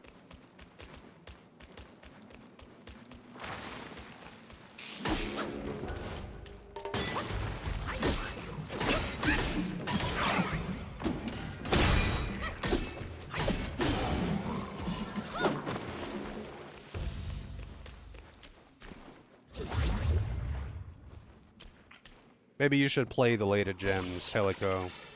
See what you're missing out on. It'd be probably interesting to see how different it is to what you are used to in the older gens. I see skittering legs.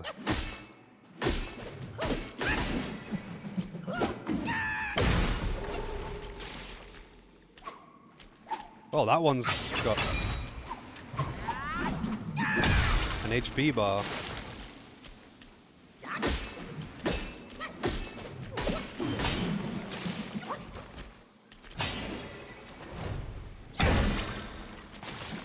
I'm gonna lie, these things are kind of annoying to kill, just because they keep jumping away. Or bouncing away, or whatever. It's like a weirdly elastic boxing bag.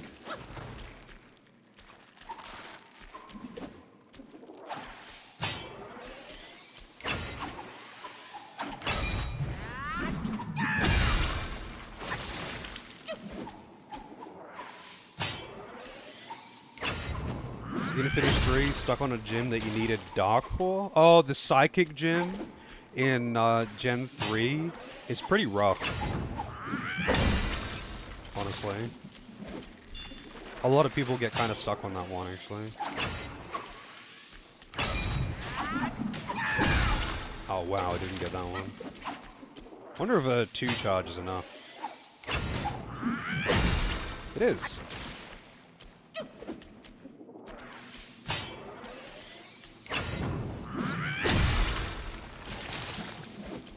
What about a 1 charge?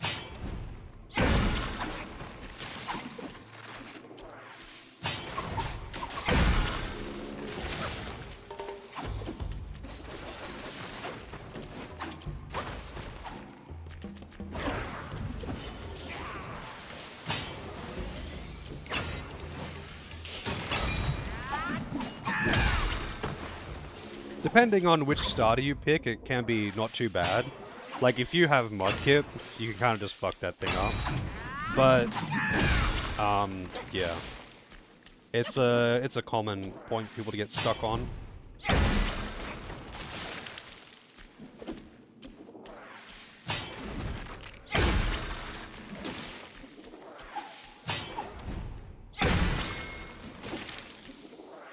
There's also the remakes of Gen 3. I played one of those on stream, actually. Are the older ones good on emulation? All of the ones that I've played have been good to emulate. The only ones that I haven't played are actually the Switch ones, which I haven't even tried to. Hey Nether, how's it going? I haven't played. The only gens I haven't played are the two that are on Switch.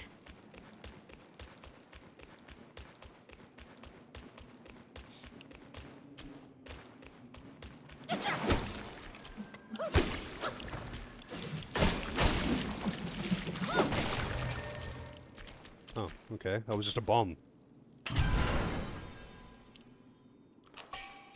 I haven't played very many Pokemon spin-off games, though, funnily enough. I played 2 Mystery Dungeon games, and I played, like, the trading card game, which was on Game Boy Color, I think. I played a bit of that. Didn't really get into it. I played Pokemon Pinball. That one was on GBA. Other than that, I don't think... Actually, no, I did play Pokemon Coliseum, although I never finished it. I just, like, played it a bit at a friend's house, because he got it.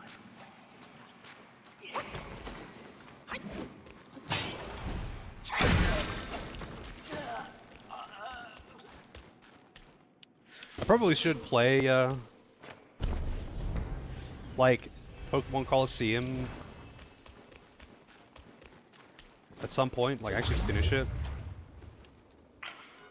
Because I quite like the Pokemon games, like, I'm not a huge Pokemon fan, but the games are fun. Like, I enjoy the games, quite a bit, because they're just fun, pretty easy, party customization JRPGs, and I'm all about that. So, like, I always have a good time with the games, and that's why I don't really like that the more recent gens, well, basically everything after 3, how they started trying to get more and more, every generation tries to be more story dense than the one before it. And it's like, dude, no one's playing Pokemon for the story. No one cares about, like, Team Rocket 500 and how they're trying to take over their world with their cringe power. Just let me fight the gym leaders and make a party and explore.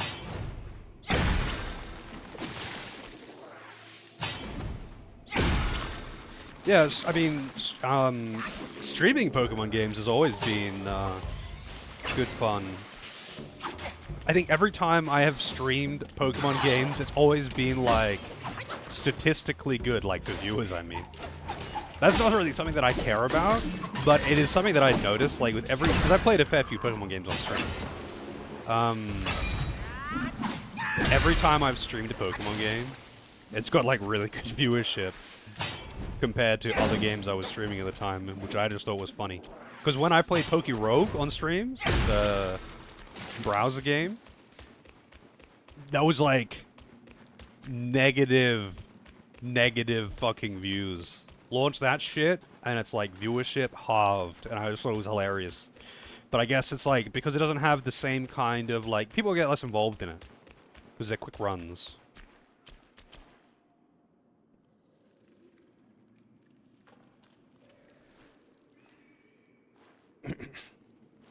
You can imagine me making Poke fans cry? How would I make Poke fans cry?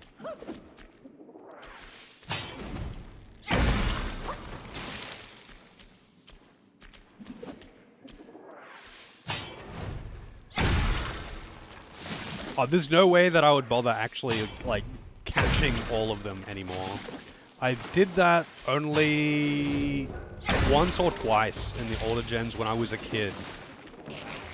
Actually getting all Pokemon in a playthrough is shit. It just requires...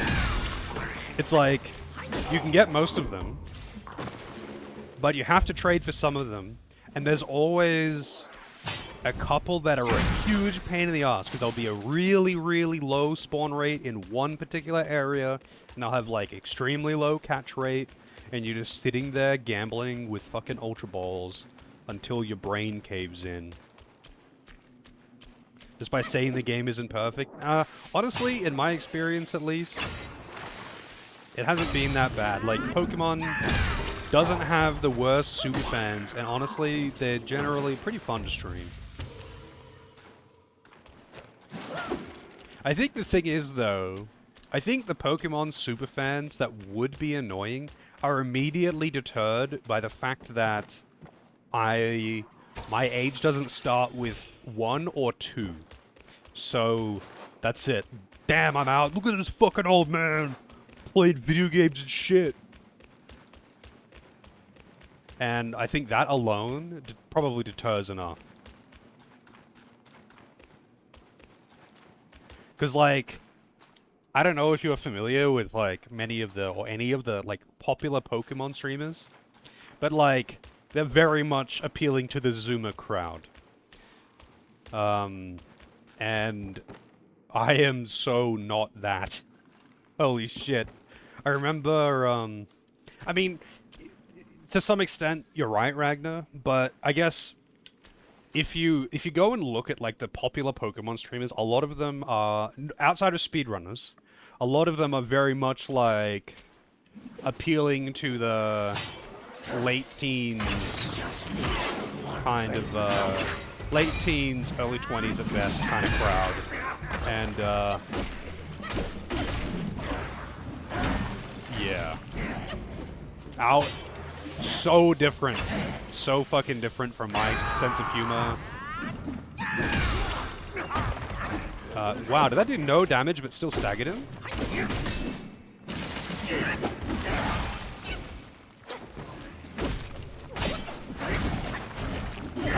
Pokemon is still very popular with kids. I know it's also popular with, like, people who have been around since, like, the start of the franchise, but the franchise is huge, and it is still targeted at kids. And kids are still very into it. Genshin? Dude, Genshin is old news. No one plays Genshin. They play fucking Honkai and what's the other one that people were playing at one point? Wuthering Waves or whatever. I can't keep up with these, like, mass-produced fucking Korean and or Chinese online games that are actually just gacha for collecting softcore porn. I can't get into them.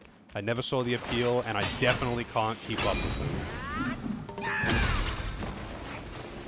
Zenless, yeah, that's the one. Zenless Zone Zero.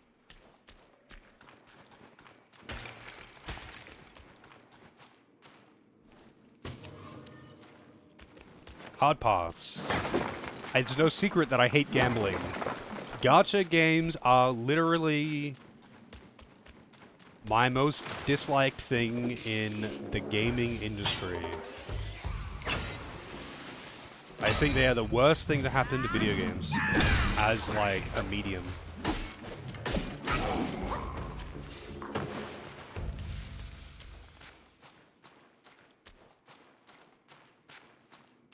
I mean, I had no interest in playing Xenoblade Chronicles 2. And also, you mentioned that every time I say that, Vince. Every time I say that I hate gacha mechanics and bring that up, you always say, don't play Xenoblade Chronicles 2. But I don't want to play Xenoblade Chronicles 2 for other reasons. Or any of the other Xenoblade games, for that matter. Playing Xenoblade 1 was enough. And I enjoyed my time with that game, but I would not do it again. And I have no interest in pursuing the rest of the series.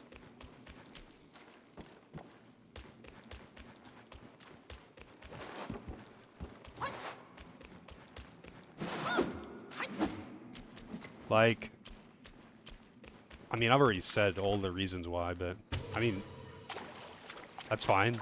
It's not, I'm not complaining that you repeat yourself or something, but it's like, man,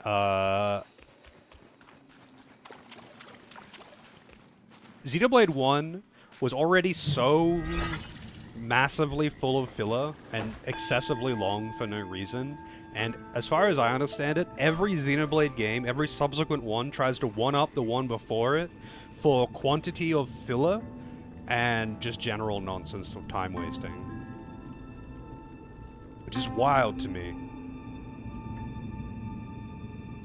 What's wrong with Gen X? What do you mean? 100 hours to just get halfway through the game doing, like, and like 90 of those hours will be filler.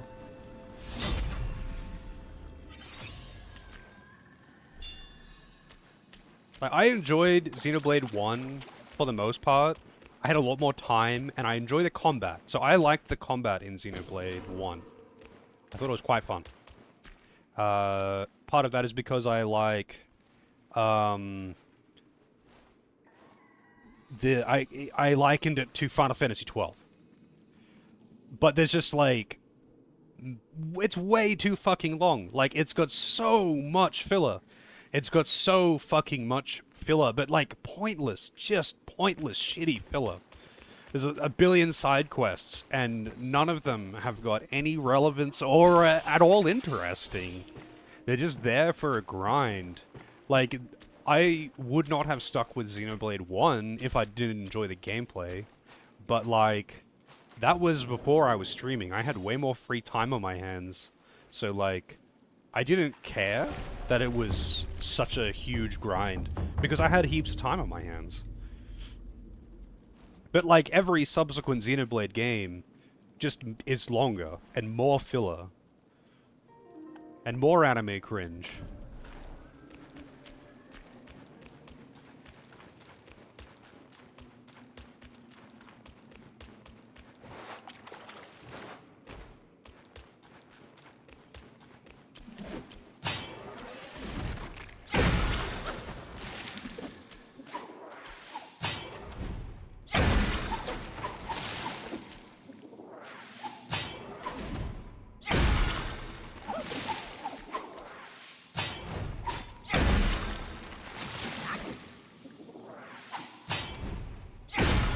Man, this takes a while to clear all these things out.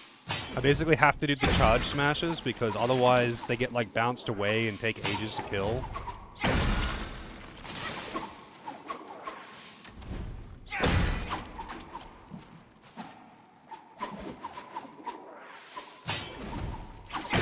Okay, I wonder if I could like...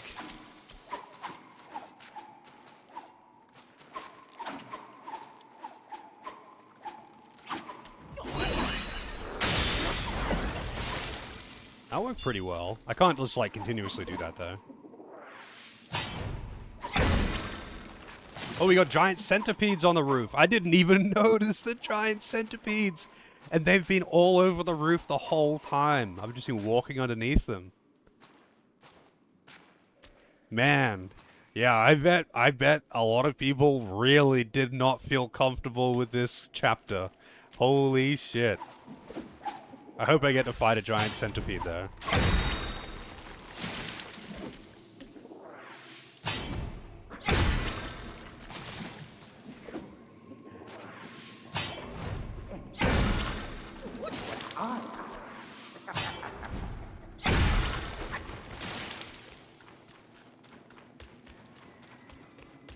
Was there any other path back here? Like this way or something? I don't think so. Are the centipedes Australian? So where I used to live, this kind of centipede, I mean obviously they're not this big, but this kind of centipede was like everywhere on the property I lived at before this one. Before the place that I am now, the place that I was at had this kind of centipede. I don't remember what they're called, but they're just a type of centipede. They're quite large. They'll grow to like, you know, if you were to stretch it out, like a fully grown one, I think it'd be like from my wrist to the tip of my middle finger kind of thing. They're quite big. But I've never been bitten by one, but apparently they have a really painful bite. But they're very, very tough to kill. They've got, like, super hard exoskeletons, and they are fucking durable.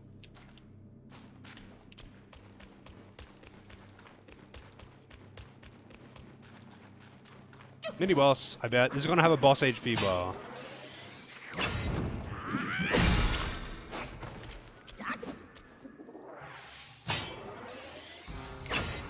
Odd cocoon.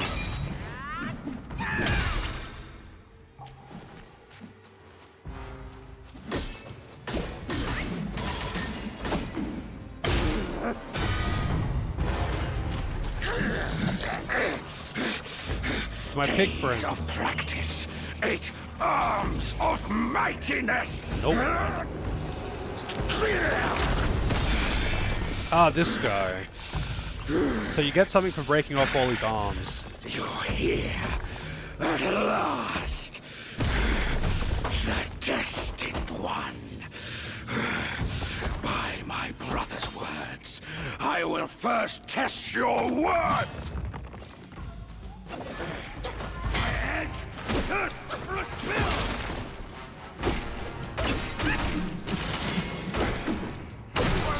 But I don't know how you meant to do that. Like, you just hit them.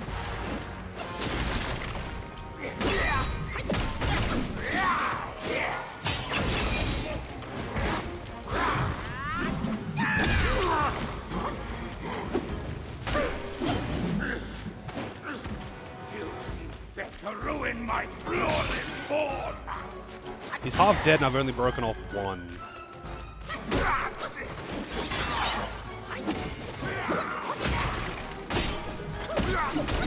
I'm trying to just hit the arms, so...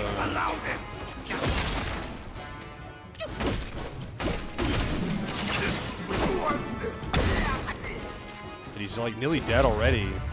Is there like a trick to it?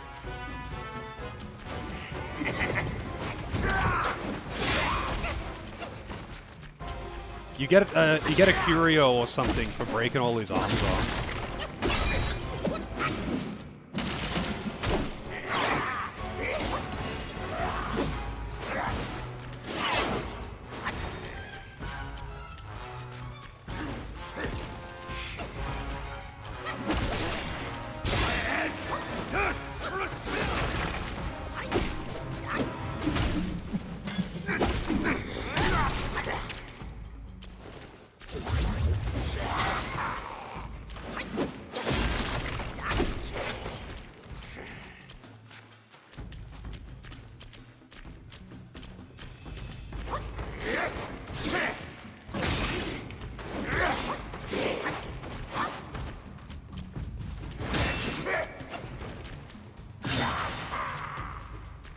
I don't know how he missed with that.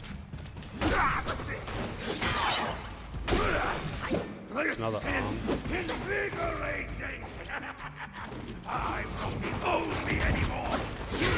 You know what?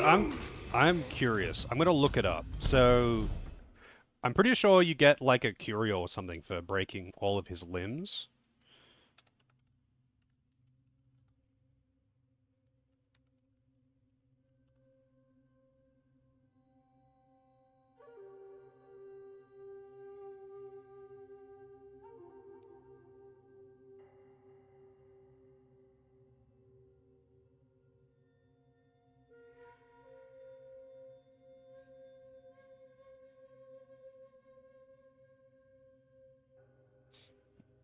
Let's see, Venom Taoist.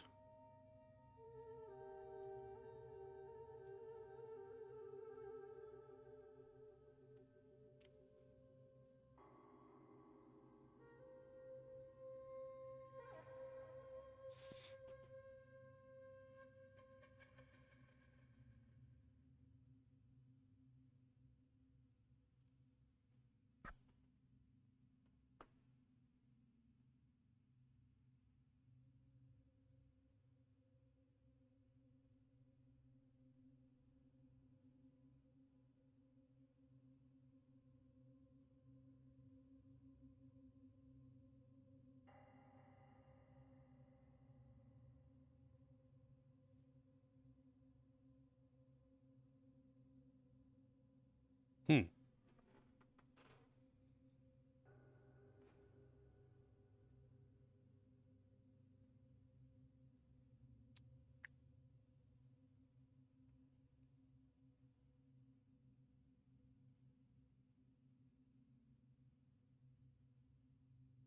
There is a secret drop for him if, during the fight, you destroy 4 of his back arms.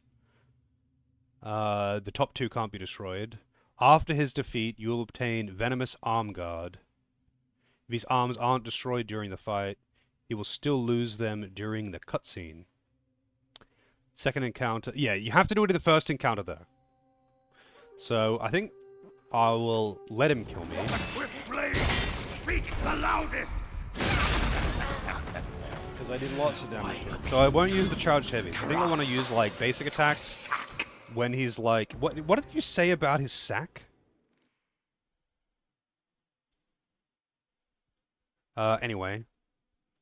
I think this game talks about people's sacks too many times. Anyway, you can if you break off 4 of his arms, in the first fight with him, I spoiled myself, I guess, on knowing that there is a second fight with him. But, yeah, you get a special thing.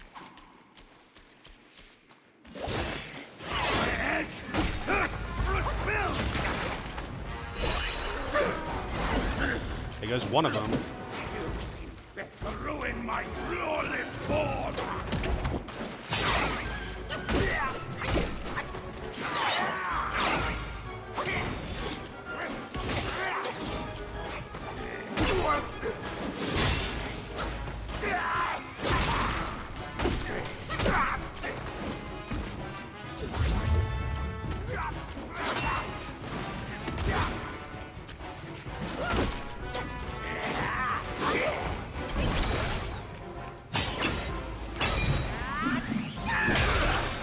This is invigorating! I'm not hold me anymore! You will not see me lose!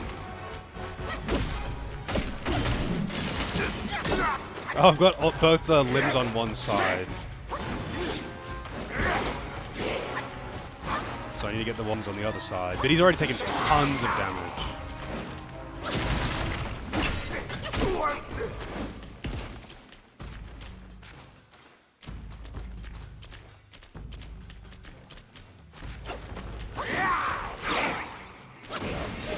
Hey, Cycle. How's it going?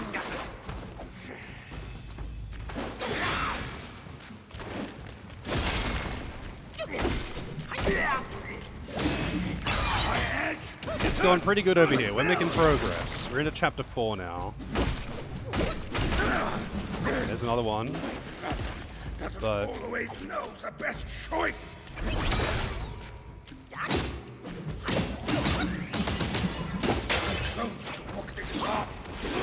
To carry out his bidding.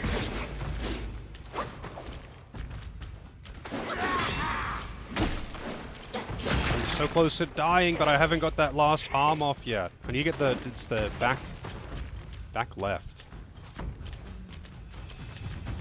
His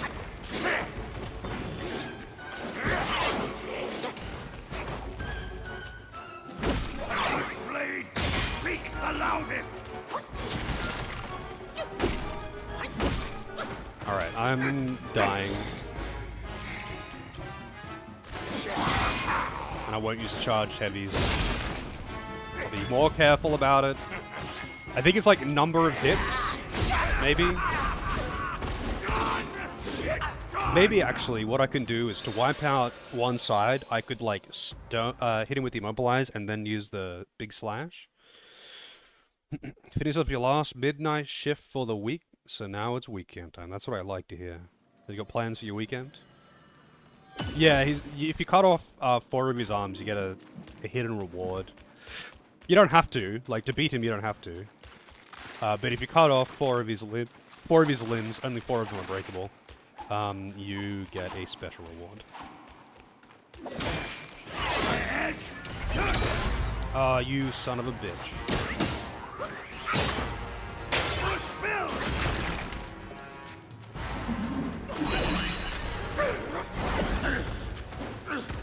You seem fit to ruin my flawless board. Flawless indeed.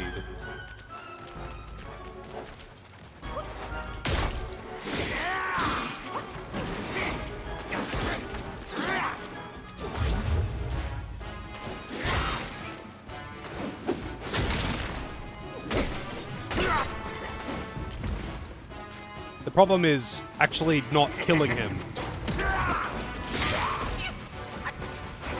More than anything, the problem is not killing him. Speaks the loudest.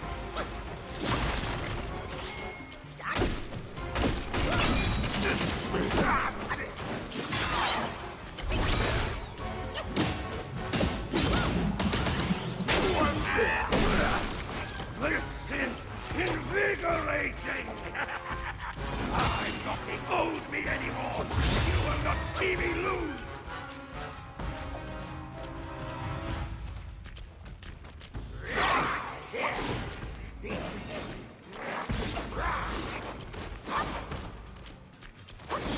Once again, I need to get the ones on the other side of his body. My head thirsts for a spill! Oh wait, no, other side.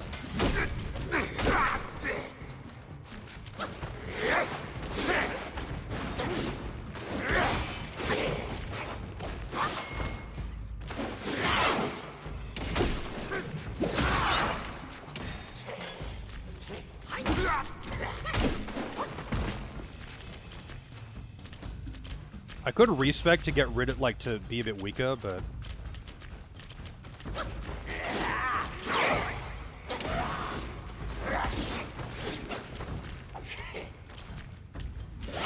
Blade speaks the loudest! Ah, you motherfucker. I thought that was when he was doing the, he does that. He's like, slams down and puts all of his arms on the ground. Makes it real easy to hit them.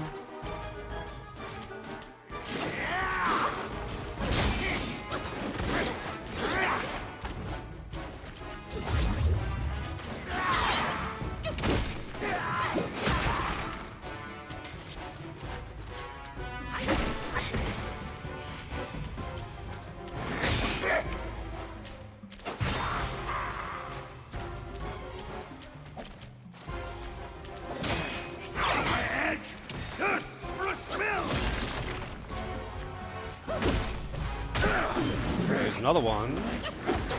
Oh, wait, no! I accidentally killed him because breaking off an arm... Hang on, I'm gonna... Alt F4. Breaking off an arm does a bunch of damage to him, too. That was the second last. I think there might have been one arm left. It's relaunching. I'll only be a moment. Hopefully that didn't save. If it did save, then it's not that big of a deal. Man, hurry up, Steam. It's got to finish synchronizing before it wants to launch.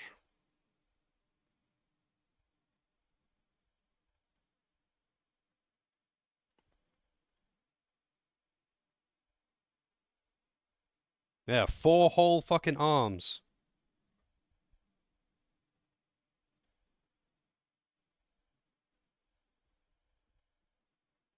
Does not want to launch though. What the fuck?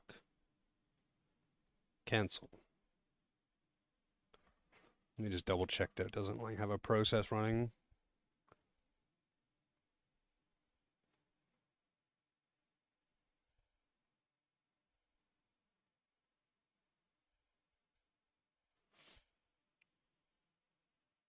Here we go. What I might do is take out some points in... Wait, what? Why did it launch on the other monitor? What the fuck? There we go.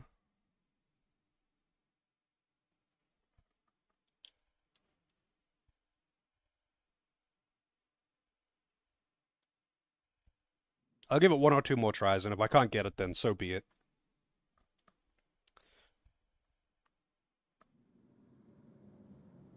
Also, I don't know why that game science company's, like, logo is sperm. Just a big sperm. That's kind of weird.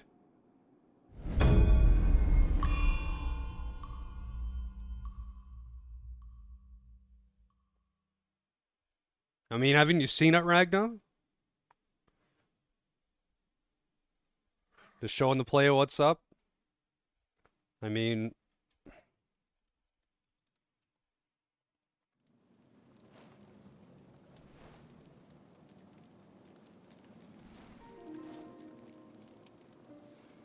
Oh, it's like super...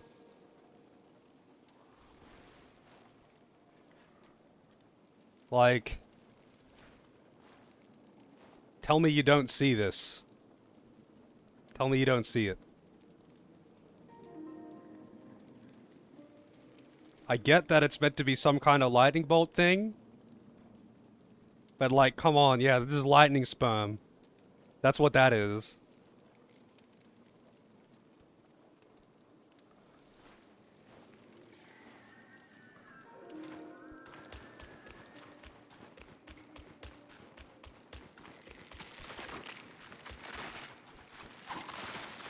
Is he here? He's still here. Alright.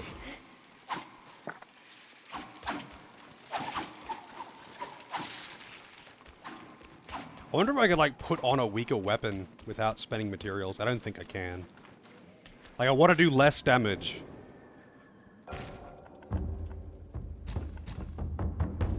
Alright, hang on. So I'll go in here. I'll take these out. I'll take these out.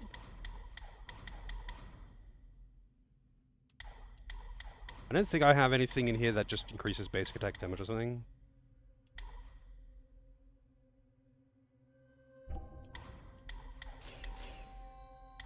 That does.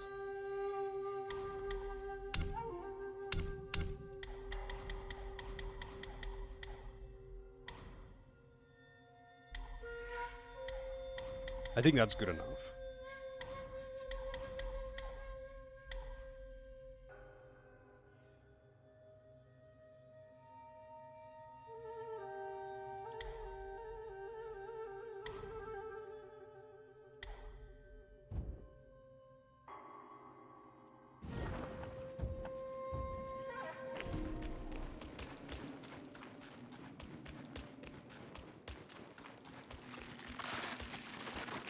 Can't tell me it isn't a little bit weird and that no one would have noticed that during the design phase of that company. Alright,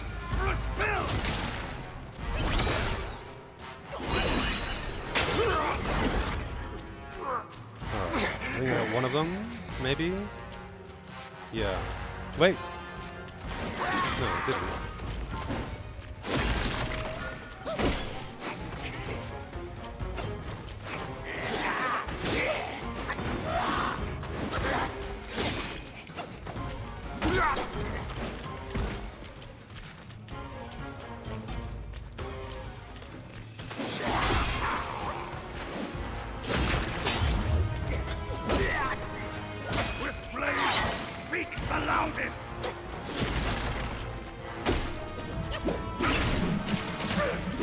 Another one? Man, it hurts him a lot to break those limbs off. To ruin my flawless sword. Shit.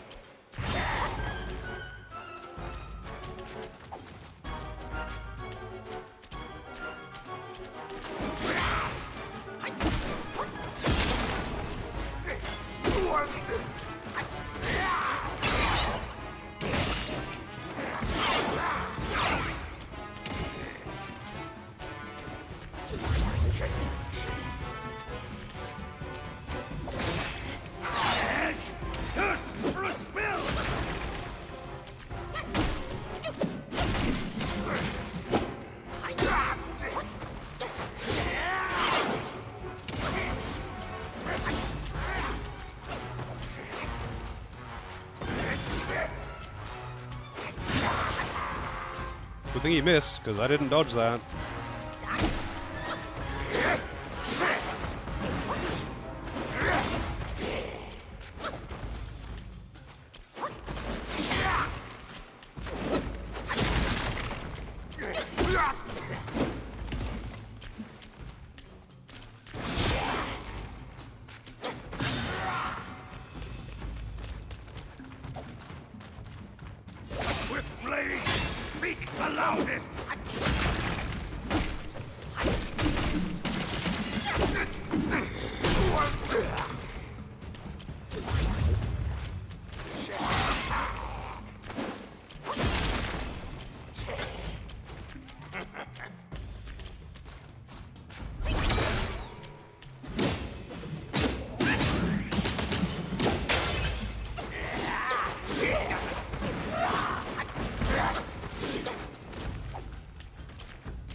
Let me hit your limbs, you dick.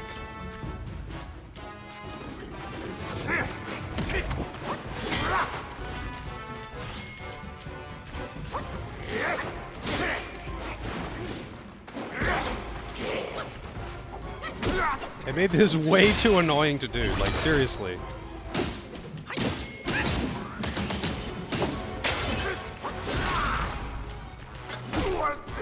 The swift blade speaks the loudest.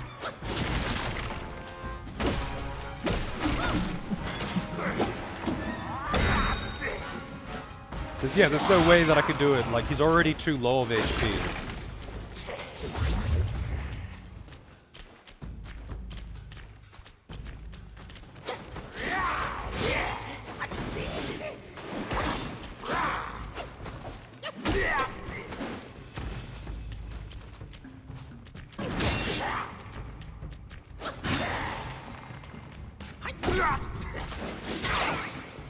Projectile deflect? Oh yeah, you know, that's actually probably a really good idea. I'm gonna have to retry again though.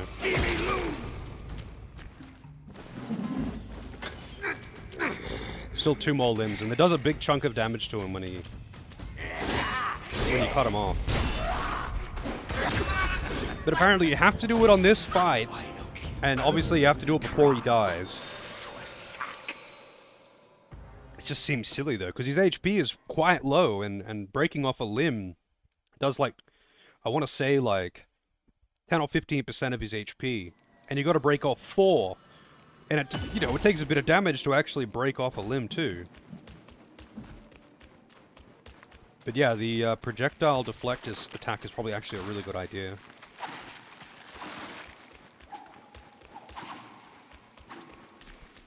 The swift blade speaks the loudest.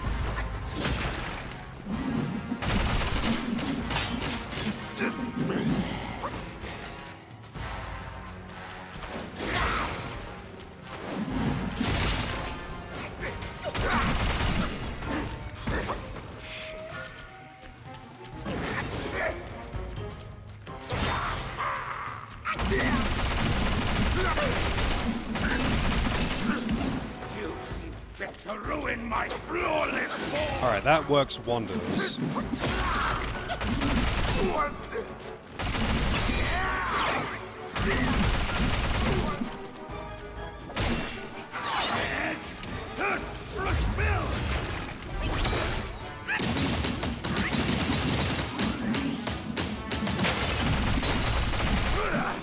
There's another one. Invigorating. I'm not being owed me anymore. You will not see me lose.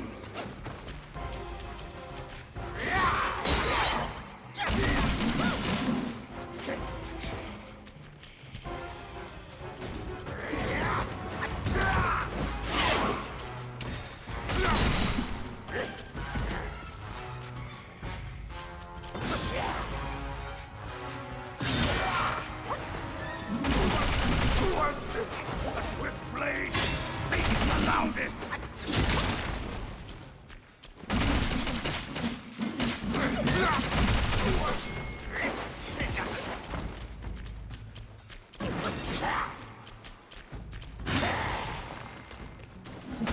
God damn it, dude, it's hard to get that one side. The other, for some reason, his left side is harder to get to.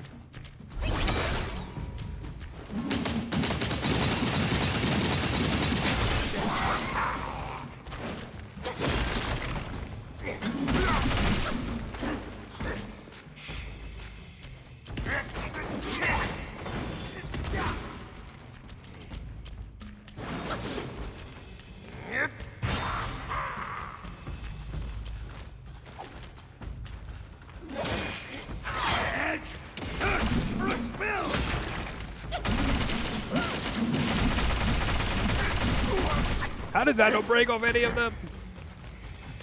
He's getting kind of low.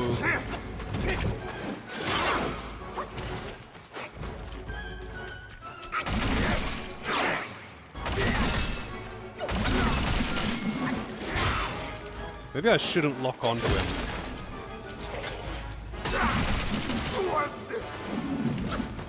Even the tiny damage from this attack is actually kind of getting him down. Blade speaks the loudest!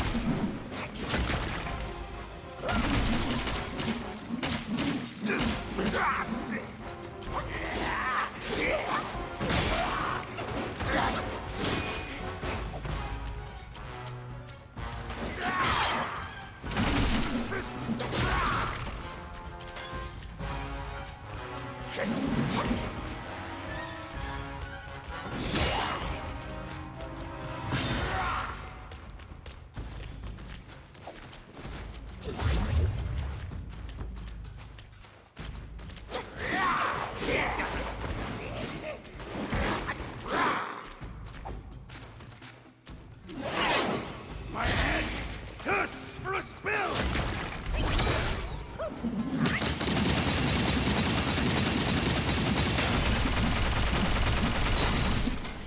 How did that not break any of them off? The first ones were so easy to break off, but now they're just not breaking off.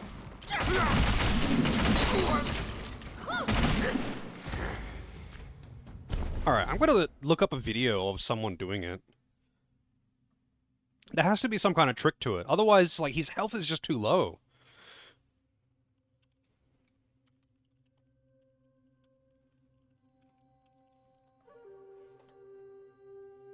Venom Taoist Arm Guards, how to acquire Venom Arm Guards.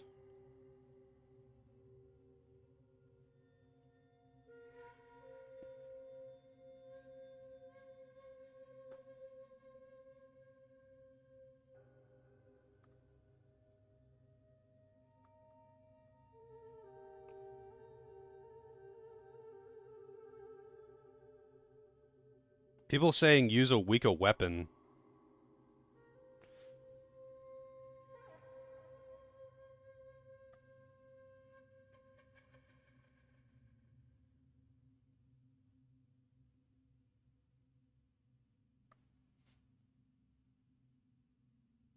And immobilizing him when he's standing up, and then hitting him in the back.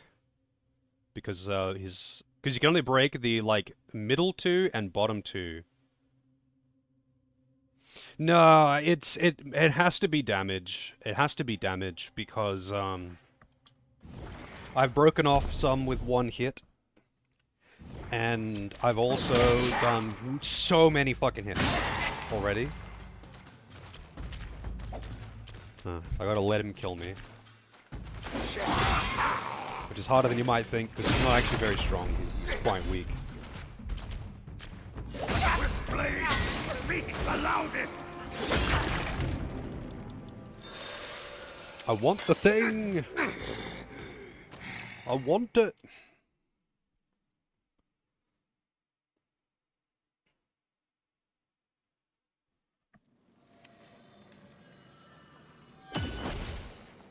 I'm gonna downgrade my weapon too.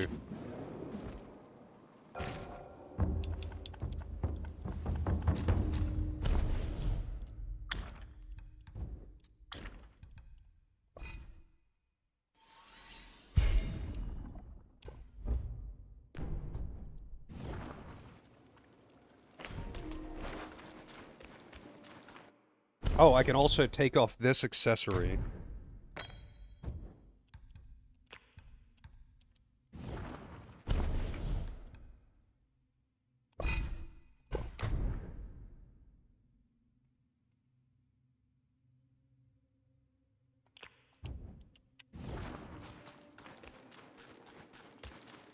Surely this time.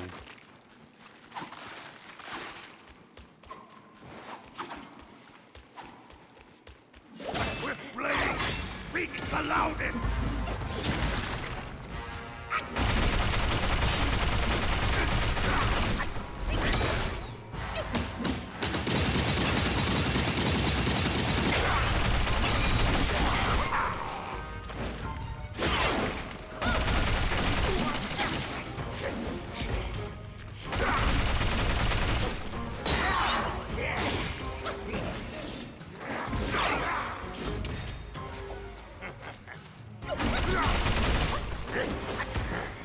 are doing like no damage. So like, this has got to be it. I imagine hit count is a factor, but I have actually broken some off in one hit before, so.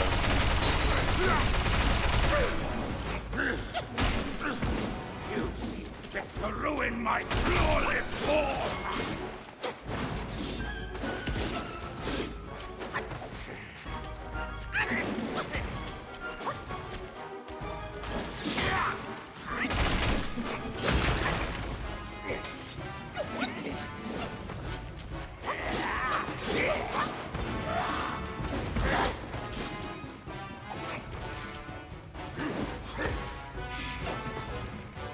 The swift blade speaks the loudest!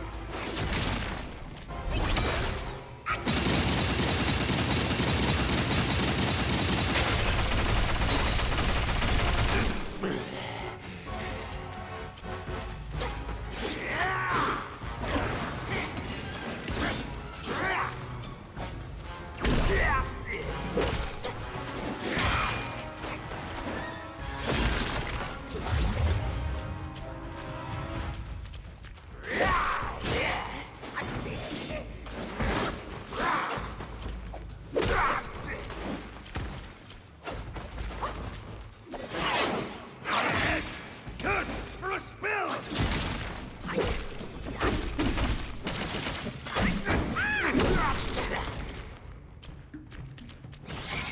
Oh no, that's not what I want to do!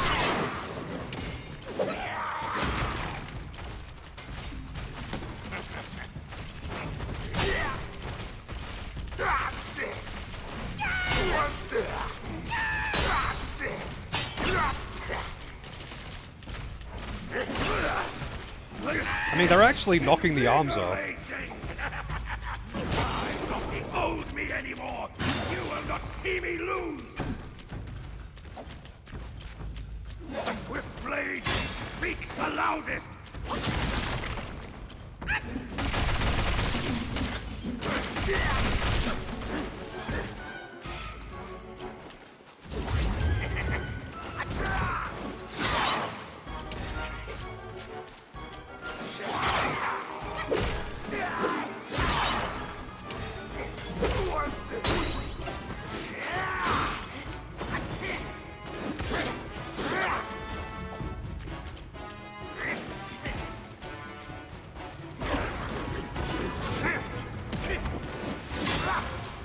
Wow, he knocked me out of stealth. Edge thirsts for a spill!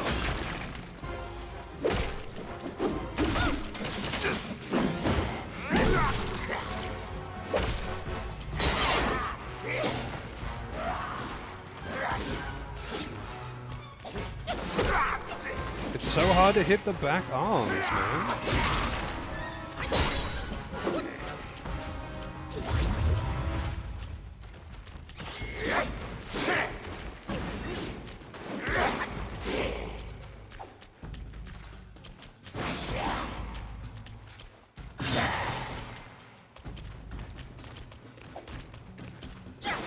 Swift blade speaks the loudest!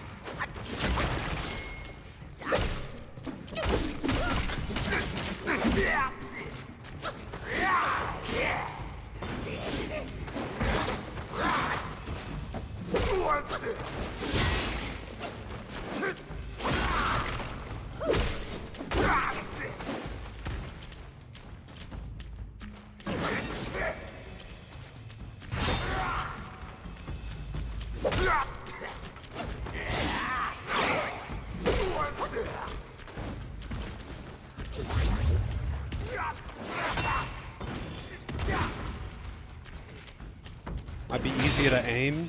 What do you mean? Like, just not lock on? Edge thirsts for a spill!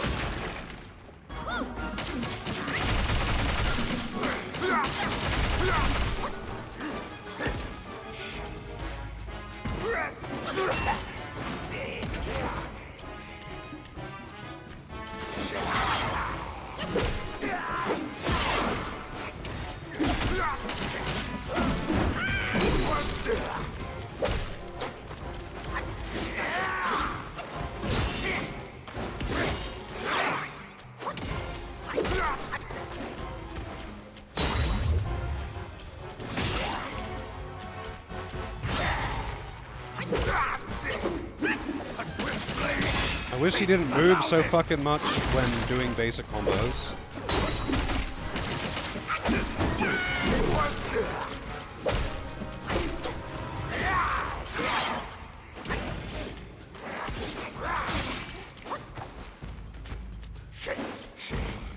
Also, I wish I could get some MP back.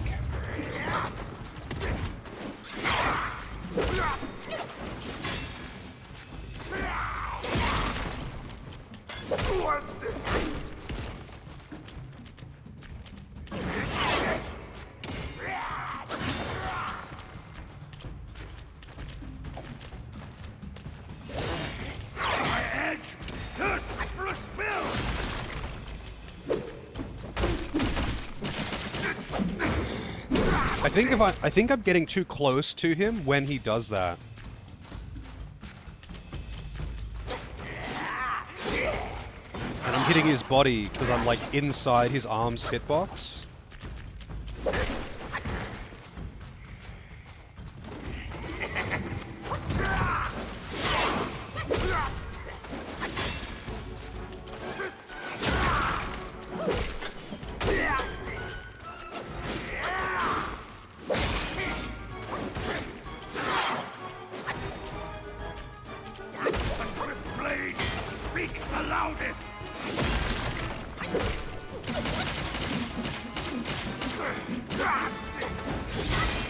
He's already kind of just getting too low health, though.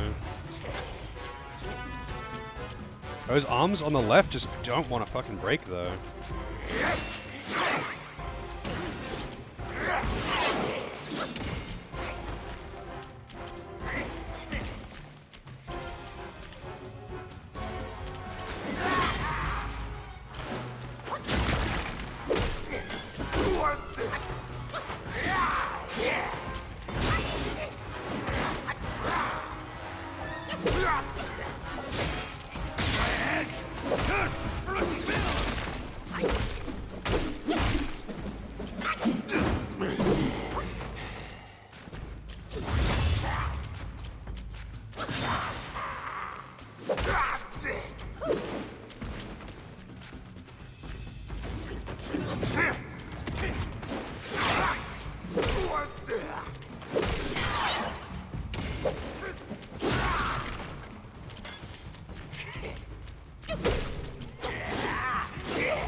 I got a lib off, but that killed him.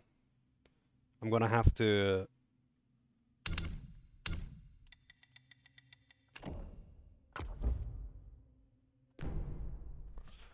quit out, it's probably easier. I mean... in the video that I saw here, he was just beating them up.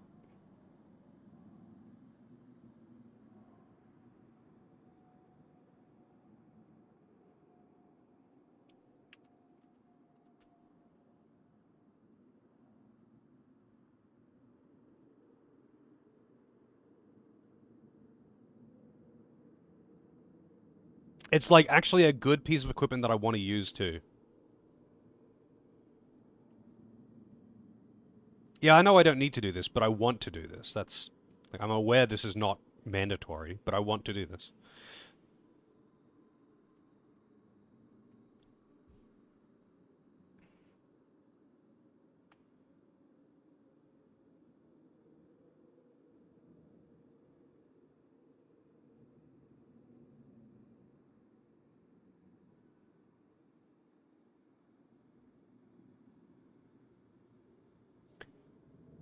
It's like, yeah, I want to cut off the tails, man. I know I'm not going to use any of the shitty dragon weapons. They're all terrible, but I want to cut off the tails and get them all.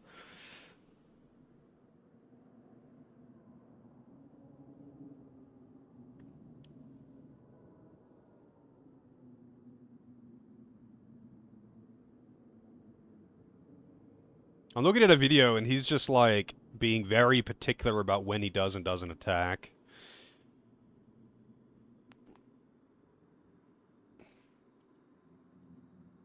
Let's see if the wiki has got any tips for it.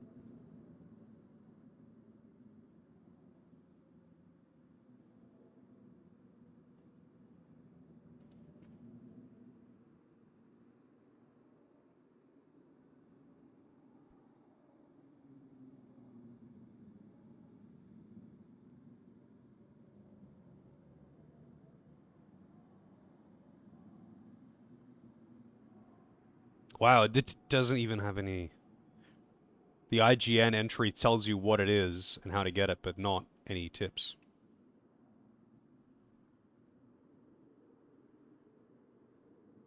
Yeah, I'm aware. I'm aware that it's not required to cut his arms off. I know, but I want the venomous arm guard. Like, I'm aware that you don't need to do that to kill him, but I want the item.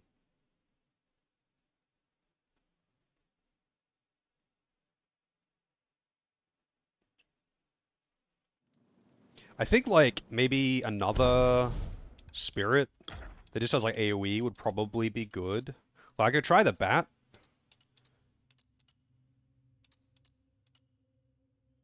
Wait, which one was the, This one, right? Swift bat? Yeah, just, like, sprays rocks out.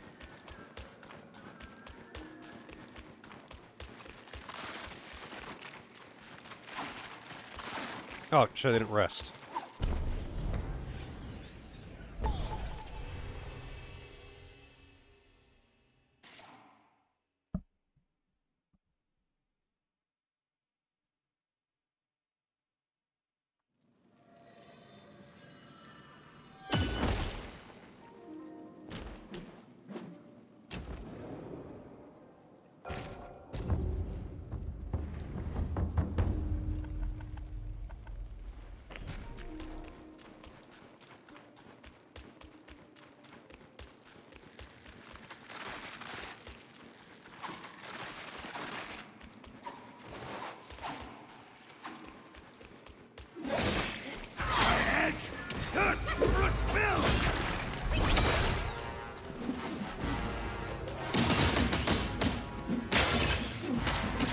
Why are you not doing it faster? Why are you doing the movement? You guys have to be locked onto that.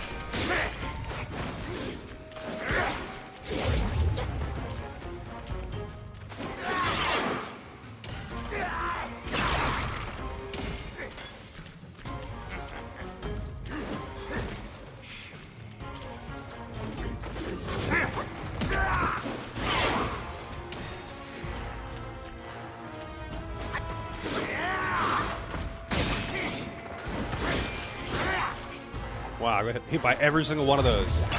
Blade speaks the loudest. Wow, that did only one hit. Not for very much damage either.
Yeah, I don't know. Everyone was recommending to do it on the Reddit.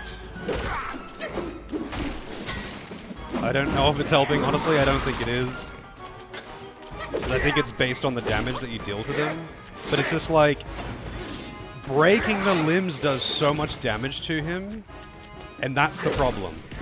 The problem is that actually breaking the limbs hurts him a lot.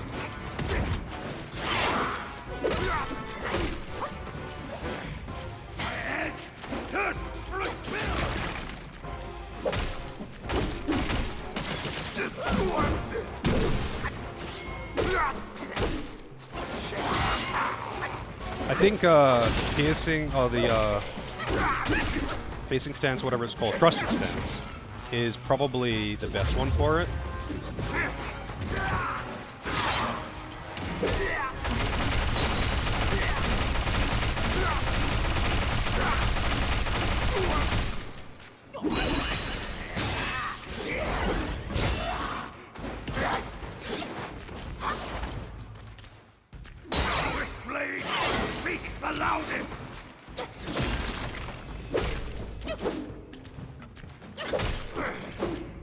That's like the best opportunity to do it, to hit him. The targeting is just weird, so...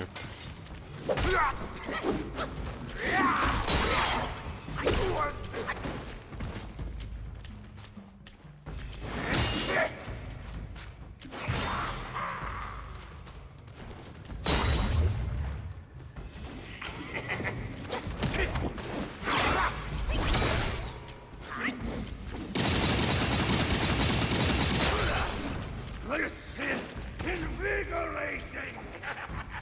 I don't behold me anymore! You will not see me lose! And thirsts for a spill!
Maybe you just need to hit him in the back? Maybe.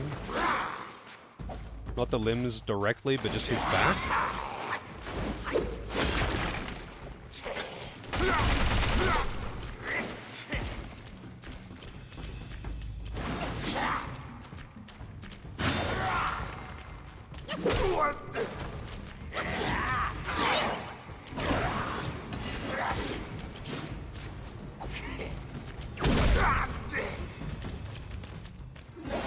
He's pretty good at, like, turning around to...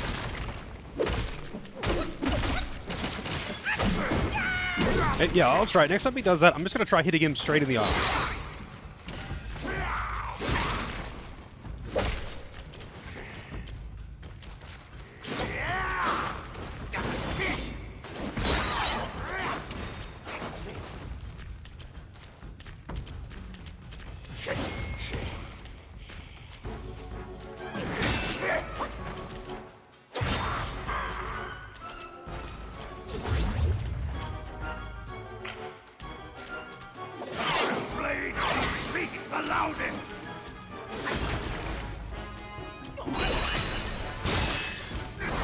Well, that didn't break any of them.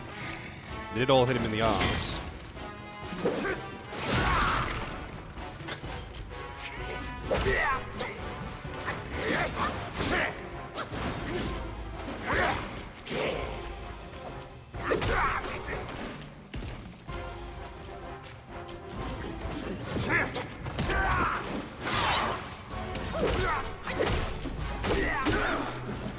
There's another one down.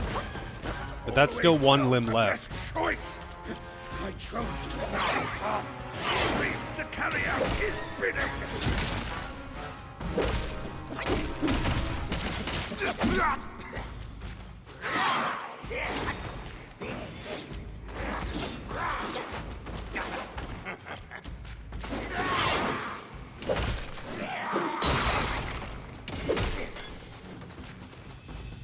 I think you might be right in that you just have to hit him in the back.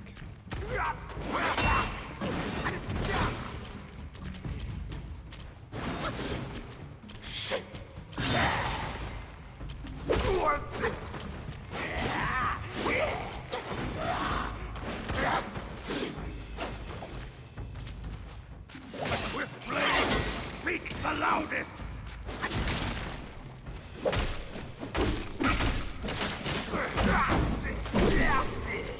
He's so close to death, but like, if I break the last limb, it will kill him, but it would also accomplish the goal, obviously. I have to be careful with those exploding decoys though when I perfect dodge.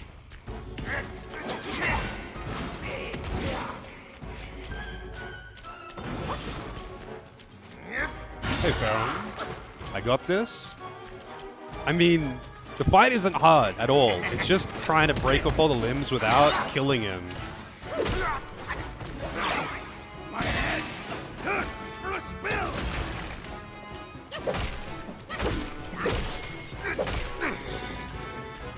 Nah, too low HP.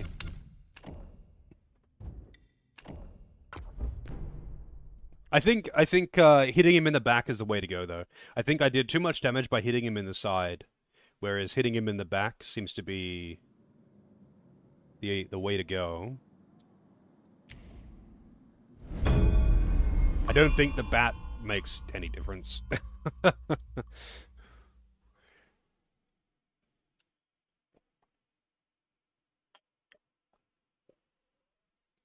The annoying thing is I can't just like do this off stream. I can't just like go and do something else and then do this part off stream to grind it out. Yeah, breaking his limbs is a pain because he doesn't really give you many opportunities to hit them, but I think the hitboxes on them is kind of weird as well. Actually, you know what? I could probably take out the exploding decoy thing as well, because I would have done quite a bit of damage total. Because it only does like 40 damage when you do it, right? But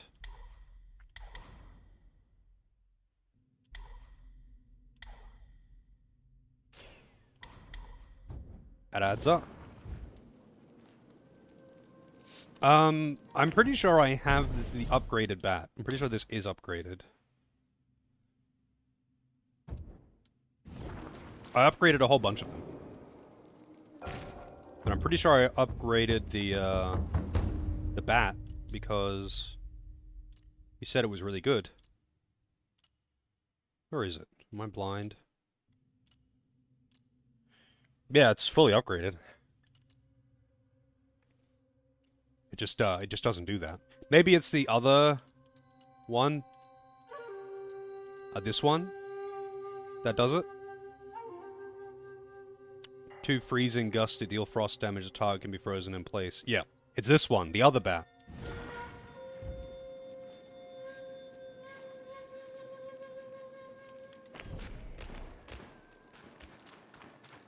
Because the bat that I'm using right now was max upgraded. But alright. I think thrust stance would probably also be very good for this. My head thirsts for a spill.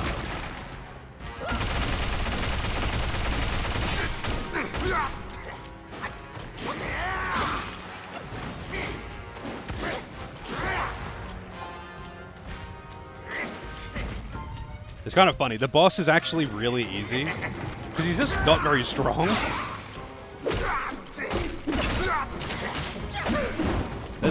There's one limb down already.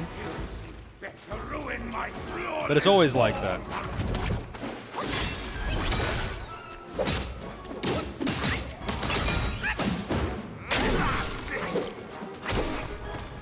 Swift blade speaks the loudest.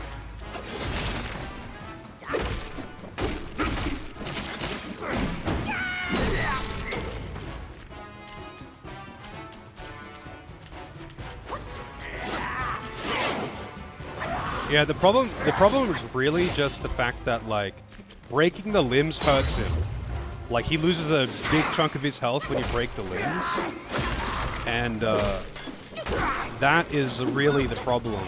Because you gotta break off 4, that's like 60% of his HP. There's another one down.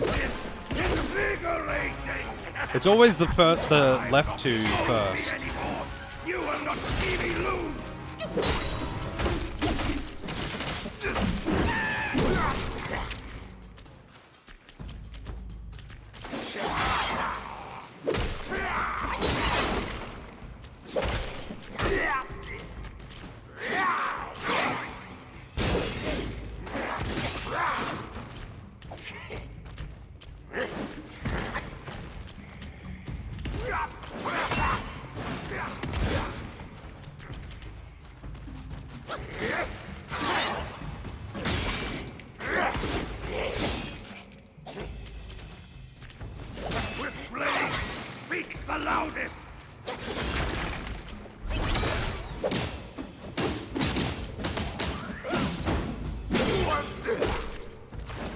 That was apparently not rear enough.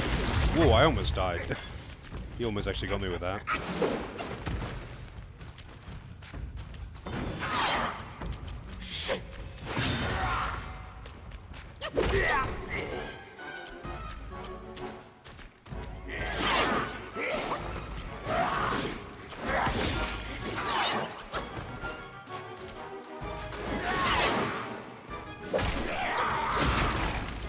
It's not a Souls-like.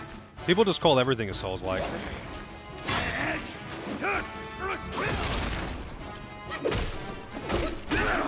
Another one down. Yeah, hitting me in the arse was the way to go. I don't know, people are fucking stupid though. Only to carry out his bidding.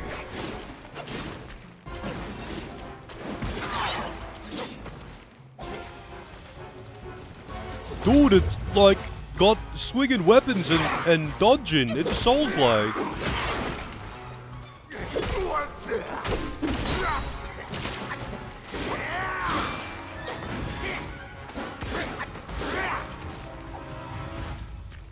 The swift blade speaks the loudest.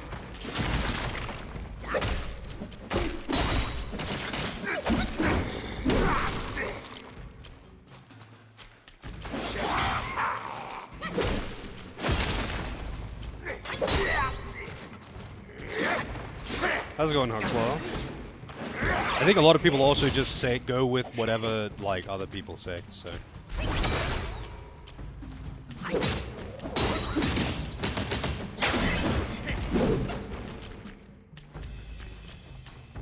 If you ever played Ninja Gaiden or any other popular action games?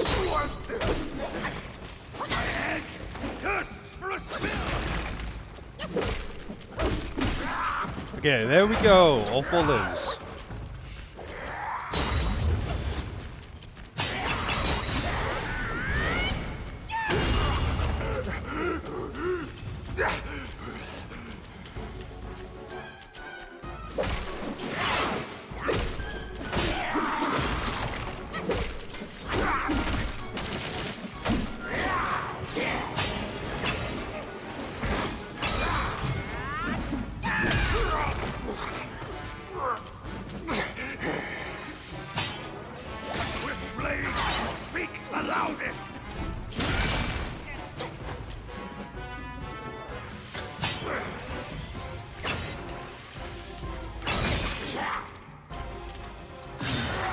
Alright, I'm gonna build up some focus from dodging. I want to get the bonk kill.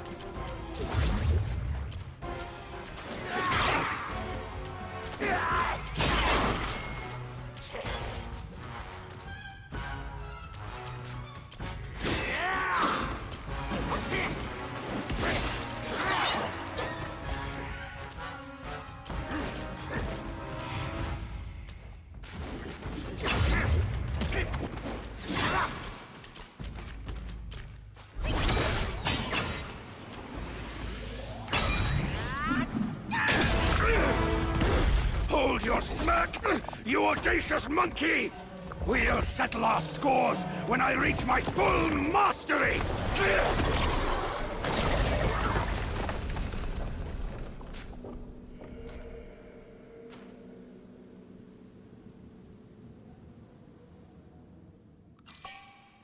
There we go. Venomous Arm Guard. That was way too much of a pain in the ass. Like, dude.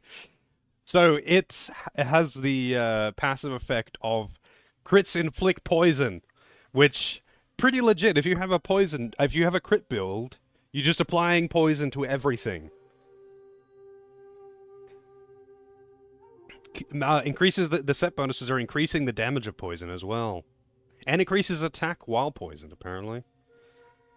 Oh wait, hang on a second. Sorry, no, I misread that. It reduces damage received from poison, not increases damage. Level 4 bonk, yeah, I do like the animation of level bonk. I misread the thing there, but yeah, crits inflict fucking poison. I can't put it on right now though, because I've got the 3 set, which does not include the helmet, but I'm going to work it in.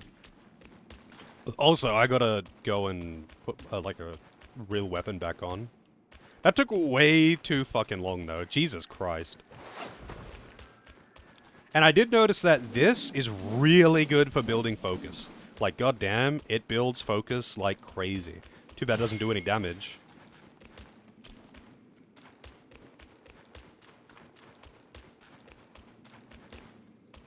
Also, this is not actually the path I needed to take to progress, I guess.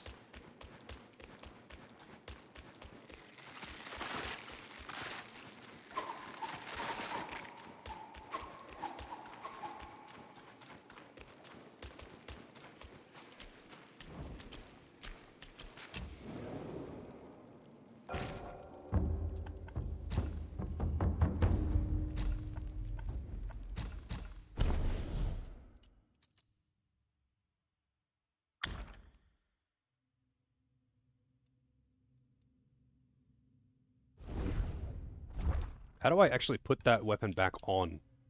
I have this weapon crafted. That's what I was using. But if I was... I need to craft that again if I wanted to actually get back what I was using.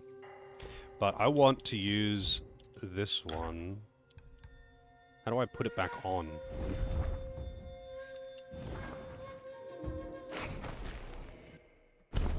Oh, we already fought... Oh, it's in here. We already fought the giant spider too, actually. The first boss that we fought in this chapter was a giant spider. We had to fight tons of little spiders. There's spider eggs everywhere. We got caught in a giant spider web and then attacked by another giant spider.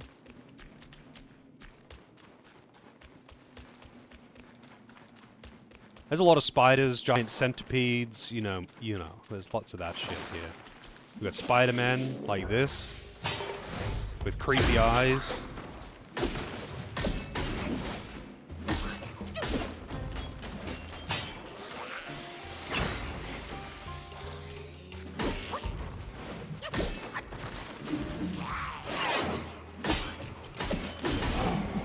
Oh yeah, I gotta spend my talent points again. I got 20 points because I took a bunch of shit out. Hang on.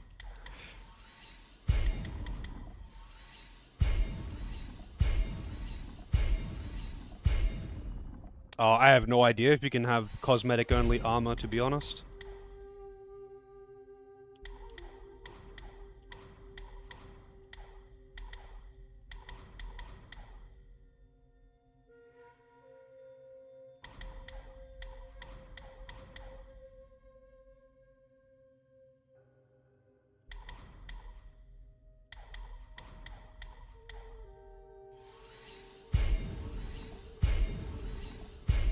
I don't know why the max mana increases are so expensive compared... Oh, shit, I need to... Oh, whatever. I'll deal with it later. It'll do.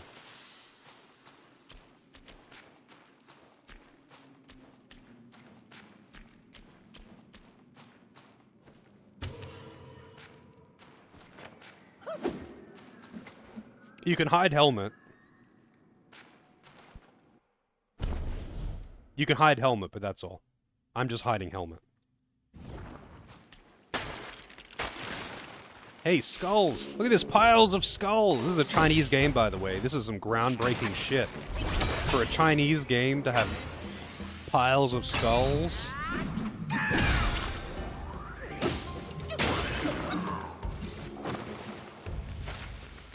Mountains of skulls and rivers of blood. Yeah, so, I guess for those who don't know what I'm talking about, China has this weird thing about, like, displaying skeletons.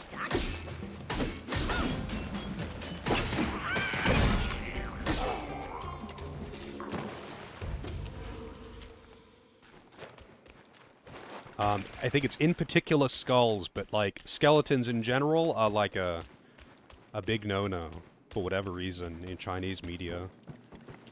And,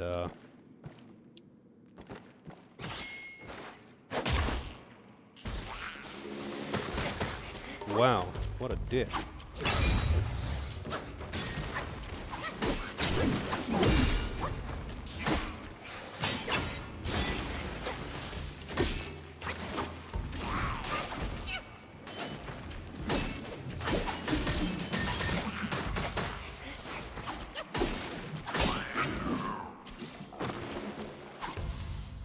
Yeah, I'm not sure what the deal is. It's some weird thing in China about, like, displaying I don't know if it's specifically skeletons or if it's like any kind of dead bodies or human remains.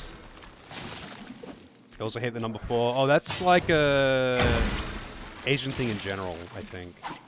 I don't remember what the deal with that is either.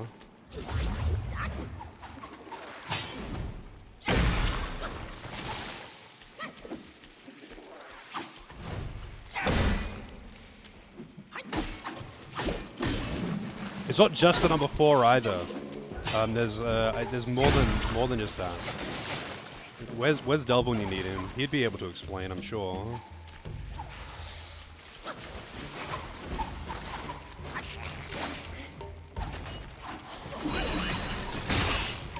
Oh, that actually did pretty good damage.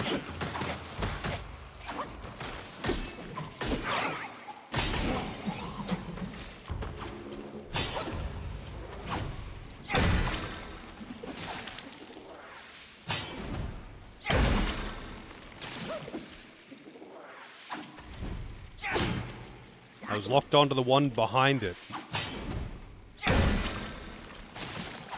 This poison's fucking me up.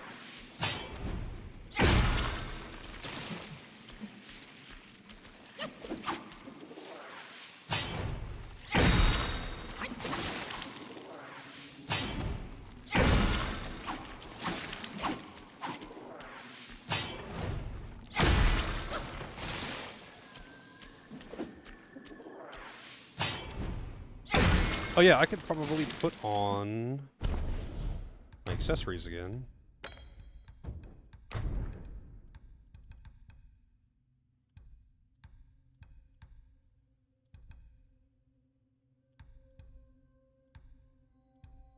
I want multiples of that. I had this on. I'm actually dying because this poison is not expiring. There we go. Finally.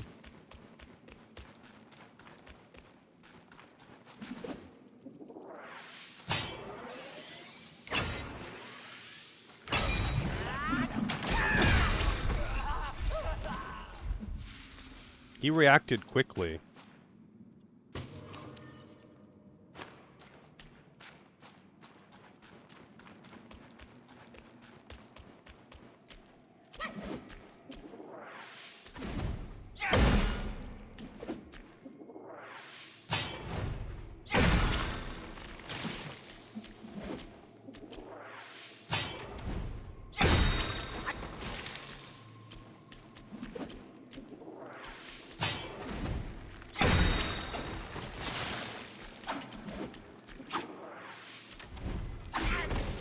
Fuck you, buddy.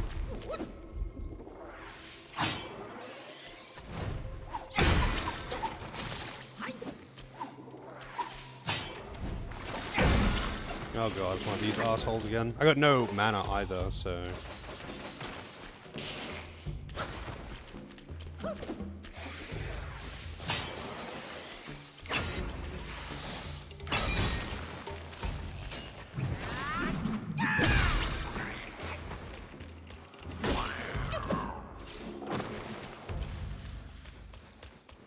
One of those souls sitting around would be real nice. So I get some Estus back, you know?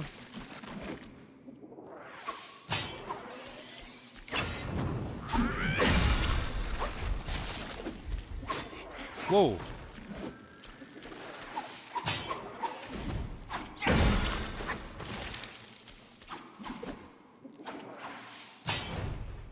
This is where it would be handy to have the,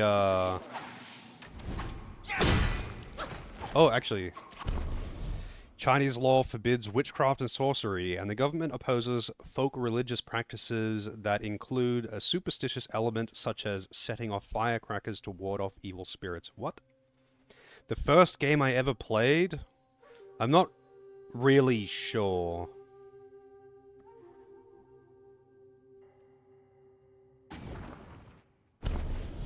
Because I messed around on some like random games on MS-DOS on it's like family friend's laptop when I was really young, and I like fucked around with some random games there. And I vaguely remember, you know, one of them was like saving people jumping out of a burning building. You just move left and right as like a fireman with a trampoline.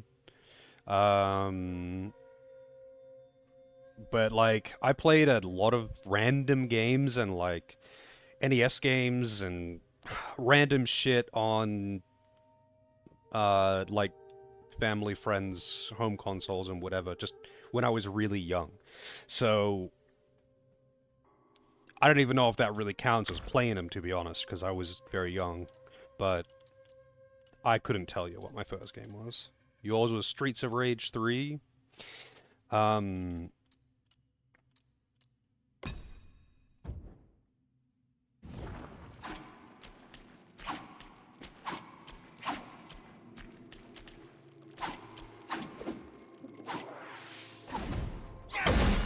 Oh yeah, that's right. I actually went into that menu for a reason.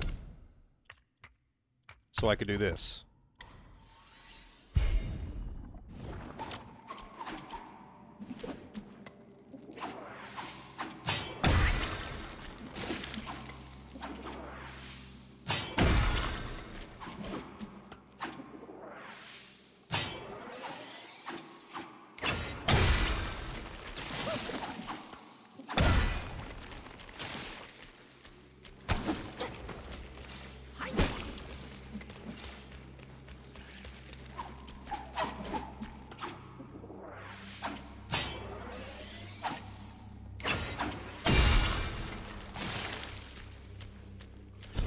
I'm going back the way that came here, though. Oh, wait, no, I'm not. It's thrusting time. You know it, baby. No, I don't want to go this way. I want to go up there. But wait, what is actually... Because I got kind of turned around because I was fucking around with other stuff.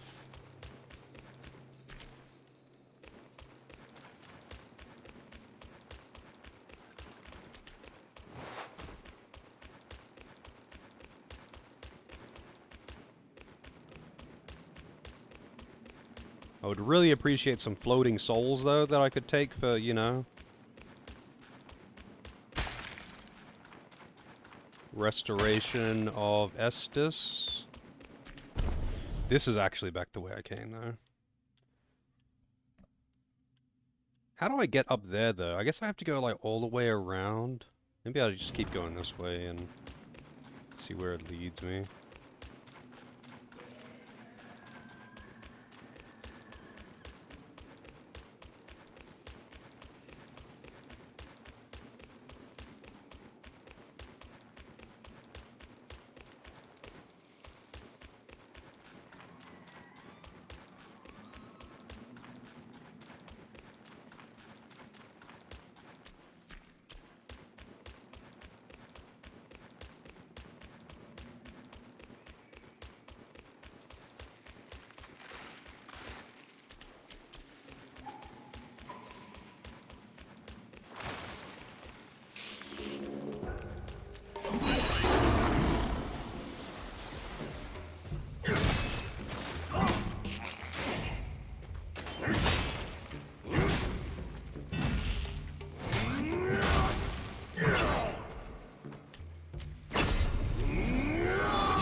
Man, this form moves so fucking slow.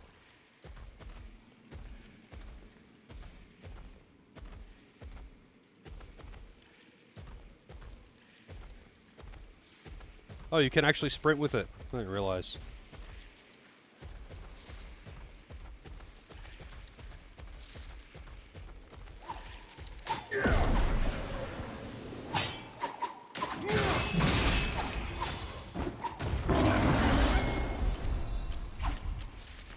I wonder what happens if I do this.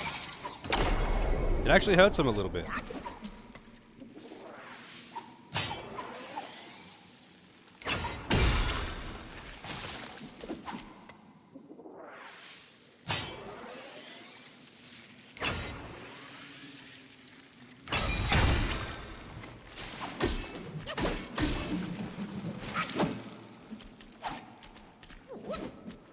Monkey. How's it going with Banos? My charge attacks do like so little damage with this form. This stance, I mean. Compared to the bonk stance, I mean.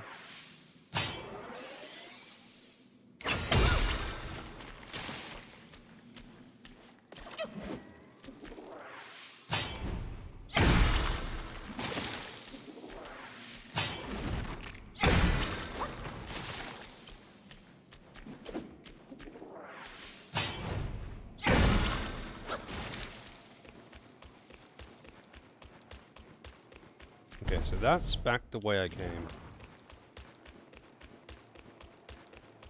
Have I ever read Journey to the West? No, I haven't. It's got like so many different renditions and adaptations. It's pretty wild though.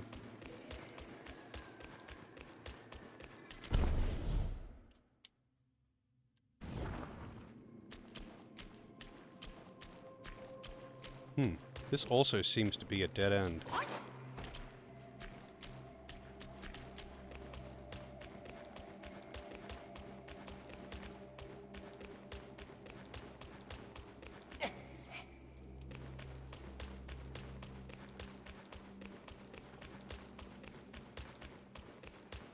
Yeah, my problem is it's really hard for me to focus on books now.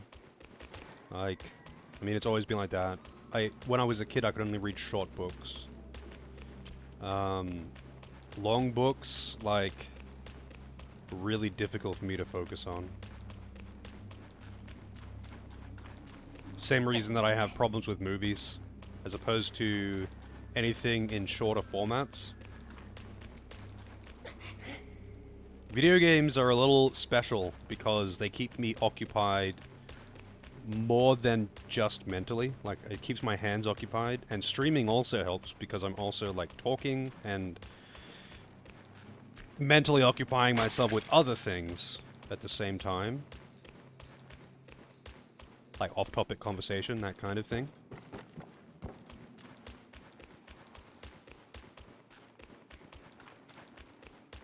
Yeah, I just get, like, very fidgety, if I am... Like, I can read a book if it's really interesting, but that mostly limits it to non-fiction, to be honest. And I can sit there and watch a documentary, if it's interesting, for hours, but...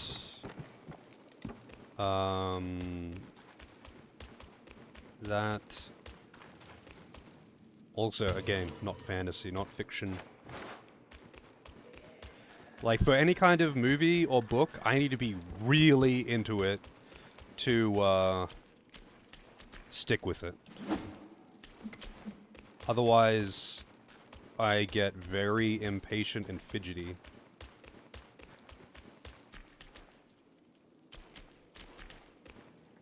And can't focus. My favorite color? Guess.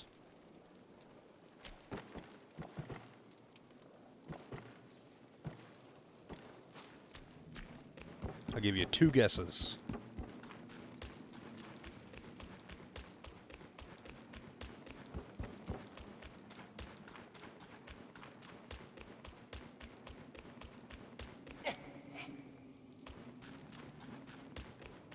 I'm only going to answer if it's correct or incorrect if Ferrum says the color.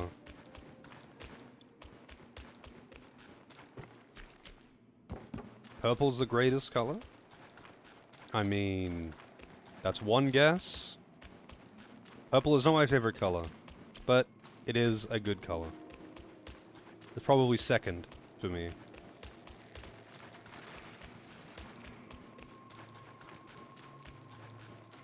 I'm really not sure where I need to go.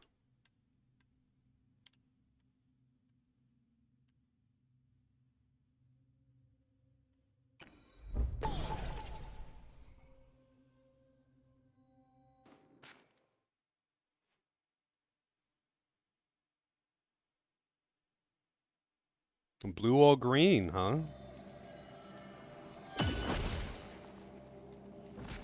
Well, I said I'd give you 2 guesses. You locking those in? You think it's one of those?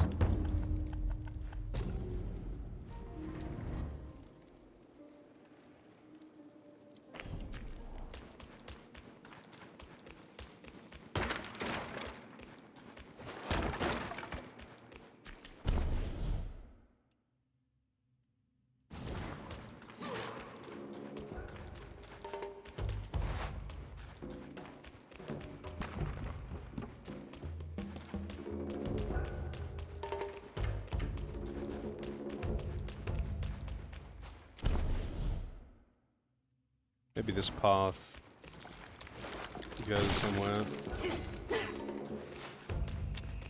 Well, I can say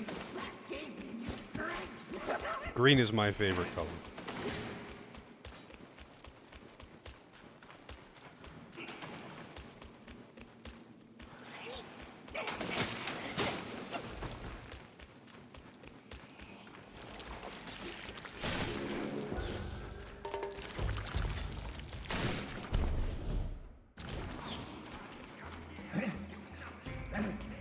Who goes there?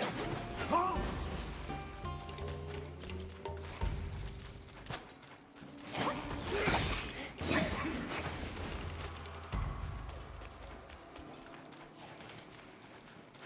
I mean, orange is up there for me. Oh, I can't loot that while I'm in combat? Kinda sucks.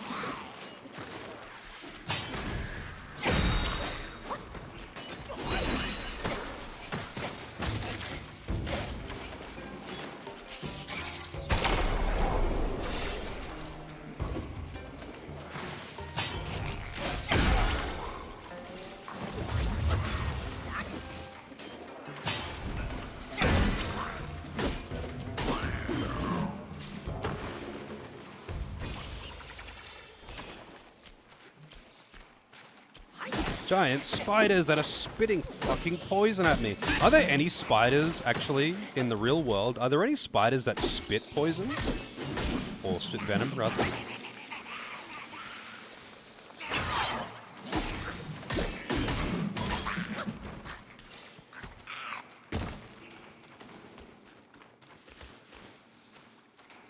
I don't know if I could pick a favorite green. I haven't thought about it that hard.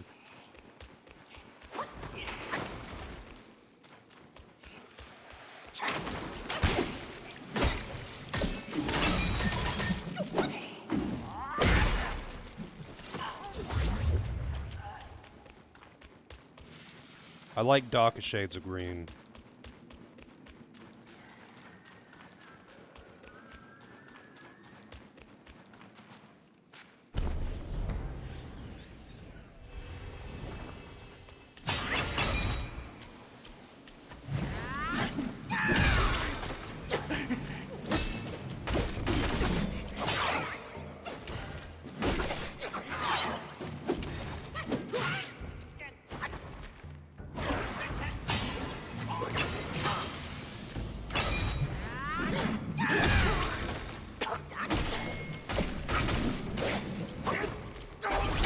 Oh, you motherfucker.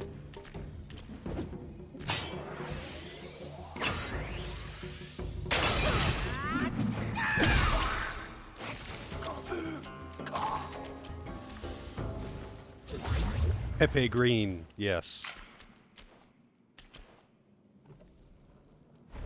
Yeah, I know there's snakes that do, but no spiders. There's no spiders that spit venom.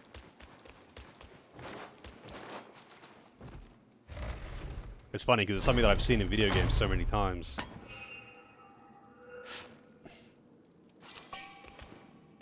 Hey, gold tree core. I needed one of those. And a mine core too. I mean, I can always use more of those, but those I don't care about as much.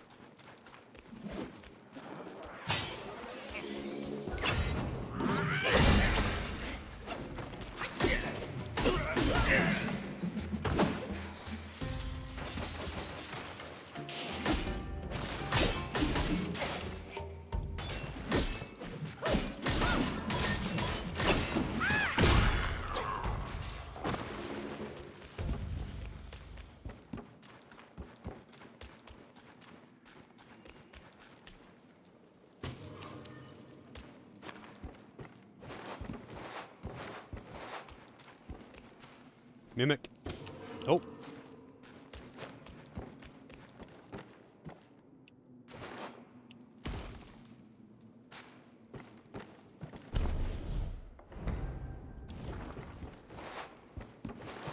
Oh shit.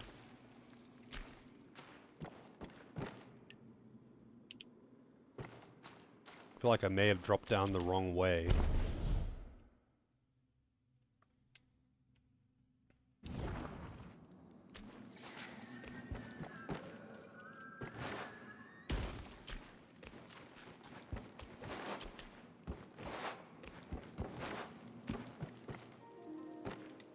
No, I have not.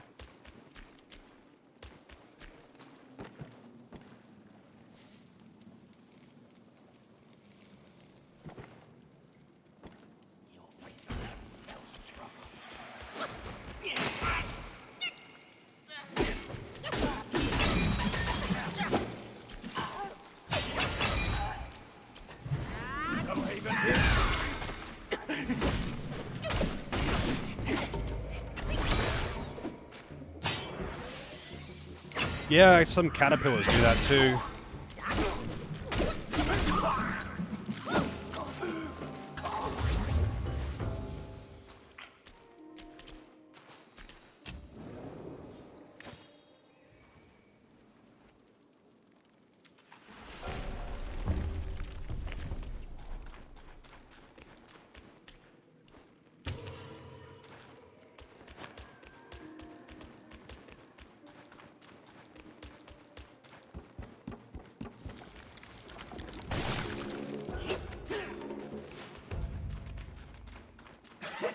Just in time, you'll serve for my practice.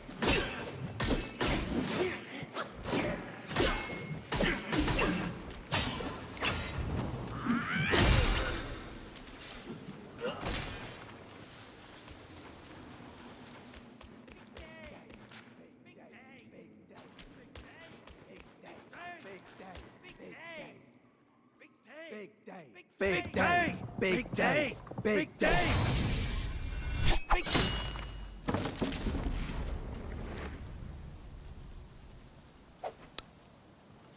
Uber.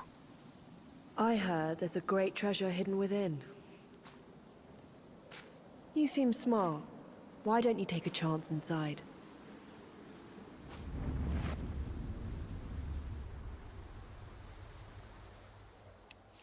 Okay, Patches.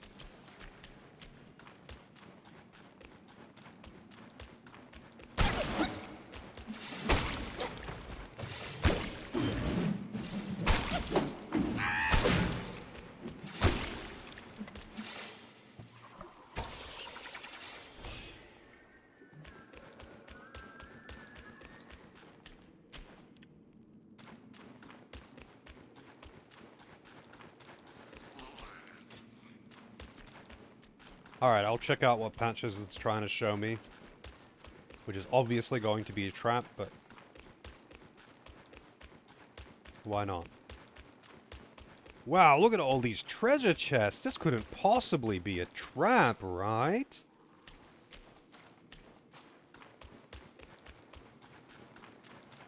It's gonna be like that one room in Dark Souls 2. Where, like, if you open the chest, all of the spiders crawl out of the wall, and there's like 20 of them. Actually, it's like 10 of them. Spine in the sack. Curio. Wow, I got 2 of them.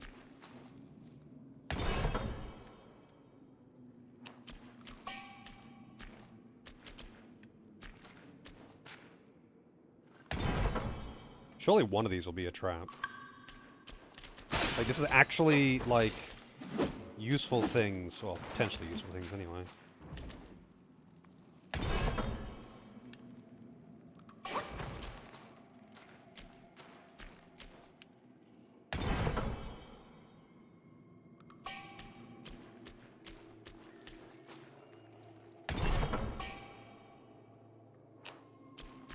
The most unassuming, dangerous snake on the planet?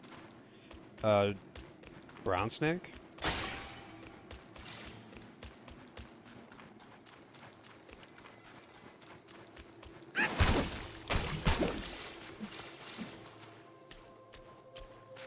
What the oh, it's just one of those giant silkworm things.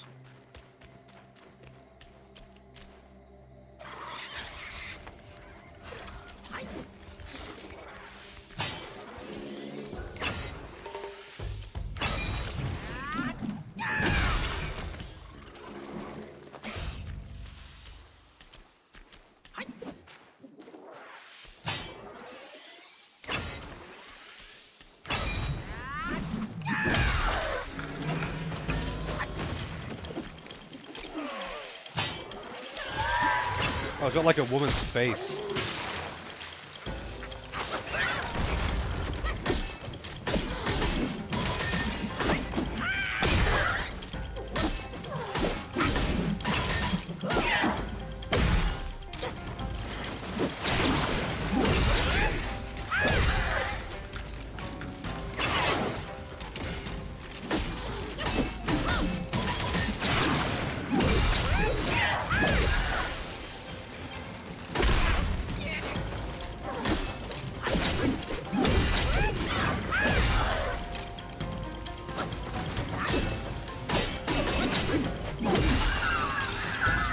Proto armor worm.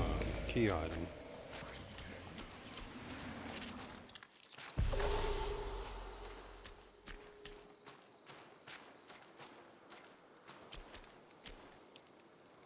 Yeah, brown snakes, I think all variations of brown snakes are pretty venomous.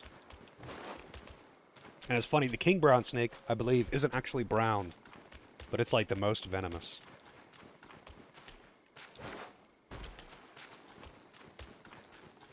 Yeah, Australia, I think, has got, like, technically the most venomous snake, but it lives in, like, so far away from anywhere that anyone is even capable of living, basically. It's, like, in the middle of, like, the desert in Western Australia or something like that.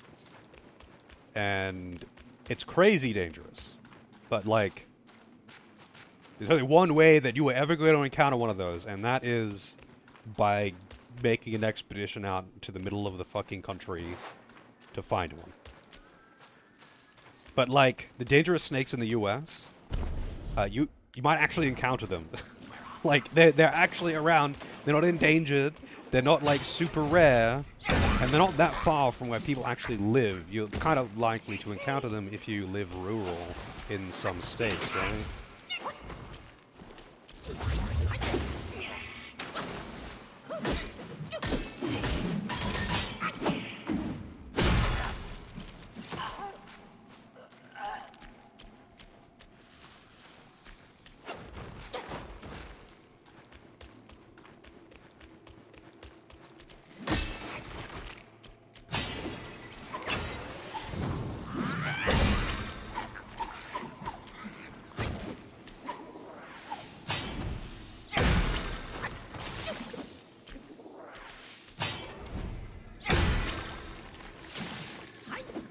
Well, so, like, brown snake is, like, a family of snakes. but I think one of them is actually just called brown snake. But there's also the king brown snake, who's, I believe, the most venomous. And it's like the most likely, if you want to encounter like a legitimately dangerous snake in Australia, it's most likely going to be a king brown, as far as I know. But the funny thing about the king brown is just that it's not actually brown.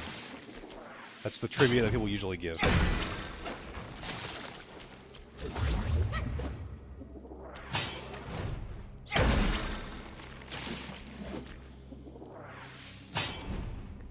Honestly, in my entire life, even living rural, I've probably only seen like 2 or 3 live snakes. I remember when I was like messing around, like putting some things into the shed and taking some things out in a place. So I used to live in a place that backed onto a rainforest.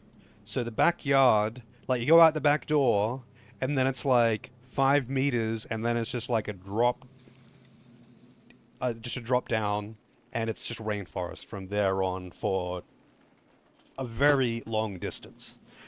Like, it was outside of town, in a country town, outside of town, and beyond the place that I was staying, there was like no more properties for ages. I don't even know what's out there. But it was just like a lot of fucking rainforest. So the house was right next to untouched rainforest, but it also, like, the people who built this place, it was a rental, the people who built the place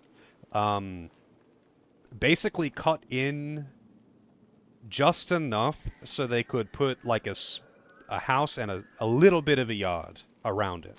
So the house was essentially surrounded by trees other than the driveway, and the backyard was just rainforest. So there was a lot of all the places I've ever lived, that's like the most bugs, spiders, snakes, whatever.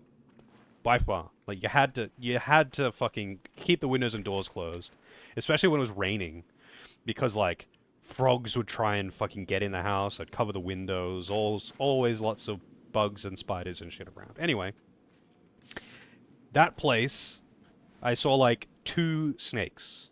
One was in the shed when I was like just sorting out some storage, and the other one was just like, I think it was just on the road. I've seen dead snakes around, but like I've only seen live snakes like in the wild probably like 3 times.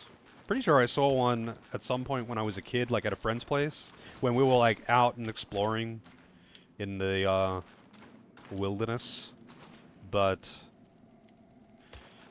our cats fight snakes and win. I mean, I think a lot of the time when cats run into snakes, they get killed. But most cats are kind of cautious of snakes. Most mammals are cautious of snakes. Unless it's something that they prey on, they're usually very cautious of them. Because it's just instinct.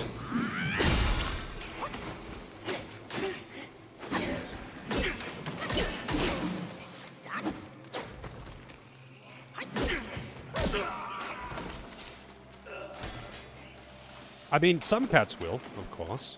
Some cats are gonna beat them in a fight. I mean, most house cats are not really very well equipped to fight a wild animal that would potentially prey on them. Like, yeah, maybe if they found like a fucking green tree snake or something, sure, but...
This is a very annoying enemy. Gotta say.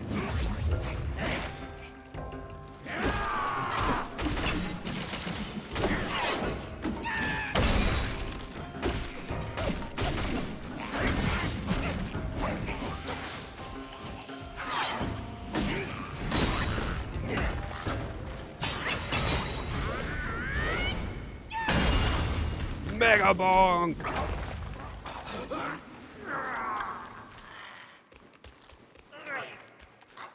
But yeah, it's like not exactly uncommon for house pets, cats, dogs, whatever, to be killed by snakes or...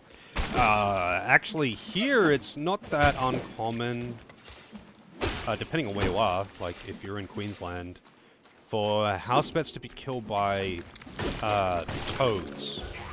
Specifically cane toads, because they're very, very venomous. Or I guess technically they're poisonous. But actually, no, I don't know what they count as. Actually, they secrete some kind of toxic shit out of their skin, and you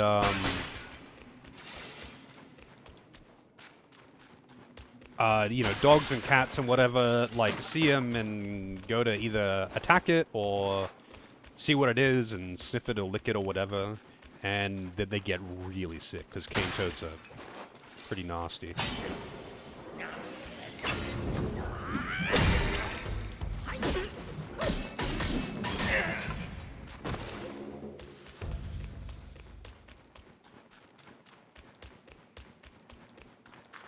Wait, did I actually loot the spirit thing from that guy that I just killed? I didn't, did I?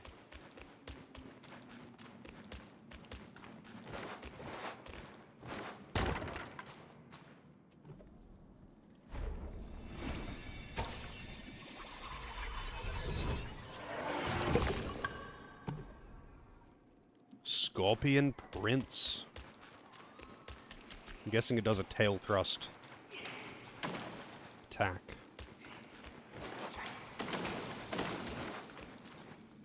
This is where I originally came in, but like, how do I get up to that guy?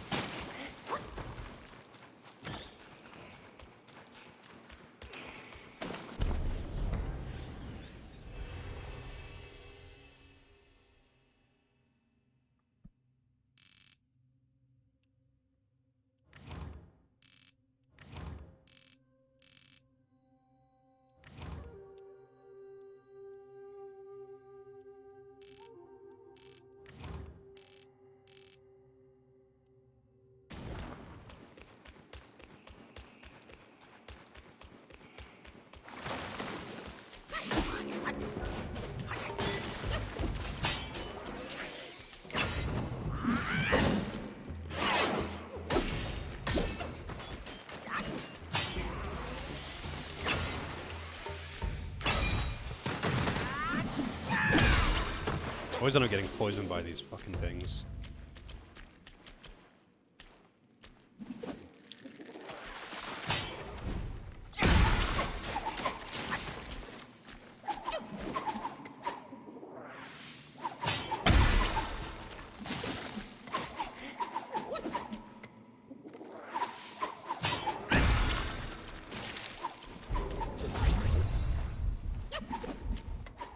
This game didn't have a map at launch? Really? That's rough.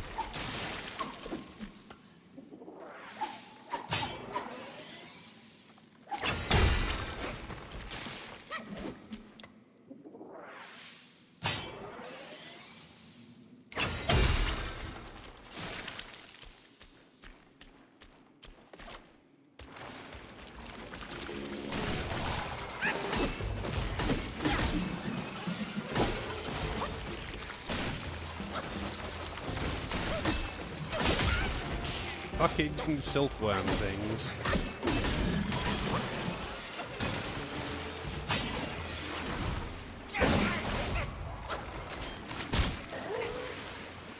Wow.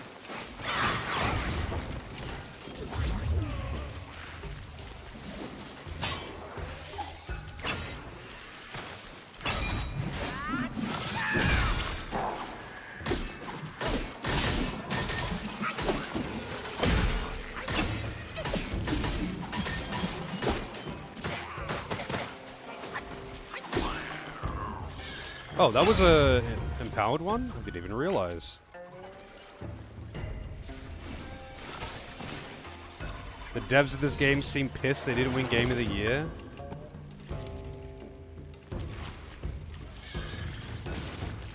The criteria is who bribed the most. The Game Awards are literally just marketing. It's straight up just marketing and who pays the most money. I don't know. I do not understand when people care so much about the Game Awards.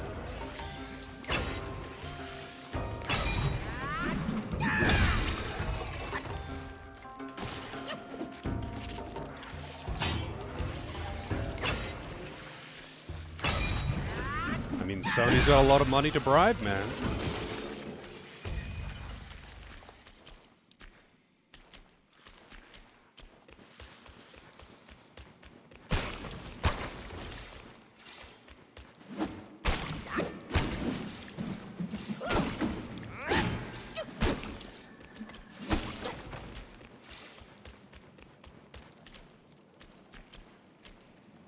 I feel like this room has some significance considering that it was hidden, but I mean, I guess an empowered enemy is somewhat significant because of spirit. But, like... It seems weird that that's the only thing in there.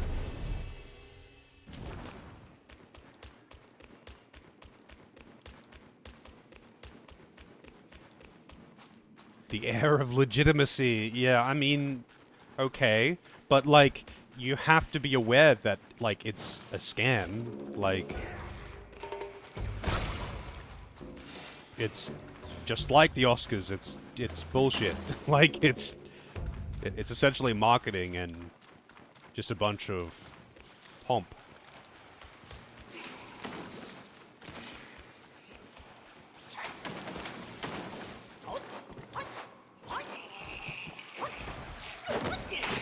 Oh, wow. Cool, thanks.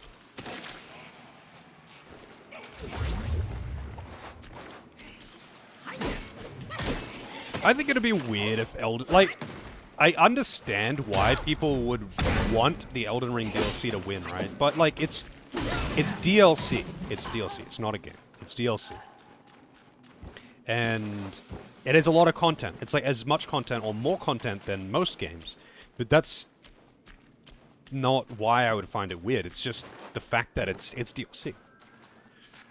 Like, I could see it winning just because people are weird and FromSoft has got a fucking lot of money. But, like, it's still weird to me that, like, a DLC was was actually possibly an option there.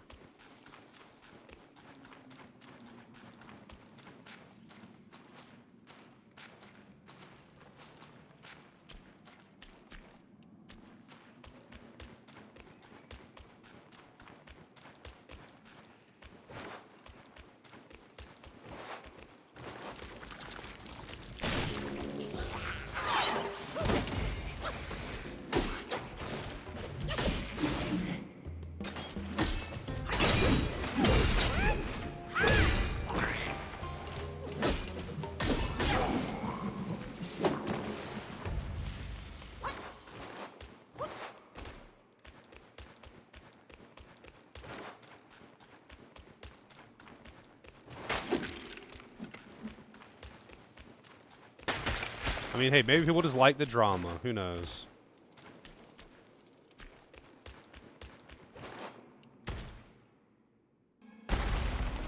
Giant spider time? Nope. Centipede Y.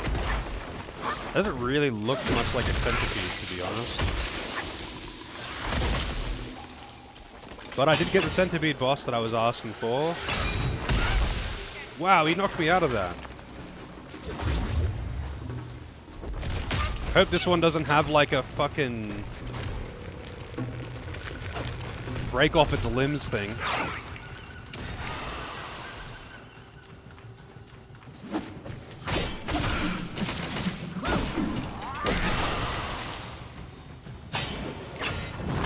Oh fuck, I hate that thing. My game of the year for 2024? I don't even know. I don't know which games I played. Do you mean just like of the games that I played in 2024? 'Cause I don't think I played many games that were released in 2024. I only played like maybe one game that was released in 2024.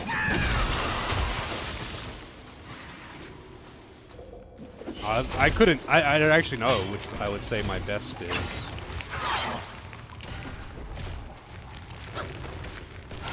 My favorite from 2024. So I played a lot of games. AJ. Metal Warriors? I didn't play Metal Warriors in 2024 though. I think. That was 2023, wasn't it? Or was it actually 2024?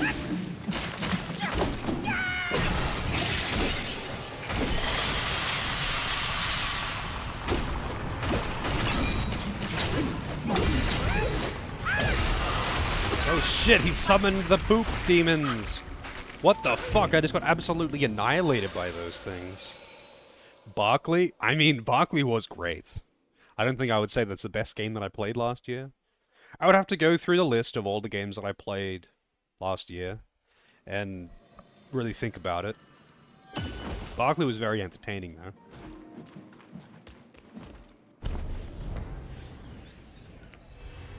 Man, that is a long run back. It was over here, right? Is there like a faster way to get down to that boss?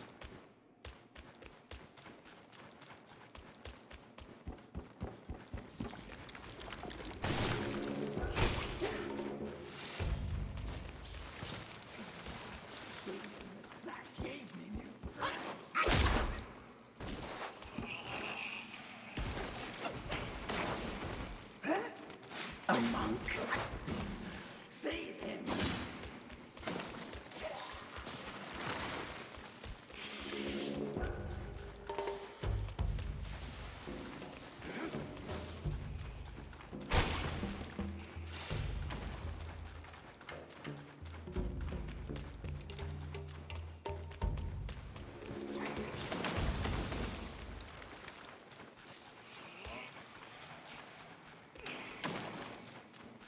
I'm almost certain that I just missed a bonfire that was nearby or something.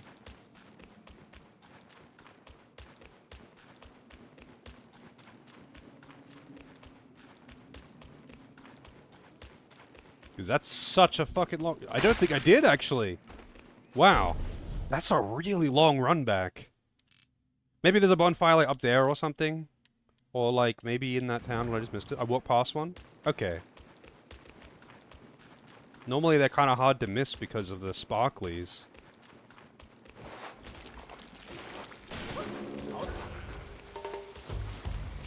Oh, it's right fucking there. Why isn't it giving me sparklies though? I did just walk... I walked right past that, like I should have seen that. But usually it's like, oh look, big bonfire, sparkly thing, look! But it just didn't do it with this one.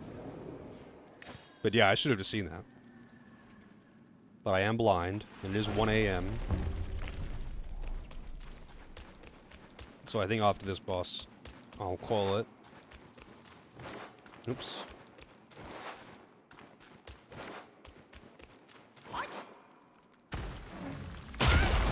Wow.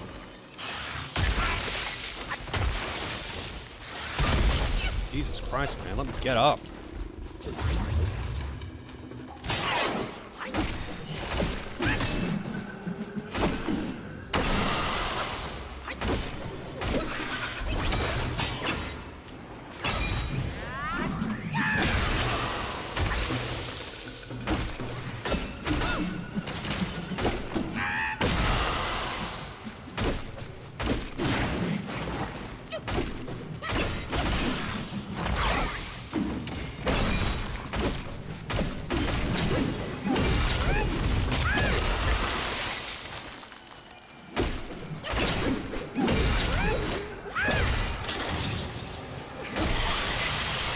Alright, so we're summoning the poops now.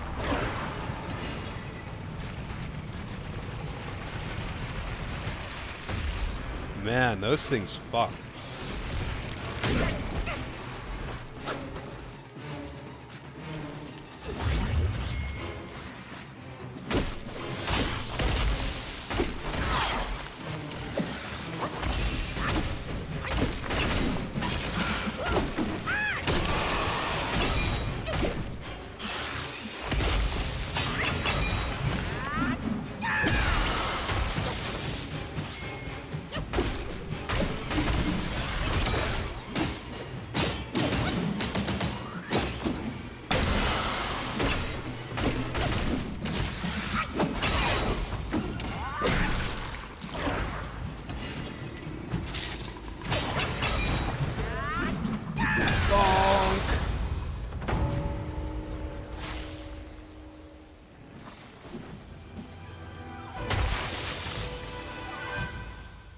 Gotta get the bonk finish every time I can. It's pretty easy to do it though, with the stealth. Because I've got the stealth talent that lets you do charged heavies from stealth. You can't do that normally. And, yeah, it's pretty fucking strong. Because, like, the first attack that you do out of stealth is empowered. And a full 3 charge heavy is nuts for damage already. Like, I think the biggest crit I've seen was like fucking 2,000 damage or something, which is wild. You could probably get it really high by maxing out like crit damage and shit like that.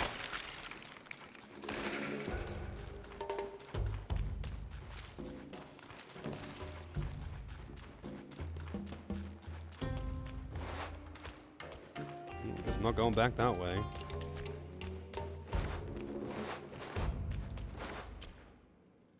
That boss was actually really easy though.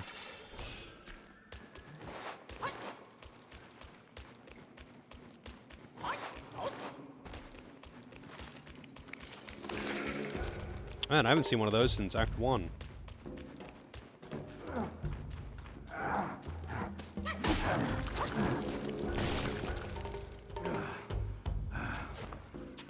Oh, it's this guy again. Dire is this land. Balio. I came here from the New West for the wisdom of the 100-eyed one. But he shut his doors and made me prisoner in this lair. Tales speak of these insatiable spider guys. They could use a strong male like me to consume and practice. Much I owe you today, my friend. Without your help, along the way, I would see no more of the Flaming Mountains. Consume and practice? Ever heard tell of the Destined One, my friend? They say he marches and fights on a quest to bring back the Great Sage. The Great Sage and my king once swore a brotherhood. After the Sage fell, the king dismissed every one of us. He became someone, not himself. If the Destined One is really the one who can bring back the Sage, he can count on my humble support. My plea for aid was met only with silence along this path. But in turn, I've sinned through it all. My mind is made, friend. I shall rely on none but myself. If none shall aid, I will act on my own. Should our paths cross at the Flaming Mountains, we'll toast to our reunion. Now, take great care. My plea for aid was met. My mind, if none should our now.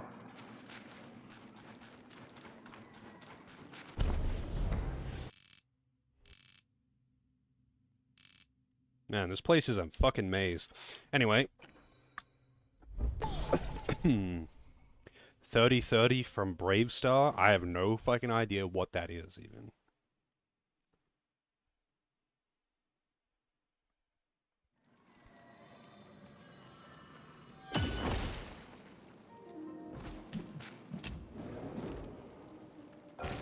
But I do know that this is definitely enough for tonight. It's 1 AM. I am tired. I am hungry. And I've been streaming for 6.5 hours. So, for tonight, I'm done. Making some decent progress today, even though I spent like fucking an hour on that one boss because I wanted to break off all the arms. That was so dumb, but whatever.